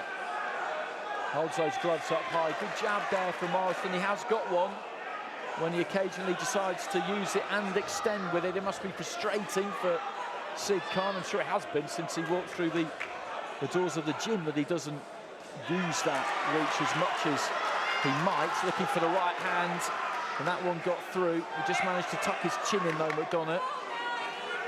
Yeah, you feel that Marsden's just starting to get a foothold in this contest now. He's growing in confidence. He's found a rhythm, and he's found the distance as well. And I think that's because McDonough's taken his foot off the gas just a little bit and has allowed Marsden to get into a rhythm. He's growing in confidence now, working well behind the jab, whipping the right hands up as well. And McDonough starting to ship a bit of punishment here in this 6th round. Standing his ground there though, McDonough looking for the body work. I think the corner might have not lit a fire under Marsden exactly, but I think they have sent him out in the second half here just to be busier, be first more, because at times he has maybe waited just a little bit too long for that ideal right-hand opportunity to present itself. He's gone hunting more in this round. McDonough just sets those feet and lets that 1-2 go.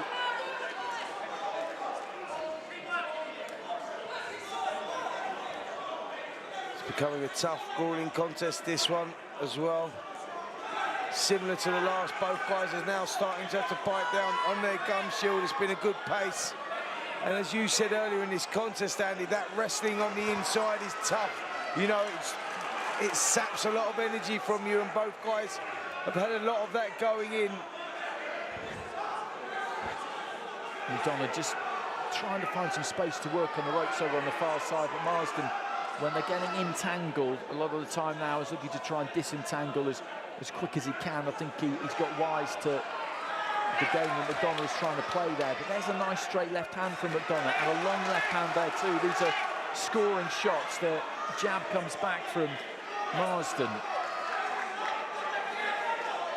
Yep, needed them couple of good left hands there, McDonough. He just started to lose a grip in this round. I think Marsden's getting the better of the success, working well behind the jab, controlling the distance really well. Good body shot going in from Marsden there as well, followed by the right cross to the head as well, but McDonough wants to mix it up with him.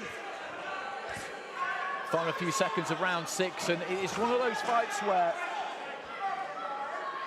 every now and again it's looked like Marsden might be capable of pulling away, but McDonough is just gutsing this out. He's a good fighter, a good technical fighter, we know that, but he's just staying in there, staying in there, staying in there. We've got 4 more rounds to go here, and nothing has been decided yet. Yeah, no one's really taken a foothold of this contest. For me, Marsden, the one, is nicking the rounds. He's doing enough behind the jab. He's winning them. McDonough's making a great fight of this, and my scorecard probably wouldn't tell that story, because I've got Marsden nicking these rounds and building up a big lead in a close contest, if that makes sense. You know, they're very close rounds. McDonough has just slowed down a little bit, and that's his downfall maybe, that he's just holding his feet just a little bit, and he's allowing Marsden to get into a rhythm, finding the jab. He's throwing that cross, as I said, he's falling over that back foot, which is not particularly attractive, not particularly good either. But McDonough, if he wants to get himself back in this one, he needs to start throwing more shots. He needs to step up the tempo just a little bit. I agree with that. I think he's just got to go for it now. Good jab there from Marsden.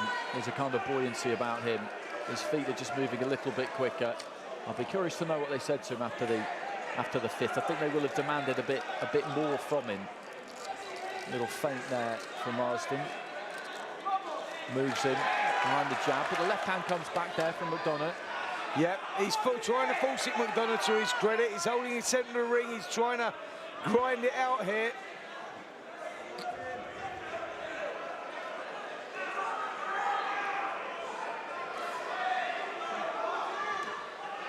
Looking for the body there, Marsden. Didn't quite land it. Did that time. Straight into the pit of the stomach. Long right hand there, and McDonough in a little bit of trouble for the first time, maybe, but does the right thing, comes off the rope, gets a hold of Marsden, and he's not going to let him go.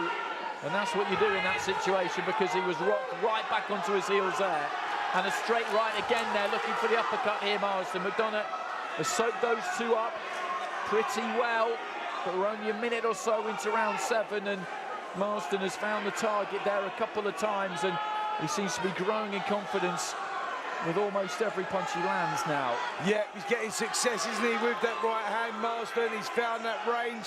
McDonough's just taking the backward step. You see the confidence sort of slowly but surely coming out of him. McDonough, there's not the same intensity about his work. That's where he needs to let the shots go. He needs to find something. He needs to get a foothold in this contest now, because Marsden just getting the better of the two. Well, as you say, it's been competitive all the way through. It's been very competitive, and just the harsh reality of how boxing is scored is that it's perfectly possible to lose a really competitive fight 8-2 on the cards, for example, over 10 rounds if the other guy's just doing enough to win them. And the referee just having a word with McDonough now about holding. It's quite a long word as well, so I think maybe that's probably a final warning. Yep, indicates that something's going to happen if he does that again, that's for sure. It's all at the discretion of the referee. Left hand lands there from McDonough. The gum shield comes out. That was a good shot. And it's McDonough's. I think a left hand from Marsden landed just before the left hand landed of McDonough. It gives them both a little bit of respite. Aiming the uppercut there, Marsden. It didn't quite land, but we had a perfect view of it, and you could see exactly why he fancied it. Yeah, it was very close, wasn't it? McDonough was just coming in a little square, left himself open as he is now. As he's getting tired, McDonough is coming in square. He's got to be careful of that with someone like Marsden, who's got those long levers and can land those shots. Uppercut goes in from Marsden, but McDonough trying to turn it around here in round 7. Well, this is a big, big effort in this round from both of these two. Marsden has landed some pretty serious artillery at times, but McDonough, as I said, all the way through the fight, he's just staying in it. And just gets bundled into the corner there. Marsden looking to land that right hand to the body.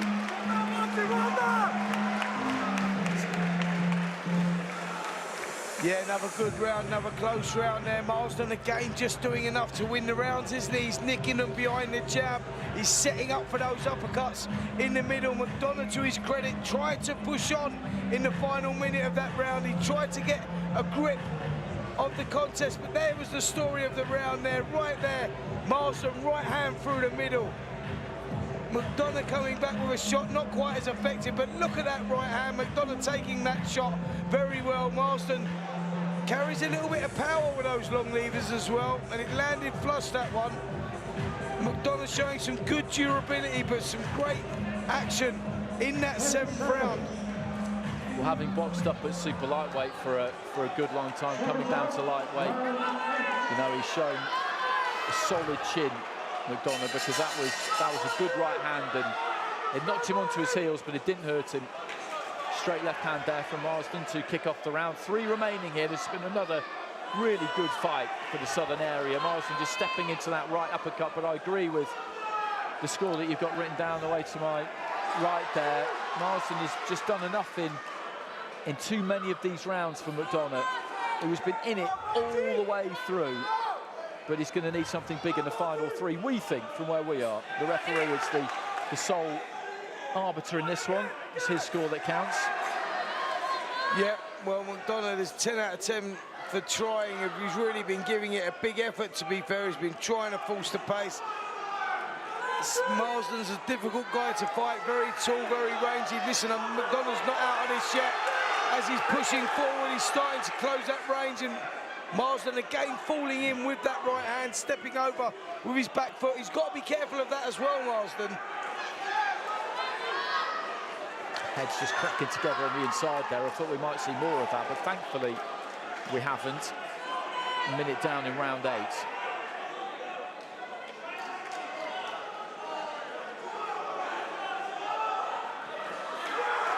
Just sets his feet for the right hand to the body there, Marsden, and then again just swinging it up from the hip.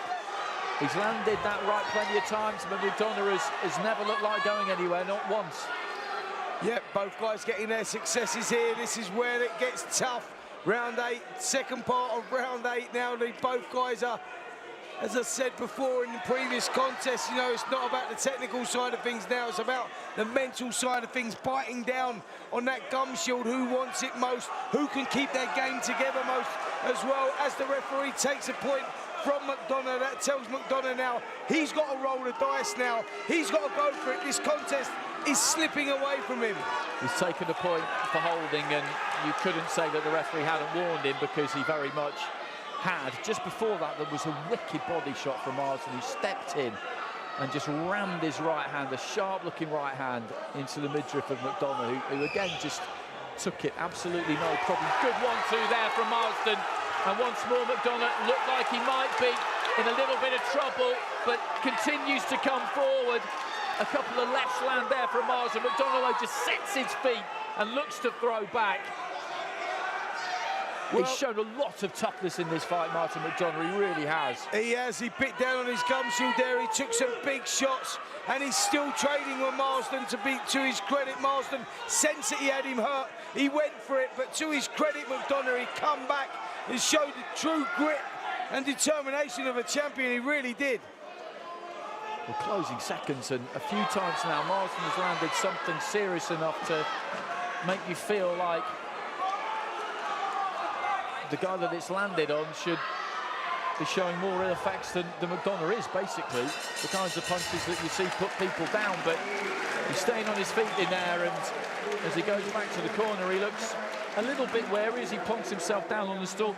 On the other side, Marsden, who stayed on his feet in between rounds, I never really read too much into that, whether you sit down or stand up, but he does look really fresh, doesn't he, with a couple remaining? He certainly does, you know. He's showing his experience here, Marsden. You know, he's boxed at that level. He took big jobs in the past and may have come up short, but at this level, he's difficult to beat. He really is. He uses his height and his reach to his advantage. He works well with that right hand. Once he starts finding a rhythm, I think McDonough started this contest well, with the intensity, piling on the pressure, but as these rounds have unfolded and McDonough's slowed down ever so slightly, Marsden's capitalised on that. He's worked well behind the jab, he's landed some good right hands, and to his credit, McDonough, he took some big shots there and he hung in there, because Marsden looked like he was taking over. And he still had his technique about him there, McDonough, to step in and just land a nice crisp 1-2. I was saying earlier in the fight that moving onto the shoulder and wrapping his man up would be a decent tactic, because it makes it very difficult to counter, and he's done that, and I think that's largely why the referee in the end actually took a point, because maybe he did it just a little bit too much. So into the 9th, 1 to go after this.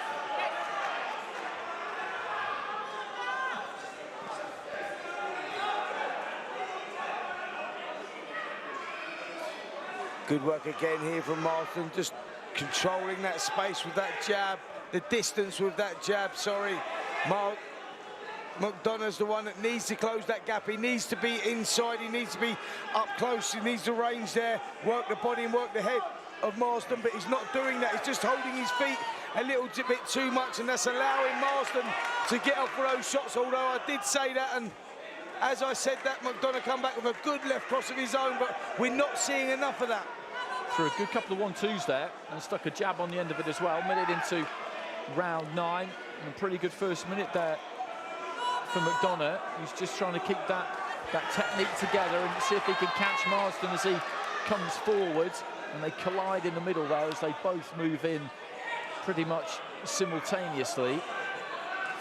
Nice left to the body there from McDonough.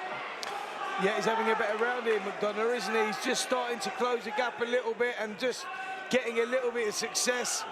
Marsden's distance has just slightly gone a lot in the last minute or so. I think actually the fact that he's got to be wary of holding McDonough has helped him, because He's throwing that 1-2, and he is moving in nice and close, but almost holding and then letting go and then going again. Yeah, he's actually working on the inside, isn't he? But as we say, that good work here from Marsden as he forces McDonough on the ropes, and McDonough has no choice but to hold there. Both land again, solid left hand there from McDonough as they go back into the ropes, and he's bundled into the ropes there, Marsden. He says that he's okay, there's no knockdown in there. Those legs though, I'm not sure if they're a little bit shaky there because there was a big left hand that landed, then the weight came forward from McDonough. He barreled them into the ropes, so it's very hard to tell Listen, whether the impact caused that or whether it didn't, but I think he is hurt. Big left hand there from McDonough again. 20 seconds remaining in the round. He's trying to line up that left one more time. Everybody on their feet at ringside here. The McDonough corner just feeling that they've got an opportunity here, that they've got Marsden going. 10 seconds remaining. He's just leaning in now. They're both absolutely exhausted in there. McDonough has put a hell of a lot into this 9th round, and that was a big round for him. His best round of the fight, certainly. Yeah, great round there for McDonough. He needed that. He landed a good shot, and when they stumbled over, no one was sure if he was hurt or if he wasn't Marsden. But when he come up, I could see the legs had stiffened. He was hurt. You could see that he was struggling with just trying to get the balance right, the coordination back. And McDonough sensed that. He jumped on it, and you could see there was desperation times there for Marsden, who's just getting his eye worked on in the corner. He's still choosing to stand up, but he's going to need every second of this minute. There we see in the slow-mo, it was a short left hook that landed. It was like a delayed reaction. There we go, right hand went in as well, and a clash of heads. So 10th and final round, the referee calling these two to the centre. Billy Rumble just saying to McDonough there, I'm pretty sure before the start of this final round, you've got to go get him in this last 3 minutes. You've hurt him in that round. You need to go and knock him out, because I think that is how they'll be reading the cards. McDonough just rips that left into the body. He was on his feet still again between rounds there, Marsden, and I was having a good long look at him. I'm not sure if an awful lot was going in from the trainer there. To be honest with you, it's difficult to take anything in the middle of or towards the end of a fight like this. McDonough just trying to let his hands go. Listen, this has all become mental now. The physical side of it's gone. You got nothing left. Big Good left hand through there the from middle McDonough, straight down the pipe, and that just knocks him back onto his heels again here, Marsden. McDonough just trying to muscle his way and get into range and just unload here. And the snap has gone off the work here of Marsden. McDonough standing in range, on the borderline of range. He's got to land something solid again here and rinse and repeat. Big right hand there from McDonough, and he's in big trouble here now, Marsden. He is in huge trouble as he sinks back into the ropes. That lead right hook absolutely buzzed him, and McDonough now has maybe got time to close the show. Just over a minute and a half remaining. What a finish we've got here at York Hall. McDonough trying to back him up towards the ropes, and he still doesn't look absolutely all there, Marsden. Can McDonough just find that one more sweet shot? It could be enough. That's all he needs is one shot, McDonough. Marsden's legs have totally gone. They betrayed him. He's now fighting on instinct in there. There's 1 minute, 13 seconds to go, and he's going to need every second of that. He needs to get survived here, and he lands a good right hand of his own. That's exactly what he needed there, Marsden, but he is fighting on empty. McDonough senses this. Oh, big left hand there from McDonough. And he's gone. And down goes Conor Marsden, and he is out. The referee just getting the medics into the ring. Unbelievable finish here at York Hall. A crunching left hand has taken Conor Marsden out, and Marty McDonough is the new Southern Area champion. He hurt him towards the end of that 9th round. Billy Rumble, at the start of that 10th, he had his fighter's head in his hands. He was staring him in the eyes and telling him, you've got to go get him. You've got to knock him out. And he's gone and done it. That is an unbelievable finish. Unbelievable. Out of nowhere, he just feinted with a jab, and he whipped the hook over as Marsden was coming onto it. He walked onto it. It was a big shot, and it took the legs away from him. He was already in desperate trouble. He fell through the bottom rope. What a finish! Martin McDonough was a mile behind on my scorecard, although it was a close fight, close rounds. He needed the knockout to win, and boy, he delivered it. The corner told him to go out there and get it, and that's exactly what he done. A short left hook, Lenny flush on the chin, and Marsden was never going to beat the count. Well, Marsden just up on the stool on the far side of the ring, over in the neutral corner. The doctor just having a chat with him. He looks responsive. The medical staff are all over there. They'll be careful with him. They'll need to keep a close eye on him tonight.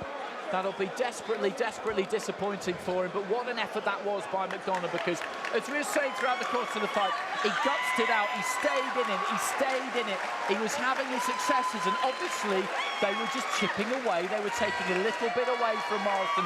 But Marsden was winning those rounds. I don't disagree with that card. But McDonough he stayed in the fight. He showed discipline, Andy. He showed discipline and showed that it's not over till it's over. I tell you that reminded me of. That reminded me of when Cole Froch knocked out Jermaine Taylor in a similar sort of fashion. He needed the knockout to win in the last round, and boy, he delivered it. He did not stop believing, and that's what happened there with McDonough. He did not stop believing. He knew the fight's not over until the final bell rings, and boom, he delivered. Ladies and gentlemen, distinguished guests, at a time of 2 minutes, 11 seconds of the 10th round, your winner by knockout, and you, first boxing protocol, 7 heavyweight champion,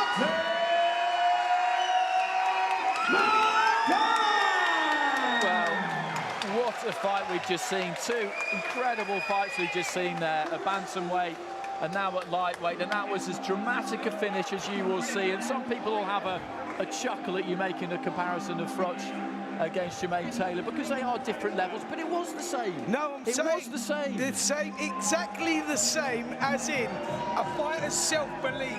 You know, not losing heart. You know, the rounds are falling behind on him. He knows he needs a knockout to win, but he's staying in there. Even though Marsden looked like the guy that looked like he might get the victory done inside the distance, he looked like he was finding the range with a jab, finding the range with a cross. But the self-belief of Martin McDonough was incredible, and that's what won him the contest. He was like, this ain't over till it's over. I'm going to go out there, final round, roll the dice, and that's exactly what he done, and he delivered the perfect left hook. That lead right hook there was absolutely critical, wasn't it? That's what started it all. That caused him real problems. And from that point onwards, he was in trouble there, Conor Marsden. And it was just a case of McDonough just having the energy, having the fitness, having the composure. The boxing now is really to hold that technique together, wait for the opening and to find it. And that's exactly what he did, because he didn't just swing blindly here. Look at that, look at the technique on that left hand there, right at the death. When he needed it more than he's ever needed it in his life, he found it. He stayed composed, he waited for his moment, and he took it. Perfect shot, perfect finish. Over to Ali Drew.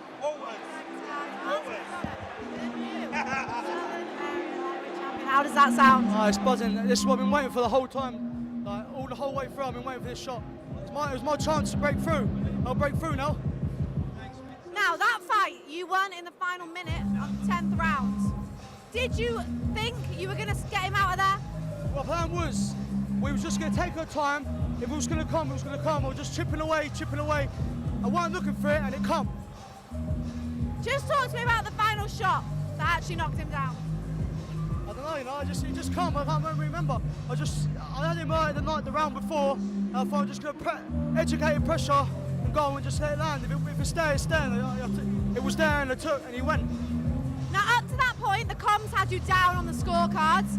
Did you keep the faith? Did you know that you had to get the finish? No, I thought I was winning. We thought we was winning. I thought I was nicking it.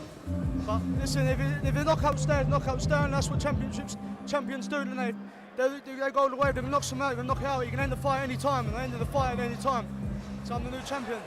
Now just talk me through the fight. It was a tough fight. You had a point deducted in the 8th round, I think it was. Of course, we knew it was going to be a tough fight. He's tall, he's dangly, he's big, he's a big lightweight. We knew it was going to be a tough fight, but I've been in the gym for a long time now. I've done my apprenticeship. I was chipping away, working away, and tonight was our night, and we was coming back champions. How proud are you of him right now? So proud, you know. It's been a tough journey, and I've trained Martin for 52 fights now, and we've had our ups and downs, amateur and pro. We've taken 2 losses as a pro, but we built together. And do you know what? Coronavirus done us the best thing in the world. You know, we studied and we worked hard in the gym during that absence, and that's what made him the fighter he is today. He's a warrior, always has been a warrior, but we added a little bit finesse to it, boxing, fighting, head movement, and I knew he could dig deep, and that's what we had to do. Tonight was special because a year ago I never thought I was ever be able to box again, because I found out I was born with a leaking valve. I had to go to see a heart specialist up in St Thomas Hospital. I never knew what was happening in my career. I thought I'd have to go on the building site and get a job or something, but now I've redeemed. I was in the gym, I had a whole year out. I was in the gym through lockdown, I trained, and with today's the rewards. And we just push on for bigger things now. What is the plan now? Now you've got that belt, what's the plan? My plan is to take every fight as it comes and just keep building and building. Take every fight as it comes and push on. Now, there was a lot of support in here for you tonight. Could you hear them when you were in there? Any words for the supporters? Thank you very much for coming and supporting me. It's tough, obviously it's tough times out there now. People spent their well-earned money tonight, come here to support me, and thank you very much, because if it weren't for them, it'd be small horse show boxing wouldn't be possible. The perfect night for you. The perfect night. Thank you. I want to say thank you to my 2 coaches, Billy and Charlie. Thank you to all my sponsors, RGE, Ryan Eastwood Recycling, Sam Westlake, and Mr. India Cyphers. They support me all the way through. How are you celebrating tonight? Gonna get a nice pint of Coke. Gonna get a nice pot Coke. Oh yeah, also thanks to my strength and conditioning coach Jordan Vine, and thank you to Jack Coke, my nutritionist. It's a team effort, a big team effort, and tonight the rewards showed. And we're ready, thank you. And the new! And the new, congratulations, it was a great performance, thanks guys. Right, a new champion there, and now it is time to move on to the main event of the evening, the English Super Lightweight Championship. I'll hand over to your MC.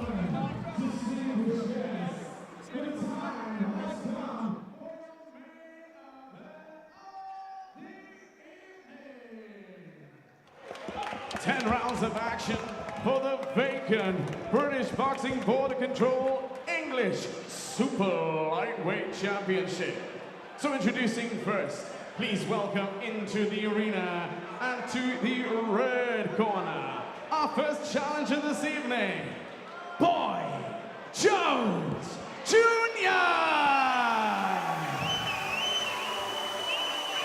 Well, Boy Jones has trod these boards many a time. Just 25 years old, still 25 fights deep in his pro career. He's won the Southern Area title. He's lost the Southern Area title. He's challenged for another one.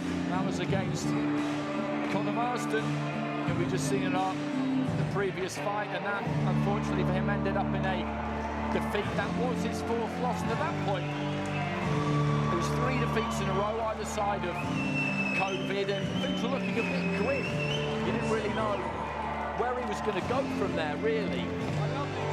But he's moved up to super lightweight. He's won 2 fights since, and I think he feels like he's a different kind of a beast with 5 more pounds to play with. But for somebody so young, he's been through quite a lot in his professional career so far. Made his debut at the O2 on the Tyson Fury Christian Hammer card, so he had the kind of red carpet treatment to an extent early on. So he's seen lots of things in his boxing career up until this point.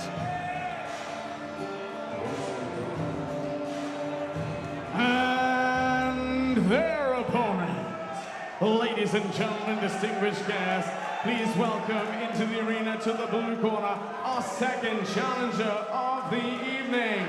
Please welcome Lucas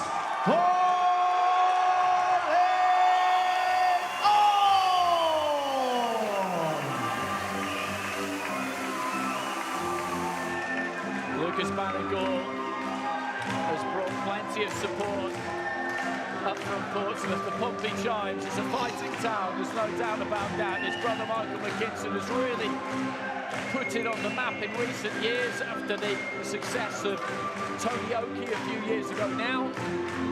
Both trained by their dad Michael Ballingall and Lucas, 15 and 2. Lost away in Belarus, so commentated on that fight. Alcestis Cold Wars in lockdown really during 2020. I thought he was unlucky not to get a decision challenge. Myron Mills for an English lightweight title. Came out on the wrong side of that in a very, very close fight.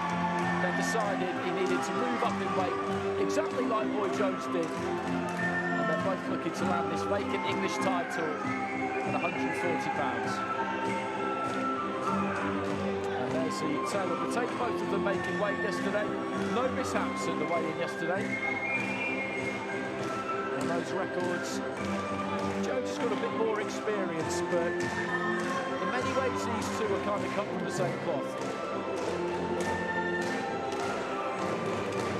Ladies and gentlemen, distinguished guests, live from the York Hall, London, Lee Eaton, in association with TM14 Promotions and Into Boxing, proudly present 10 rounds of boxing for the vacant British Boxing Board Control English Super Lightweight Championship.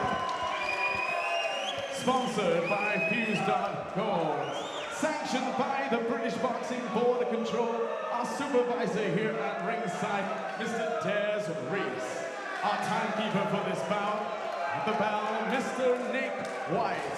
Our 3 scoring judges, Mr. Sean McAvery, Lee Every and Mark Pickett. And our referee in charge of the action, third man in the ring, A-star referee, Kieran McCann.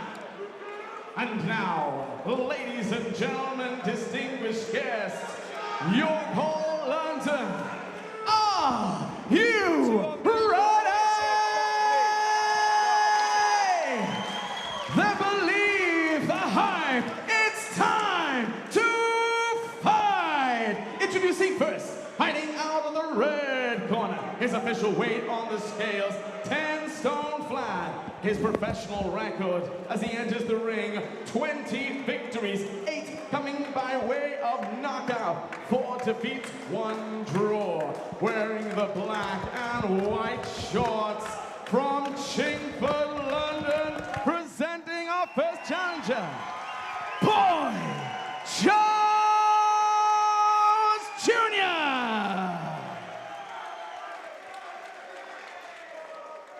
And their opponents, standing across the ring, boxing out of the blue corner, our second challenger this evening.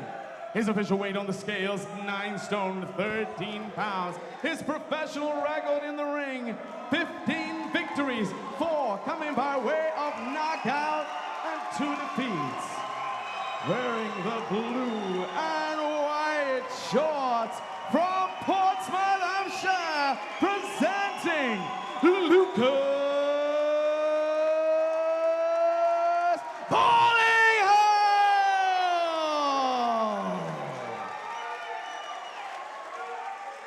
Our referee to give his final instructions.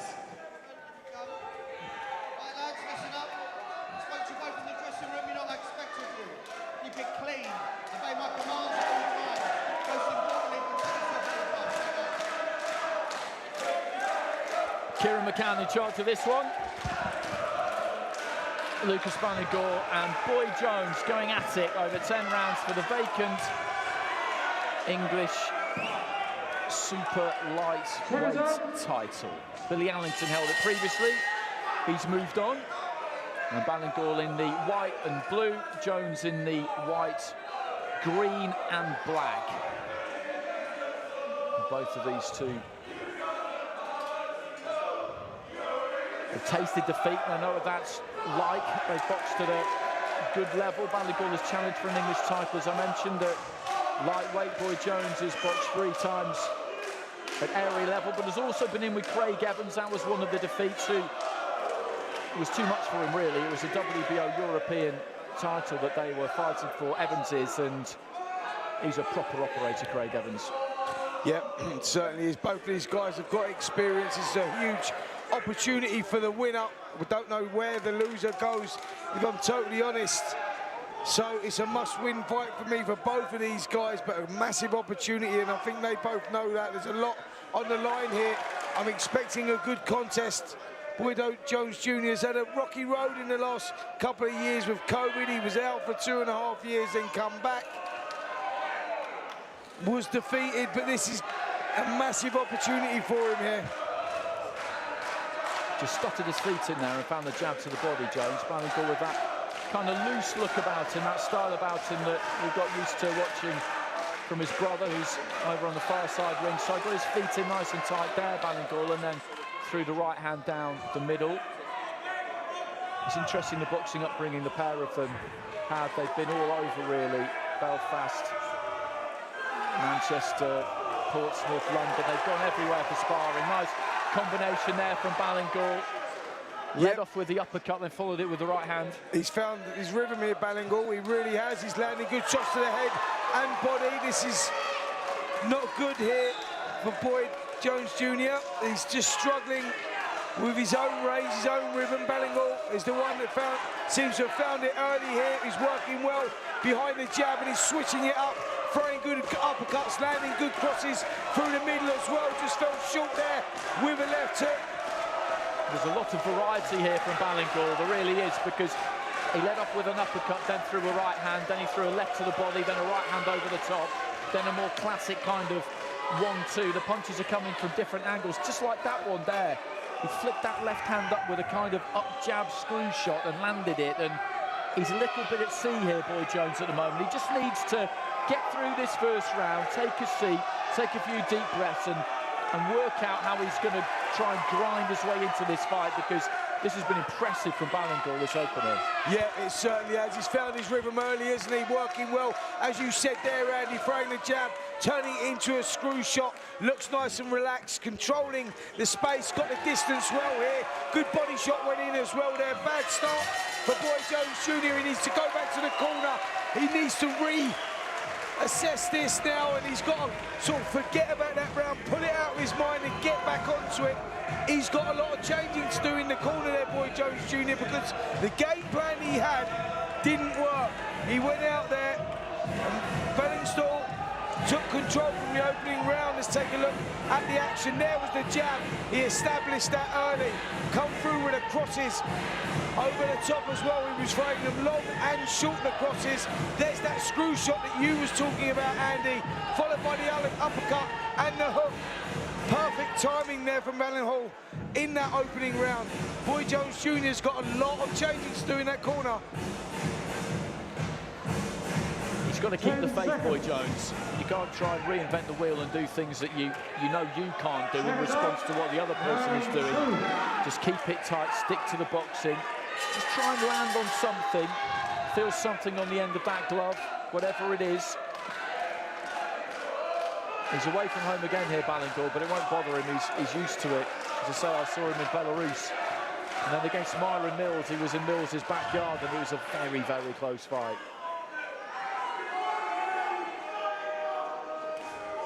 Good upper body movement there from Ballingall. Yep, just taking the centre of the ring again. Ballingall carrying that left hand low, but just flipping it up, working that left hand well. He's turning that jab into like a screw shot, and he's getting success with that. That's a better start though from Boyd Jones Jr. He's just trying to figure it out. He's trying to set a couple of traps. He's trying to create a couple of openings. Doubling up on that jab there, Boyd Jones. He's got the height and the reach here. But Ballingall's got a good jab. He just flicks it up from pretty much down by his knee and really snaps it, so he gets every millimetre of extension on it that he can. And fighters always say that that jab thrown from low just bursts up into the eye line and makes it that bit more difficult to read.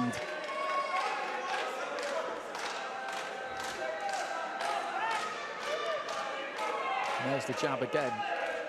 Yep, throws it out nice and relaxed, doesn't he? He's finding the target with that. He's done well. Ballingall working that jab to his effect. Good work there though from Boyd Jones Jr. coming back with a good jab of his own. Just moving those feet in there, Jones, looking maybe for a right-hand lead, wasn't quite there. He's sticking to his task here. He's having to work hard for his successes here, Jones. Work really hard to land anything really at the moment. But as I said previously, you've got to keep the faith in these situations. It's early days.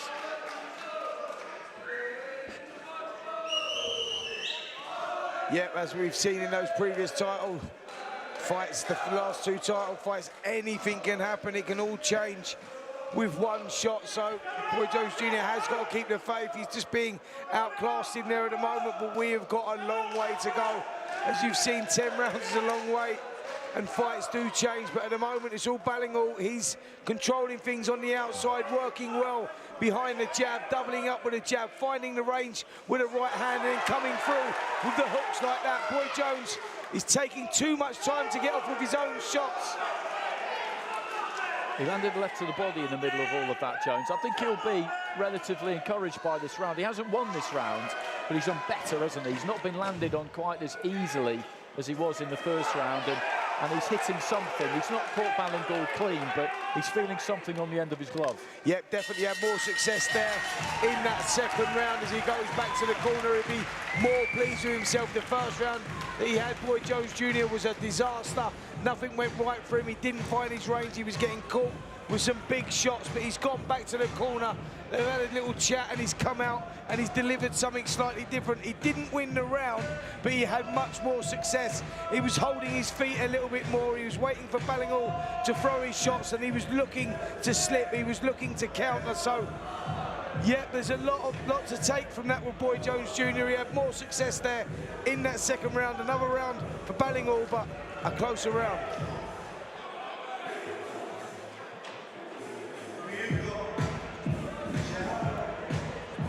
There's that jab again. Doubling up on it that time. Seconds up, round 3.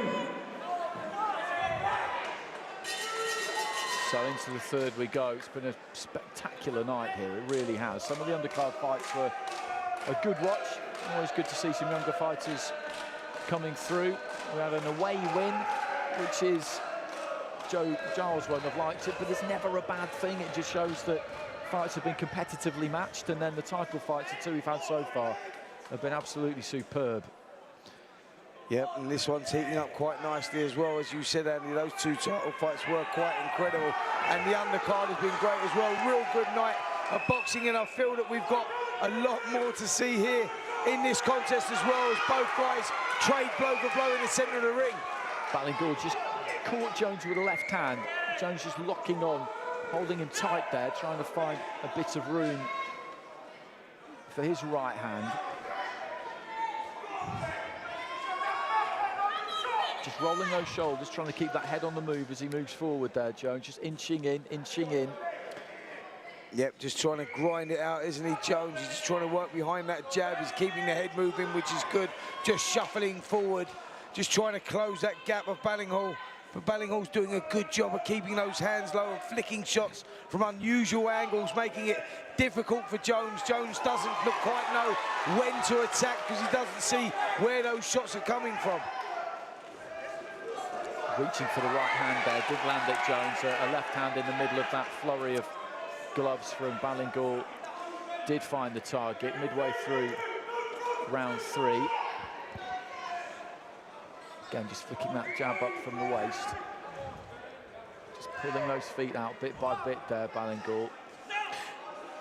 He's building up the points, isn't he, Ballingall? He's working well behind that jab. He's using the ring very well as well. Jones is stalking forward. Ballingall is just oozing in confidence a little bit here. Just a little bit of showboating going on. Moving around the perimeter from left to right, switching all the time. Showing good boxing skills in there. Landed a right hand, and then did that little Ali shuffle. Jones got closer there, looking to land his own right into the body.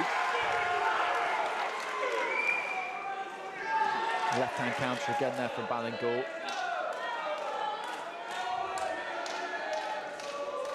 And the right-hand lead, really, doubling up on it, got through, and then just span off to his left-hand side. It's pretty impressive, some of the stuff that he's able to pull off in there. Steps in with the left hand, puts the right hand on the back of it. He's never looked like he's hurt Jones at any point when he's caught him clean, and Jones will take some encouragement from that, but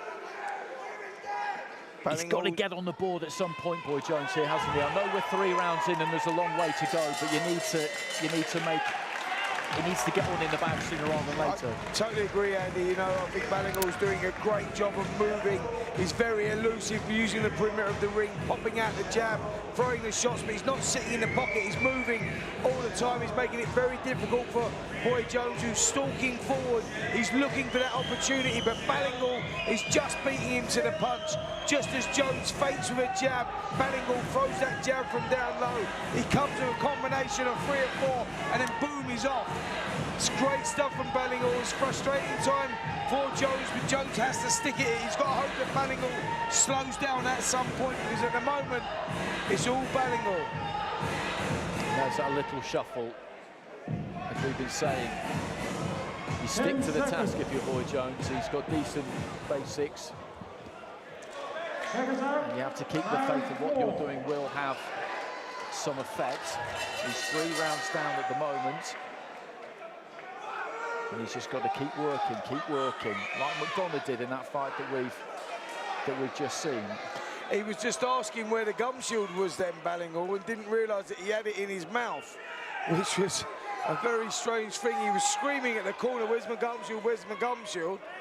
And I've said, "It's in your mouth." He's just recognised that. He's in the zone, isn't he? Wow, zone, yeah, absolutely.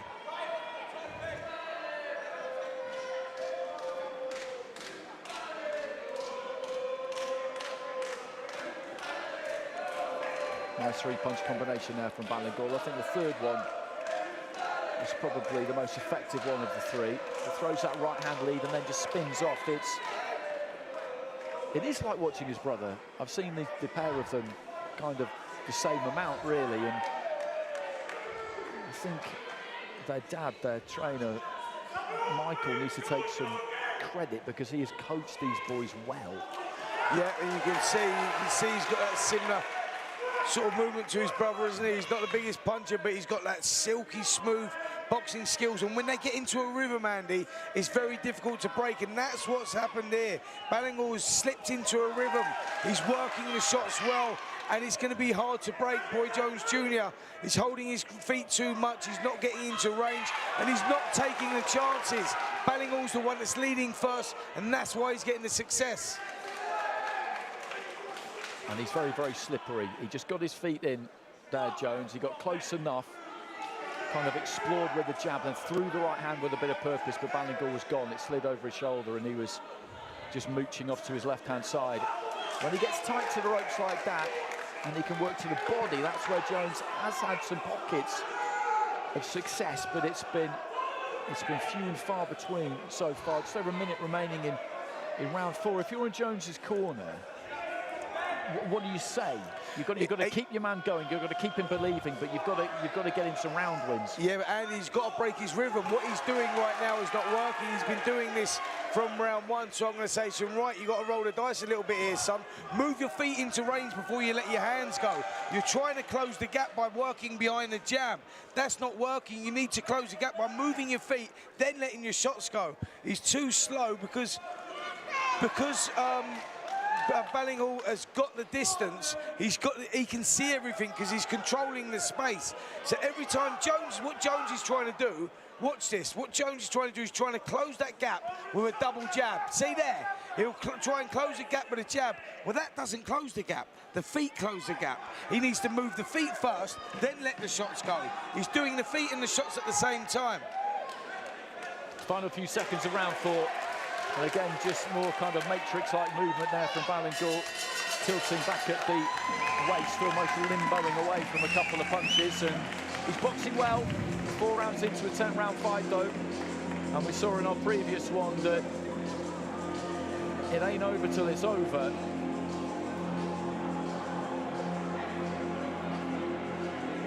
Yep, you just feel it's going to take something special. Where the last contest, to be fair, was always close, even though the rounds were going one way. You know, you just felt that it was always quite close, you know, it was always there. You always had a glimmer of hope for the other guy. At the moment, Boy Jones Jr. is getting outclassed. Ballingall's not, he's controlling everything. He's in a complete rhythm. He's controlling the space, he's letting the shots go. He's having fun in there.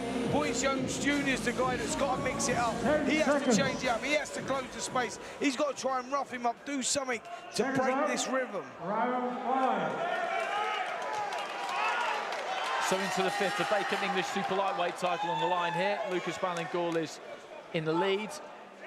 There's 1 or 4 of the rounds we've seen so far, according to our cards. He's in the blue and white. And again, he's getting to work at the start of the fifth here. He started quickly, working to the body, to the head. Boy Jones Jr. just trying to tuck up on the ropes, did a pretty good job of that. There was a lot thrown there, a reasonable amount got through. That overhand right landed clean, as did the left hook. They're not really putting a dent in him just yet, Boy Jones, but a lead left uppercut just snaps his head back as well.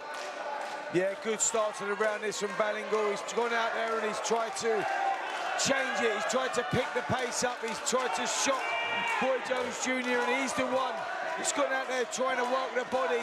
This is what Boy Jones should be doing. He should be responding now. He needs to come back with some shots. Single shots are not good enough. He needs to roll the dice. He needs to put the shots together. Gunshot almost coming out there for Ballingall. Just had to dab it back in, just working around the outside of the ring again. Just kind of leaps into that right-hand lead. There's an unorthodoxy about quite a lot of what he does, which makes him difficult to handle. 4 stoppages in his 15 wins. He doesn't look like a massive puncher, but at the same time, he's very hard to hit. Yeah. And he's landed plenty. Yeah, it's the accumulation of punches, isn't it? Trust me, you do feel the effects of them over 10 rounds, 12 rounds. Doesn't matter how hard or how light they hit, they still hurt, they still sting. And Ballingall has just got that rhythm, isn't he? He's in that rhythm, he's enjoying himself up there. He feels like he's having some sort of sparring session. He's putting the shots together, he's pop-shotting, and then he's moving. Boy Jones is falling behind big on the scorecards. He needs to mix it up just a little bit. He's throwing single shots, which is not enough. He needs to put the shots together. There's a combination from Ballingall. Just before that, Boy Jones managed to back him up to the ropes, had him square on the ropes, planted his feet wide and got a couple through to the body. He's got to hope, really, that as he keeps applying pressure, keeps coming forward, that the Ballingall's feet slow down. That's got to happen for Jones in the second half of the fight. If it doesn't, then he's going to get shut out here by the look of things. Yeah, totally agree. He doesn't seem to know how to fix this at the moment, Boy Jones. You know, he's sticking to his guns, he's staying disciplined, he's stalking forward, working behind that jab, but he's not closing the gap enough. And when he does close a gap, he's not letting the shots go, he's not making it count. He needs to be putting together in 3s and 4s, he needs to be loading up. He needs to be rolling the dice just a little bit more than he's doing. You know, it's a good effort by Boy Jones, but at the moment, Ballingall is dominating in another round in the bag. So midway through this, top of the bill, our main event. We've had 3 main events here tonight, though, really.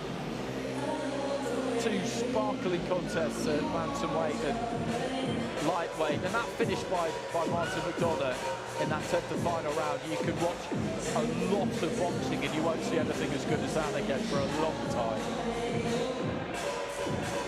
And that was the start to the round, I think. He went after him at the start of the round, Spencer, Ballingall. He came out of his corner and just let his hands go. Yeah, he surprised not just Boy Jones Jr., he surprised us as well. We wasn't expecting that. He thought, you know what, I'm going to go out there, I'm going to mix it up, I'm going to see if I put the heat on him. But what happened there when he backed off was he found that Boy Jones wasn't ready to go. That's what he was doing there. He was testing to see if he could crack him. He recognised that that weren't the time, because what he does, Ballingall, is he slowly and systematically breaks fighters down.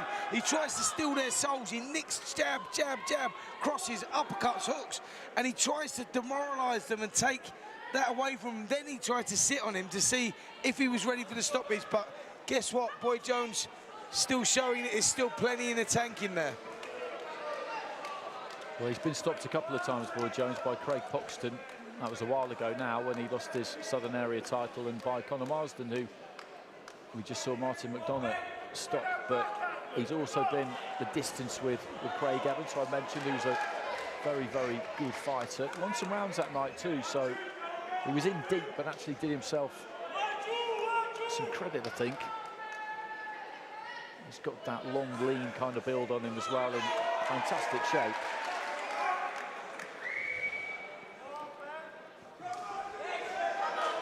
There's that lead left hand from Ballingall and just throws it on the move.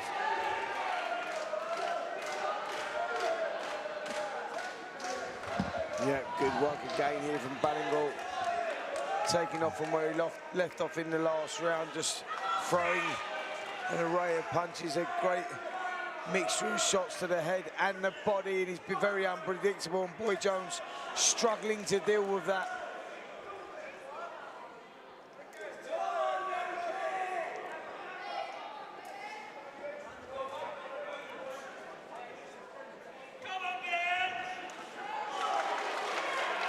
And just coming off the ropes with that left hand there, Ballingall.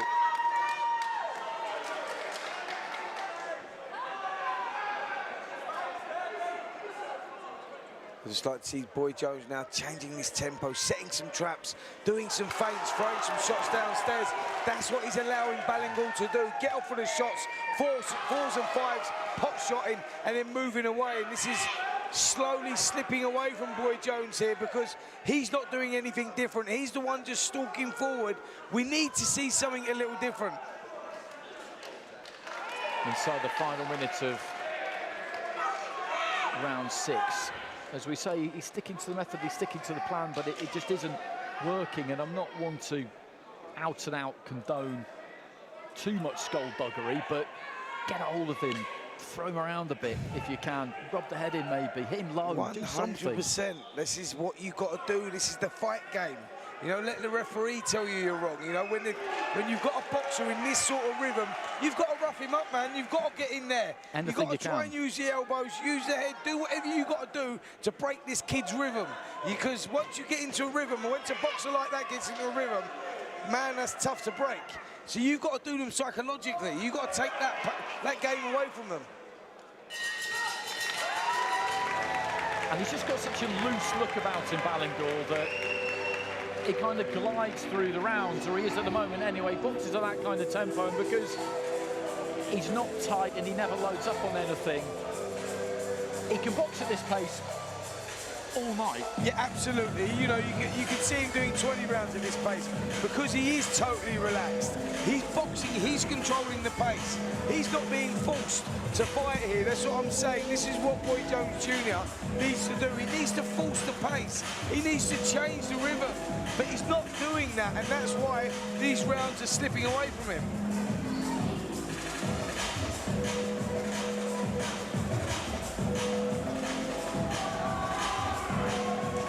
Seconds. So 4 to go here. Round 7. Into the 7th. Lucas Ballingall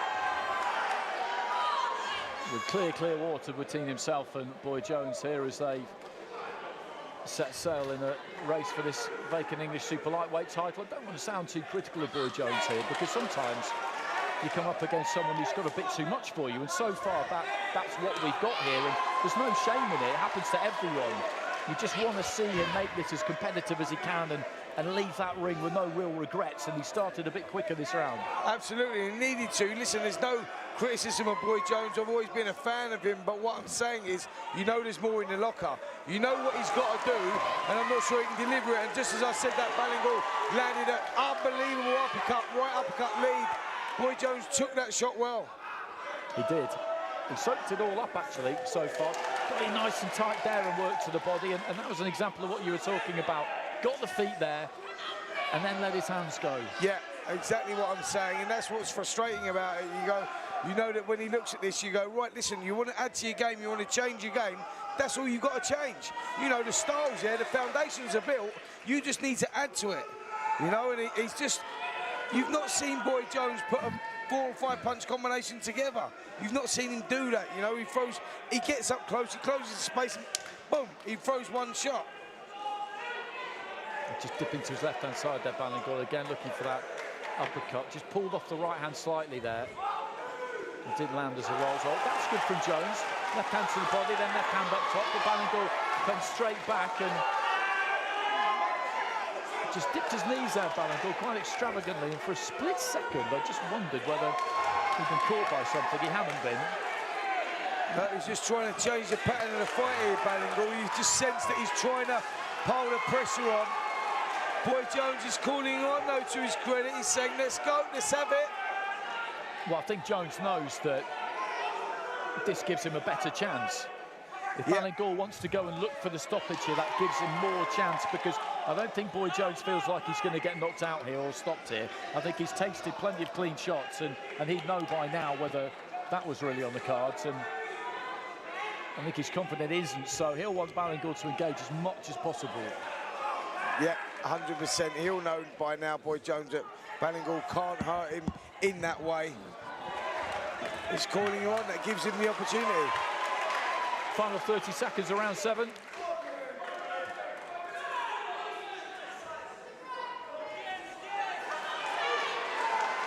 Then just stepping into the left hook and then backing off there, Ballingall.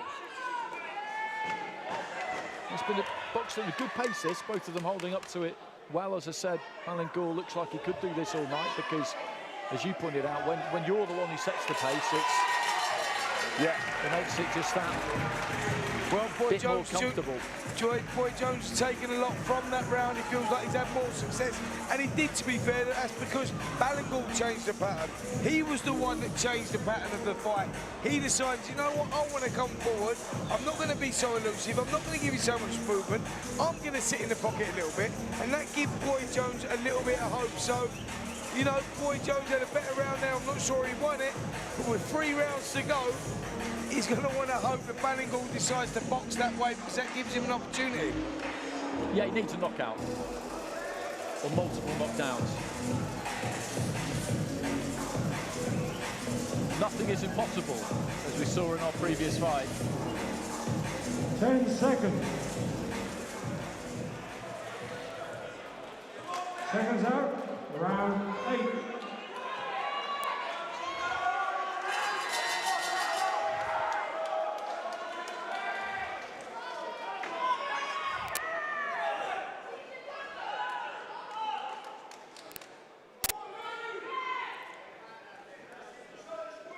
Almost walks in behind that jab there, Ballingall, to take that step off to the right-hand side. The upper body movement has remained pretty much on point.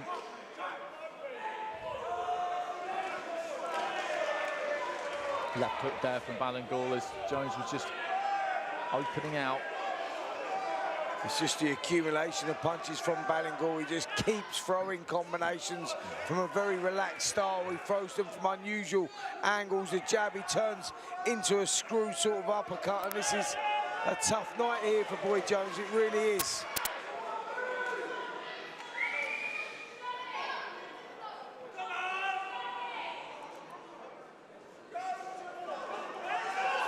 And Jones there just trying to... Well, that's exactly what I'd be doing if I was him. Exactly 100%. What I'd be doing. 100%. That's exactly what we said. I'll be doing a little bit more than that as well, if I'm totally honest. I'm not going to lie to you. I'm going to let the referee tell me not to do stuff, but I'm going to be frustrated in there right now if I was Boy Jones. You know, I'd be thinking, right, how do I do this? How do I change it up? I tell you what I'm going to do. I'm going to rough it up. That's what you've got to do. So midway through round 8.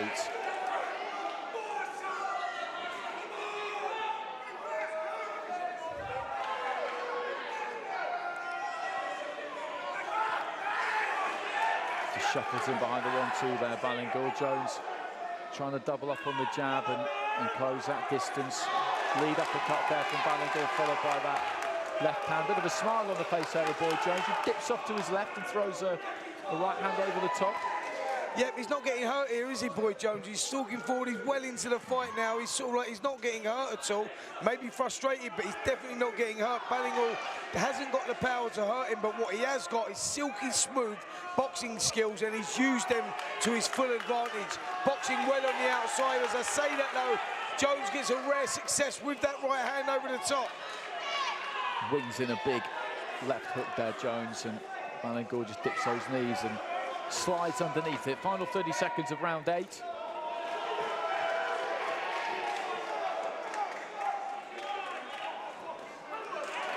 Right into the body there from Jones. As we said all the way through, he's stuck to the plan, he's tried to stick to the basics, he just hasn't been able to catch Ballingall. He's just a little bit too quick for him in every department. Yeah, totally agree. You know what, he showed great discipline, Boy Jones Jr. He really has, because I'd be frustrated up there now, you know. He's done the same thing from the first bell to the last bell, and he hasn't been able to change it. And as for Ballingall, if it's not front, don't fix it. And he's done the same thing from the first bell to this. Now, he's moving around, changing from side to side, moving left to right, throwing shots, lead uppercuts with the right, lead uppercuts with the left, screw shots, combinations, everything he's putting together. Let's take a look at some of the action in that 8th round. There we see it, the jab, the right hand, but it goes, follows up with 4 or 5 shots. He doesn't just leave it at the one. It's great stuff, doubling up with the little cross there, just getting a little bit cheeky. And Boy Jones trying to make a fight of it, but as you said, Andy, just falling short, just leaving it a little bit too long.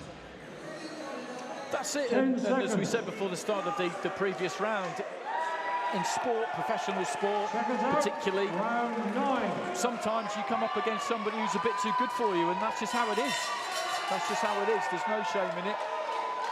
It happens to everyone, or almost everyone at some point.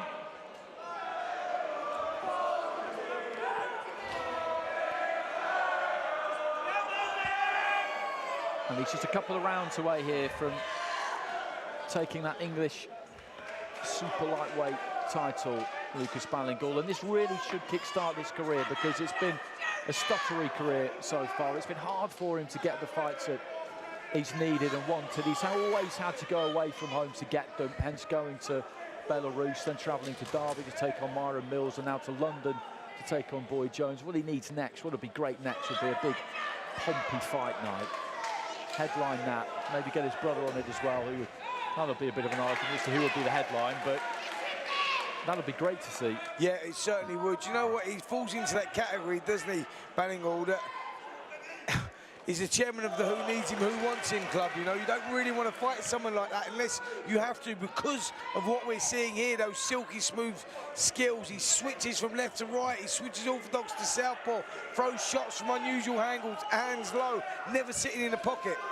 He's every fighter's nightmare, Andy, if I'm totally honest, and that's why he has to go on the road, because people don't want to fight him. But that's why getting a title, if you're one of them, is absolutely crucial, because then you've got challengers, and people do want to fight you. They might not fancy your style, but they do want to fight you because you've got something that they want. And if you've got the English title, you will slip into mandatory for the British before too long, after a defence or two, maybe even straight away sometimes if it becomes vacant. So you can get something rolling now, because you're right, when you're the president of that club, you have to work your way into mandatory position for things, or otherwise nobody's going to do it. Definitely, yeah. If you've got a little bit of bling, that gives you a lot of weight, and that's what he needs here. You know, pick up this English title, and that's gonna carry him. It's going to give him a lot of weight and open up a lot of doors. British champion at super lightweight is Dalton Smith. He defends against Casey Benjamin in November time. Yeah, November 12th. Good card, that, actually. It's a great card, yeah, up in Manchester. I don't think Dalton will stick around at British level all that long. If he successfully defends against Casey Benjamin, they might be looking to move him onwards, I think, fairly shortly after that. Yeah, he's a talented kid, Dalton Smith, he really is. And someone like Ballingall would give him a lot of problems as well, you know, because of the movement, he's slipping and sliding. Dalton Smith is a different level, he's got a lot of power. You know, he knows how to cut the ring off. It'd be a great fight, you know. Ballingall's a slippery guy, as we saw there, throwing shots from good angles. He's going to be a tough guy to beat.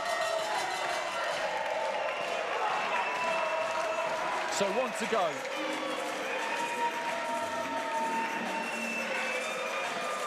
It's been a good Friday night in York, Corlett. These are the nights I mean, we missed every night with a crowd during COVID, didn't we? But particularly nights like this, Friday night at York Hall, you know, you get used to it, you take it for granted a bit, and then when it went, yeah, listen, it's absolutely devastating.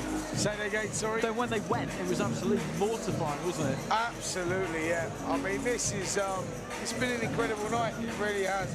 We have had entertainment after entertainment, not just the free title fights, but the undercards as well. You know, the kids that, you know, just starting out, the one of those, two of those, they've shown us some great stuff. We've had a brilliant night's boxing tonight. So 10th and final round, touching gloves between the two. They embrace, and Lucas Ballingall knows that he's just got to stay on his feet here. He could get knocked down a couple of times and it would still be okay for him on the cards. I doubt that's going to happen. Boy Jones knows that he needs a knockout. Yep, he's got a roll of dice here, Boy Jones. He's come out with his hands tight and at a faster pace, so I think he recognises that he is a mile behind, and he's landed a good shot there, the best shot of the contest from Boy Jones.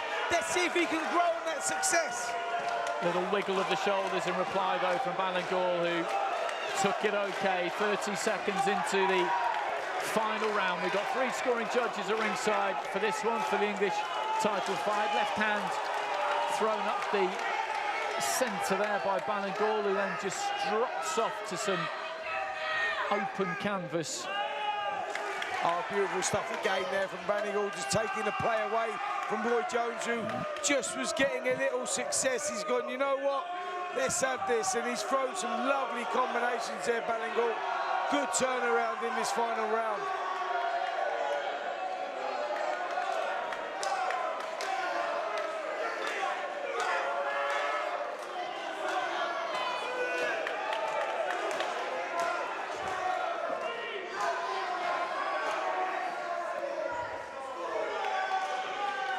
Again, just flicking that jab up from the waist. Turn southpaw. Not seen much of that tonight. He's stuck with orthodox pretty much all the way through. There's that little dabbing jab again, followed by a right hand. And Boy Jones's corner is just telling him, listen, just keep coming forward, just keep coming forward. Right up until the very, very end. Just give yourself every chance. You've got to do that. You know, we saw that in the last contest. You just got to keep going, keep pushing forward, roll the dice, man. We've got a minute left on the clock.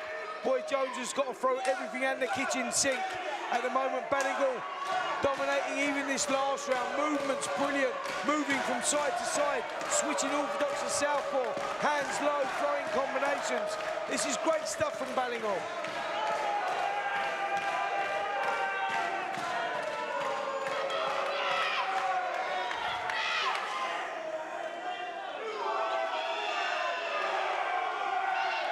Heading towards the final 30 seconds, a little bit of razzle-dazzle there from Ballingall, just dips to his left, winds up that right hand, slips it in around the back of the guard. He's a hard night's work for anybody. Yeah, he is. He's a frustrating guy to fight, and I think fair play, credit where credit's due. With Boy Jones Jr., he's stuck to his guns, he's give this crowd some entertainment. He's always tried, he's pushed right to the final bell, just falling short there with the double jab. That's the story of that contest. Great effort there by Boy Jones Jr., but Lucas Ballingall, for me, runs out a clear winner. Absolutely, the judges just handing in their final score slips from ringside, and I struggle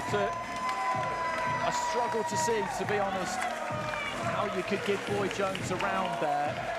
They might find a round or two for him, the judges, but where do you find that in these situations, it quite often happens, doesn't it, when you get a one-sided fight? I think it's fairly obvious 100 points to 90. I think that's when one of the judges might have got up, gone to the toilet and come back and thought, well, he must have won one. Because I can't see him winning a round there, if I'm totally honest. I can't see that, so... Yeah, look, I like Boy Jones Jr., and it was a game effort. He kept trying, but Lucas Ballingall was very, very, very impressive there.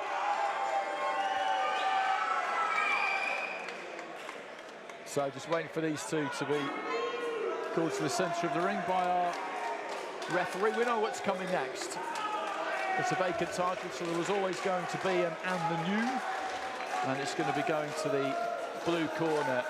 And as I say, he's always wanted to take the challenges on. They just haven't really presented themselves, and when they have done, the couple that he's lost, they haven't gone his way. They've been away from home, but he's done it again. Mikey McKinson over on the near side of the ring, just saluting the Ballingall fans.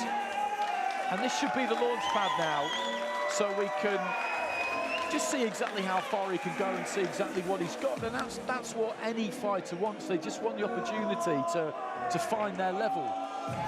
And in other sports you get it, and in boxing you don't if you can't get the right fights. Listen, you get that opportunity, you get that title, that gives you weight. Whether people like fighting you or they don't like fighting you, if you've got that title, you've got something that people want. And this is going to open doors for Ballingall, who I think's run out a clean winner. Just getting the judges' scorecards together now. I think we're nearly ready. Okay, where's our MC? He's over on the far side. Here we go.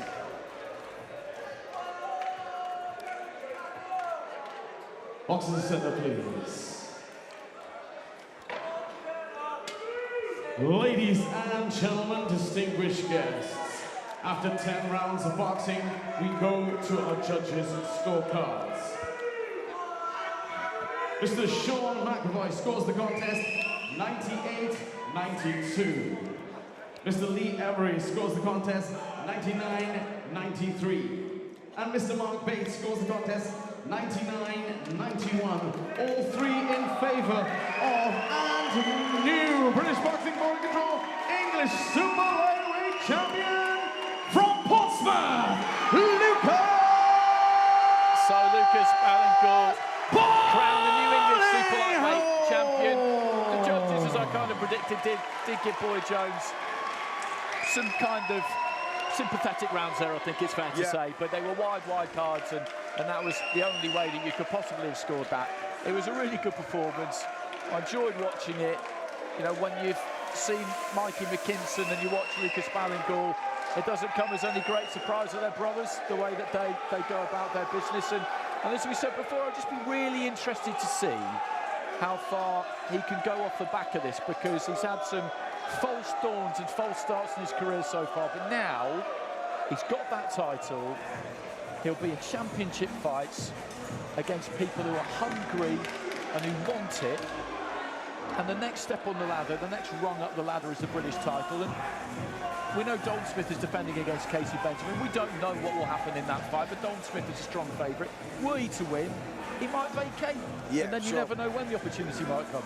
Absolutely agree with that. I think he's put himself, ultimately he's put himself in a prime position, in a really strong position where doors will open, opportunities will arise, and yeah, that was very impressive. I like that from the first bell to last. He stayed focused, he stayed disciplined, and he showed that he belongs where he is right now, and that was a great victory.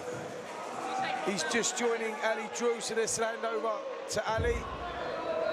Right, Lucas, the new English champion. How does that sound? Long time coming. Been pro 7 years now, and I've finally got my belt. This is the first step to bigger and better things. But I like to say, this ain't the English belt around my waist. They forgot to bring my belt here, so I've got to do with the southern area for the time being. But next week I'll have my English around my waist. Now, just talk me through that fight. You looked in control from the opening bell. Yeah, the thing is, the plan was to go out there and outbox him. I know I'm the superior boxer. So my dad, my trainer, said, just box him. No point getting involved because you're the better boxers to outbox him. And that was working. Come forward a few times, I hurt him a couple times, but I was having more success just boxing, just keeping it chill. And yeah, I won comfortable and I'm happy. You did land some heavy shots. Credit to your opponent, you know, he kept going, he was fighting right up until the final bell. Did you find that was a bit disheartening? You were landing some heavy shots, he didn't seem to be too effective. Not really, because I didn't push it. I could have pushed it more. I was happy to land the good shots and keep doing what I was doing. It was successful and I was winning the rounds. So I thought, no point risking it, trying to go for him. I hurt him quite bad, I think, in the fifth, and I was close to getting him out of there. But I thought, what's the point? I could get out of breath here, so just keep boxing because it was working, and I cruised to victory. Now, in the corner, your dad, what was he saying to you throughout the fight? You were doing a bit of showboating, but what was being said in the corner? You just keep boxing, because a few times I like to have a fight, and he was just telling me to keep to the game plan and keep boxing because it's working. And yeah, he said the last few rounds, he said you're cruising it, but don't get caught with anything. And obviously, when I land a good shot and I make him miss, I had a little dance. But yeah, I was enjoying myself in there. I felt great. Could you hear your supporters? They were loud in here tonight. Tell you what, the Portsmouth support is the best about. There's 100 odd people here and you'd think there's 1,000, it's crazy. And I just want to thank every single person who travelled up here today, shared this moment with me. Now you are the English champion, what is next for you? I want bigger and better things. I'm not happy with this.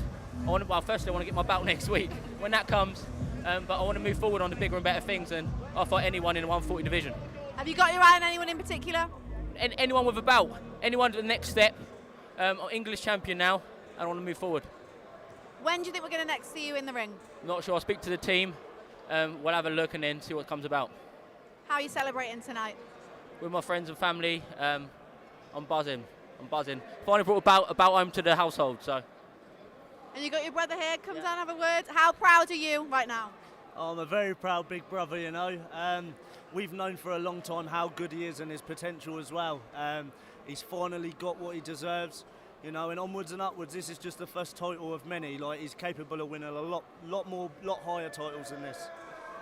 Well, enjoy the celebrations tonight and well done. It was a great performance. Thank you very much. Fantastic performance there. The new English champion. Just going to scoot over. We got the commentary team now. What a night of boxing we've just had. Wow. I mean, the 3 title fights that we saw there, as you can hear, the 3 title fights were incredible. That's what I love about these small shows. That's what I said to you. What I love about the Southern area titles, the English titles, the doors, the opportunities it opens for these kids. That's like their world title fights. You can see that they just pull it all on the line. I mean, and the atmosphere in this gaff is insane. Like, it just, yeah, I just love it. And I think tonight was a prime example of what the York Hall is all about. You know, these kids deliver. That was an incredible night of boxing. Yeah, it absolutely was, and it just shows why the border control system of area title, national title, British title is so good, because you get proper, really competitive championship distance fights really early in fighters' careers. In other countries, they don't have that. They have to wait ages, and their national title maybe doesn't really mean anything, so they'll box for a minor ranking belt and then try and box for a European title or an EU title, and they're all fine. But here, you can win one in your 5th fight, like Jordan Perkins did. Now he's a champion, and he's got challenges. Yeah. And he's in proper fights, you know, and there's a little bit of buzz around it. It's a great ladder. It just really works. And those area title fights, you know, that finish from McDonough was, it doesn't matter how much longer we watch boxing, we will see very few final rounds, whatever the level is. And we go all over, the 3 of us. We'll see very few final rounds that will beat that. Yeah, very sure. few, if any. And I mean, Lucas Ballingall saw in that last one was incredible, like the boxing skills and movement and everything that he showed. You can tell that he's the type of guy that has to go on the road because no one wants to fight him. He's the chairman of the Who Need Him, Who Wants Him club, you know. But now he's won that title, opportunities will open for him, doors will open for him. So I'm so pleased for him. But that was a masterclass of boxing that we saw there. You know, all three title fights had drama in one way or another, and that's what I love about it. Which fight stole fight of the night for you two? Difficult choice. Yeah, it is hard, because I thought the bantamweight area title fight was just a really good fight all the way through, and it was close.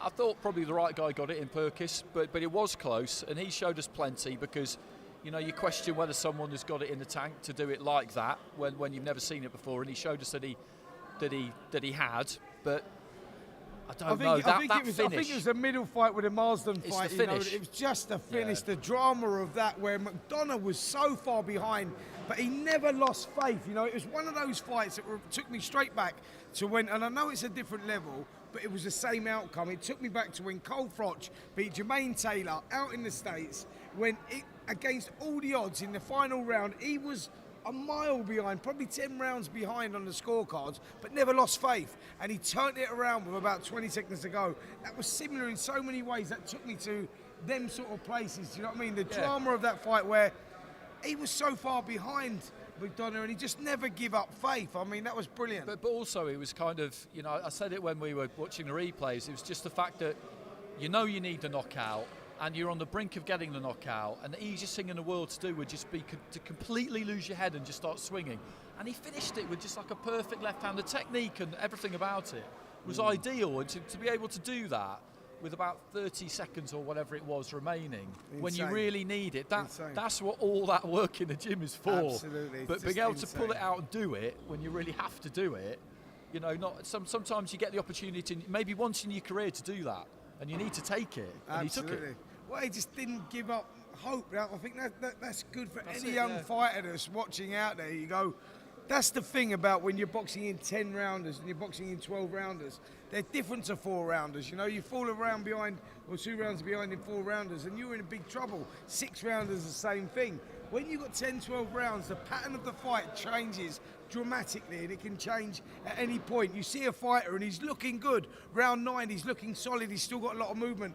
Round 10, the legs start stiffing up. Round 11, the fatigue sets in and things start changing and fights change. You know, that's the beauty of what we get on these cards. We see the 4 rounders, 6 rounders, 8, 10, and even 12, and we see the drama right through the card. I mean, as well as the great results that and the great fights that we saw, the atmosphere in here was electric throughout the night, even on the undercard fights, and it just goes to show what York Hall brings on a fight night. Ali, can you beat a better atmosphere anywhere? Like, I don't care if you go to Wembley Stadium, I don't care if you go to Cardiff, I don't care where you go, I don't care. We was up in Joe Joyce, that was good, right? Joe Joyce, Joe Parker that was insane. This was equally as good. The atmosphere, like, it bounces off the wall. There's just something special about this place. I don't know what it is. There's something very magical about the York Hall. There's that, but it's also just a good-sized venue. I mean, the dynamic of it works with the balcony and it being so tight, but you get, 1,200-1,500 in here. That's a good crowd, and they make a lot of noise. But what we're seeing a lot of the last year or so is a lot of promoters, I think, going to arenas that are too big for the show, and so you've got a half-empty arena rather than the banged out York Hall. And I understand it, because you want to sell as many tickets as you can, and if you can maybe do 2,500, I'm just pulling a number off the top of my head, you're going to do that rather than do 1,500 here. But the atmosphere here is just much, much better. 2 weeks ago for Denzel Bentley, Marcus Morrison, same thing. A rammed out York Hall is ideal, because you know you're going to fill it. You know, it dips and it ebbs and flows a bit during the night, depending on who's in the ring, but the noise just echoes around this place, and it's just, you know, it's a joy to come here. Do you know what I love about this place as well? You know that this is why you know this place is special, right? Whenever you turn up here, it doesn't matter what show it is, doesn't matter who's promoting these small hall shows, you know you're going to get good fights. And when you turn up, you get like, you know, you get your ex-fighters like Waddy Camacho, you get your current fighters like Anthony Yard. Boxers love this gaff. They love coming here because they just love the energy that this place brings, you know what I mean? And we all start here at like some stage of our careers. Everyone's boxed here, and I think we see a lot of that tonight. It's the world title fight for all those kids in there, it really is. But some of them that have won tonight, that will put them onto a different platform, a bigger platform, and that's ultimately what they're going for.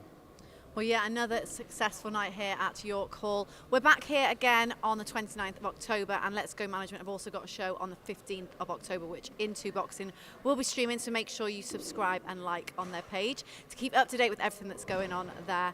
But thanks for joining me this evening, guys. It's been fabulous, and we will see you next time.